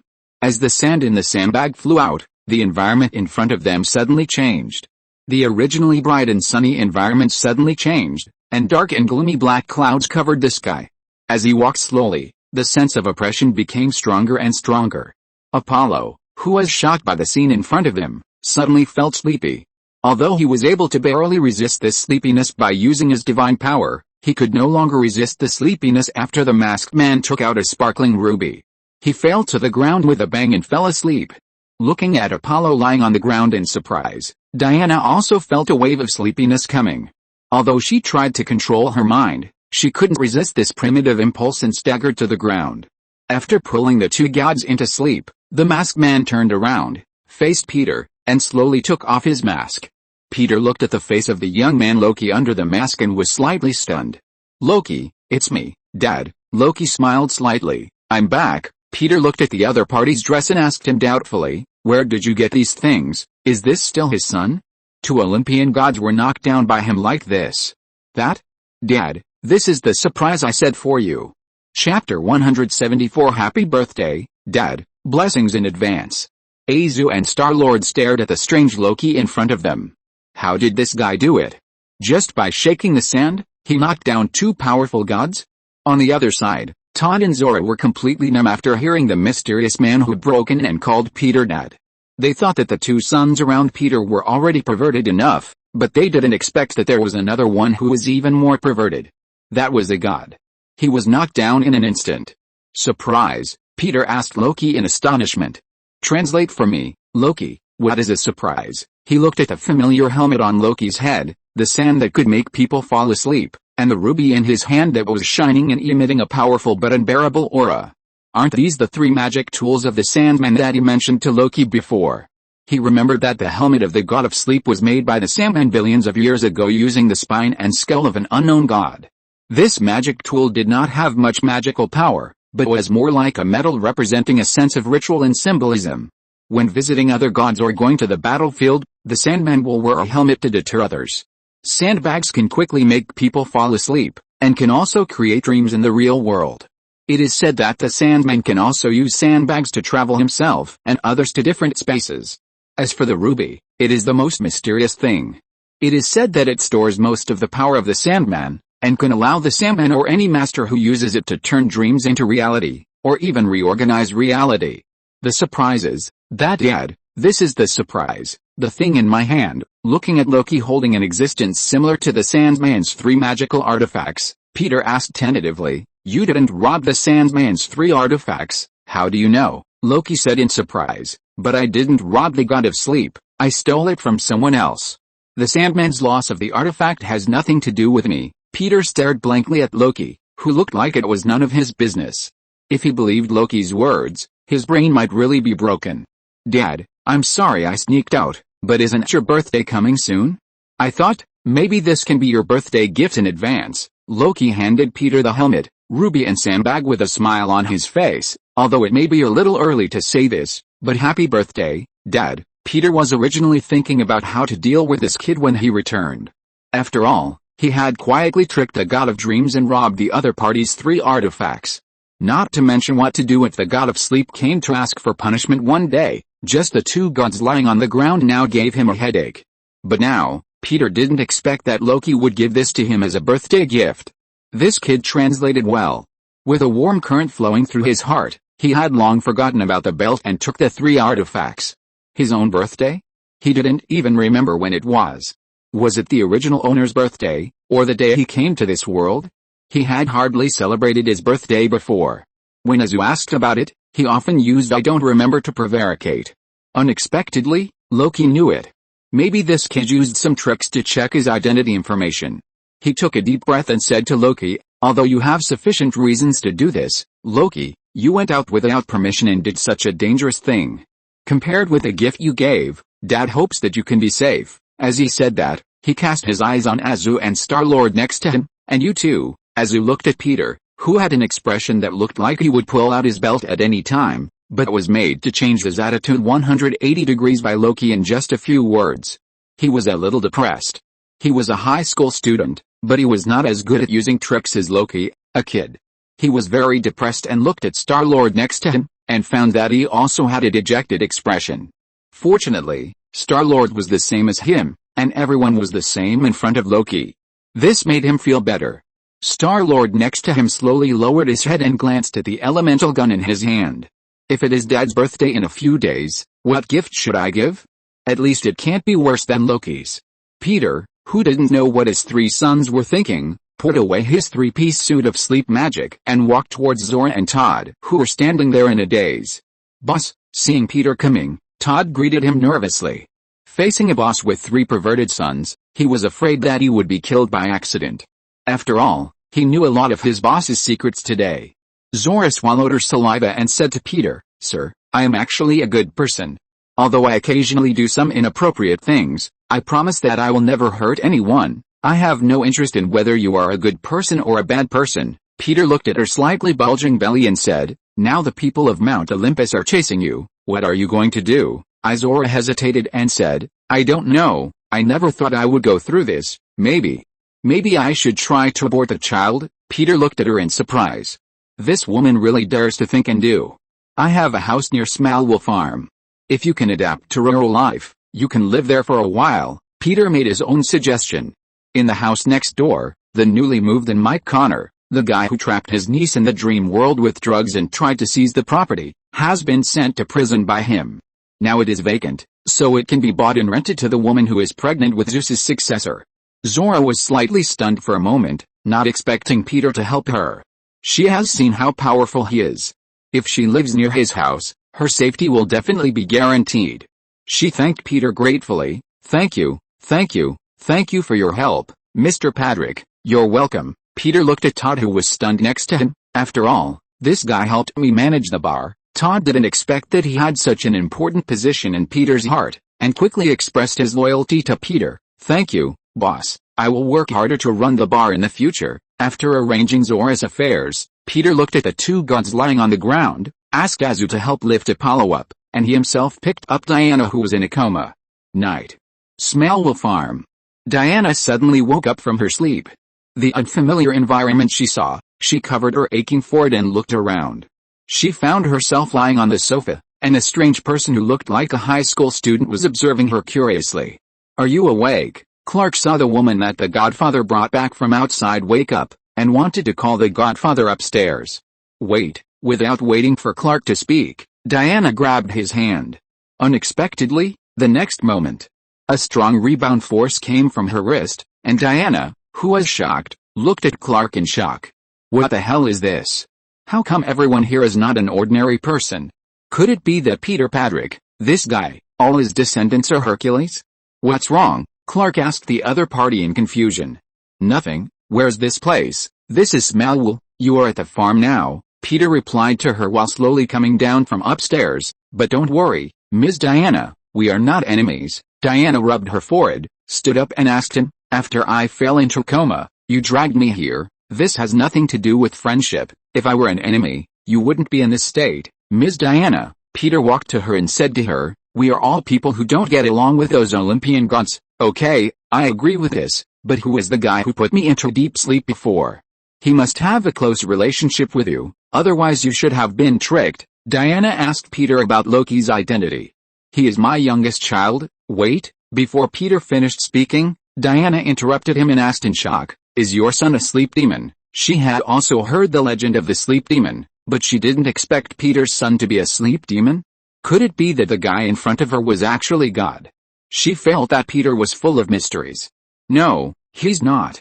There may be some misunderstanding." Peter coughed and changed the subject, saying, "Are you feeling okay?" "Not bad, better than the feeling after being electrocuted by you." After Diana complained, she asked him, "Where's Apollo?" "He's locked up in a fairly safe place now." Peter threw him into the World Tree, the flaming Muspelheim. The place was full of flames and heat, which was very suitable for his identity as the sun god. Diana looked at him doubtfully. "What about Zora?" Peter looked at the lighted room next door. "She's resting there now." Diana looked at the distant window intently until she saw Zora's figure flash by. Then she asked Peter with a complicated expression, "Who are you?" "Peter Patrick. You'll know in the future." In Clark's nightmare, this woman would be a helper in the Great Crusade era. Peter said to her vaguely, "You just need to know that we won't be enemies." Diana nodded and didn't ask any more questions. After Diana went to see Zora, Clark, who had been a spectator, said to Peter hesitantly, "Godfather, I seem to have seen her before." "It was in your dream, right?" "Yes." Seeing the people in the nightmare appear in front of him, Clark asked Peter worriedly, "Godfather, is what I see really the future?" Now they all appear. The last one may be updated later. Thank you readers for your monthly tickets. Chapter 175, Star-Lord's Surprise, Azu's Nightmare. "No, that's not the future, Clark." Peter patted his shoulder and said to him, "Or rather, that's just a possible future you saw. Destiny is like a woven thread. It will extend to many different futures as you make choices." "Which one did you see, Clark?" "You thought you saw the future, but in fact, it was just one of many possibilities. But now I've even met Wonder Woman. If I make the wrong choice, Godfather, will you forgive me?" Clark felt that he had to make a promise. In case he really strangled Loki to death by accident, although the possibility of this was very small, he had to take precautions in advance so that the Godfather would forgive himself in this abnormal state. "Of course, I will forgive you, Clark, but if you really do something irreparable, such as punching the Joker's heart out with one punch, and then dreaming of ruling the whole world, then I will be very disappointed in you." Peter teased him seriously. Clark asked in confusion, "Why do I want to take out the Joker's heart? Who is the Joker?" "And, Godfather, I have no interest in ruling the world. I would rather be a farmer on the farm, but my father wants me to go to college." "I also believe that you will not rule the world, Clark." Peter said that he was joking just now, and he would believe Clark's choice no matter what. "Clark, you are a kind person, a kind and upright person. He will not make a choice that is completely contrary to his nature." Although he said so, Peter fell into deep thought. In the future, he must protect Lois Lane. Once this woman is gone, this kid may really go to extremes. Of course, this is something that needs to be considered after the two of them meet in the future. I don't know if Peter thought of his future girlfriend at this time. Clark felt a little better. After a moment, he suddenly remembered something, looked around slyly, and after confirming that Azu and Loki were not paying attention to this side, he whispered to Peter, "Godfather, I actually think Wonder Woman just now is a good person, at least in the future he saw. The other party was a woman who adhered to principles." Peter looked at him with a puzzled look. Isn't Lana the object of this kid's affection now? Has he changed his mind so quickly? "Well, I was just saying it casually," Clark said a little unnaturally. "I'm going upstairs to rest. Good night, Godfather." Peter looked at Clark, who fled in panic, frowning slightly. This kid wouldn't say that to him. Upstairs, in Star-Lord's room, Star-Lord, who had been fiddling with the tapes, looked at the tapes that were in a mess and a little confusing, and put them away helplessly. "Well, it seems the tapes are indeed outdated. Everyone likes to listen to digital music." After complaining, Star-Lord stood up and recalled what happened during the day. He was not interested in the Olympian gods and the like. These so-called gods seemed not as strong as his father and Azu. But he was quite concerned about the so-called three-piece set of Sandman that Loki gave to his father. With a bang, he sat down on the chair, leaning back, thinking about what birthday gift to give his father. What does Dad like? Star-Lord fell into thought. US dollars? It seems that Dad has no shortage of this. Anyway, his family has never had the trouble of paying off credit cards like Clark's family. Or give him a magical artifact like Loki? Unfortunately, he doesn't know any gods like the god of death. So he can borrow some from others. It would be great if he had his own spaceship, so that he can go to the universe and find some treasures to give to his father. Taking off the earphones on his ears, Star-Lord suddenly thought of something. He searched through the boxes and took out a music CD from the drawer. Looking at the female singer dressed in fancy clothes on the CD, Star-Lord suddenly had an idea. Why not give Dad a special person? He remembered that his father once mentioned the female singer named Taylor Swift in front of him, who sang well. Maybe he could invite her to the farm to sing for Dad? The more Star-Lord thought about it, the more he thought this plan was feasible. So he sat down and began to study how to create this surprise for Peter. As for whether the other party was willing to come, it was not within his consideration. On the other hand, Peter didn't know that Star-Lord was going to imitate Loki and give him a surprise. He sat at the desk, looking at the three artifacts in front of him. The symbolic meaning of the Sandman helmet is greater than its practical meaning, and there is nothing to study. Peter focused his eyes on the sandbag and ruby in front of him. The function of the sandbag is the most incredible. It can not only pull others into dreams, but also reproduce dreams in the real world. While thinking, he opened the sandbag. As a vast magical power gathered in his palm, all the dreams nearby were glimpsed by him in an instant. The sand expanded outward with his thoughts, and the infinite spiritual world was listed by him. Peter saw the dreams of Zu and Clark, as well as the dreams of Zora next door. Zu's nightmare, Clark was swimming naked in the lake with Lana, and Zora was in a bar. Expanding outward, the dreams of the whole town were glimpsed by him. Colorful, all kinds of bizarre dreams. Letting the sand flow out from between his fingers, Peter thought for a while, closed his eyes, and instantly entered Zu's dream world. Azu's dream world was pitch black. At first, there was nothing, and then a little light was constantly lit up in the whole world. In the dream world, Azu replayed the nightmare of the laboratory. He was locked in the laboratory, and the researchers used flames to test the strength of his body. As the temperature of the flames gradually increased, Azu gradually felt the intense pain in his body. He screamed and slapped the window with his hands. The personnel outside the laboratory turned a deaf ear and continued to record the experiment expressionlessly. Seeing the nightmare that Azu had, Peter felt a little bit sorry. He didn't expect that most of the time, Azu's dream of another world was such a painful and tormented scene. Azu, who has always lacked love and security, is actually constantly affected by dreams. I thought I brought enough feelings to Azu, but with the arrival of Star-Lord and Loki, the feelings were scattered, and his anxiety and fear did not disappear, but became more and more. Shaking his head, Peter let a little sand leak out from between his fingers. As the sand flew out, Azu's dream suddenly changed. The laboratory and the incinerator disappeared, replaced by a farm covered with crops. Azu, who was originally trapped in the incinerator, looked at the change of the scene with extremely shocked eyes. Everything familiar in the farm appeared in his sight. Azu stared blankly at the farm in his dream, and saw his father, Star-Lord, Clark and Loki walking towards him. There was no more fear, but instead expectation and joy. The nightmare disappeared, and warm dreams filled in. Peter, who changed Azu's dream, outlined a slight arc at the corner of his mouth and withdrew from the dream world. Looking at the sandbag in his hand, he shook his head. All he could do was to let Azu have a good dream tonight. But dreams are ultimately illusory. Dreams do not need language, they are the garden deep in the soul, and they can even make people forget the pain and unbearableness of reality, but falsehood can never replace reality, nor is it a future that can be pursued. Although the sandbag has magical powers and can even make people immortal, if an ordinary person gets it, I am afraid it will only be on the verge of death and indulge in endless illusions. Because it is really an antidote to the pain of reality. The next day, early in the morning, Peter ate with a few naughty kids. Azu had a good appetite. He was usually dissatisfied with Peter's cooking skills, but today he had a good appetite. A piece of news on TV attracted his attention. The disease broke out in Pennsylvania yesterday. Some experts believe that this kind of narcolepsy is a kind of epidemic encephalitis A. The patient fell into deep sleep and could not wake up.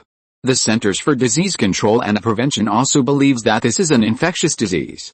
At present, there are more than 20 patients. Watching the news on TV, Peter fell into deep thought. Loki was a little restless. He knew that this must be because the sleeper was imprisoned. But he was not imprisoned by himself, and it had nothing to do with him. Dad, Star-Lord put down the knife and asked Peter, is this narcolepsy related to the sleeper? I don't know, but there is a high probability that it is related, Peter said calmly. As long as the sleeper is out of trouble, there is a high probability that those people will wake up. He can rescue the sleeper. But he won't do a business that loses money. The Sandman who escaped from the trap will definitely come to him to ask for the artifacts. Should he give them to him or not? If he doesn't give them to this guy, he has 5 brothers and sisters. I heard that they are all concept gods, and each of them is a tough guy. If he gives them to him, wouldn't he lose face? Loki, do you know where the Sandman is imprisoned? Peter looked at him meaningfully. Last night, Loki only said that he stole the 3 artifacts from an ancient castle, and did not say that he participated in the imprisonment of the Sandman.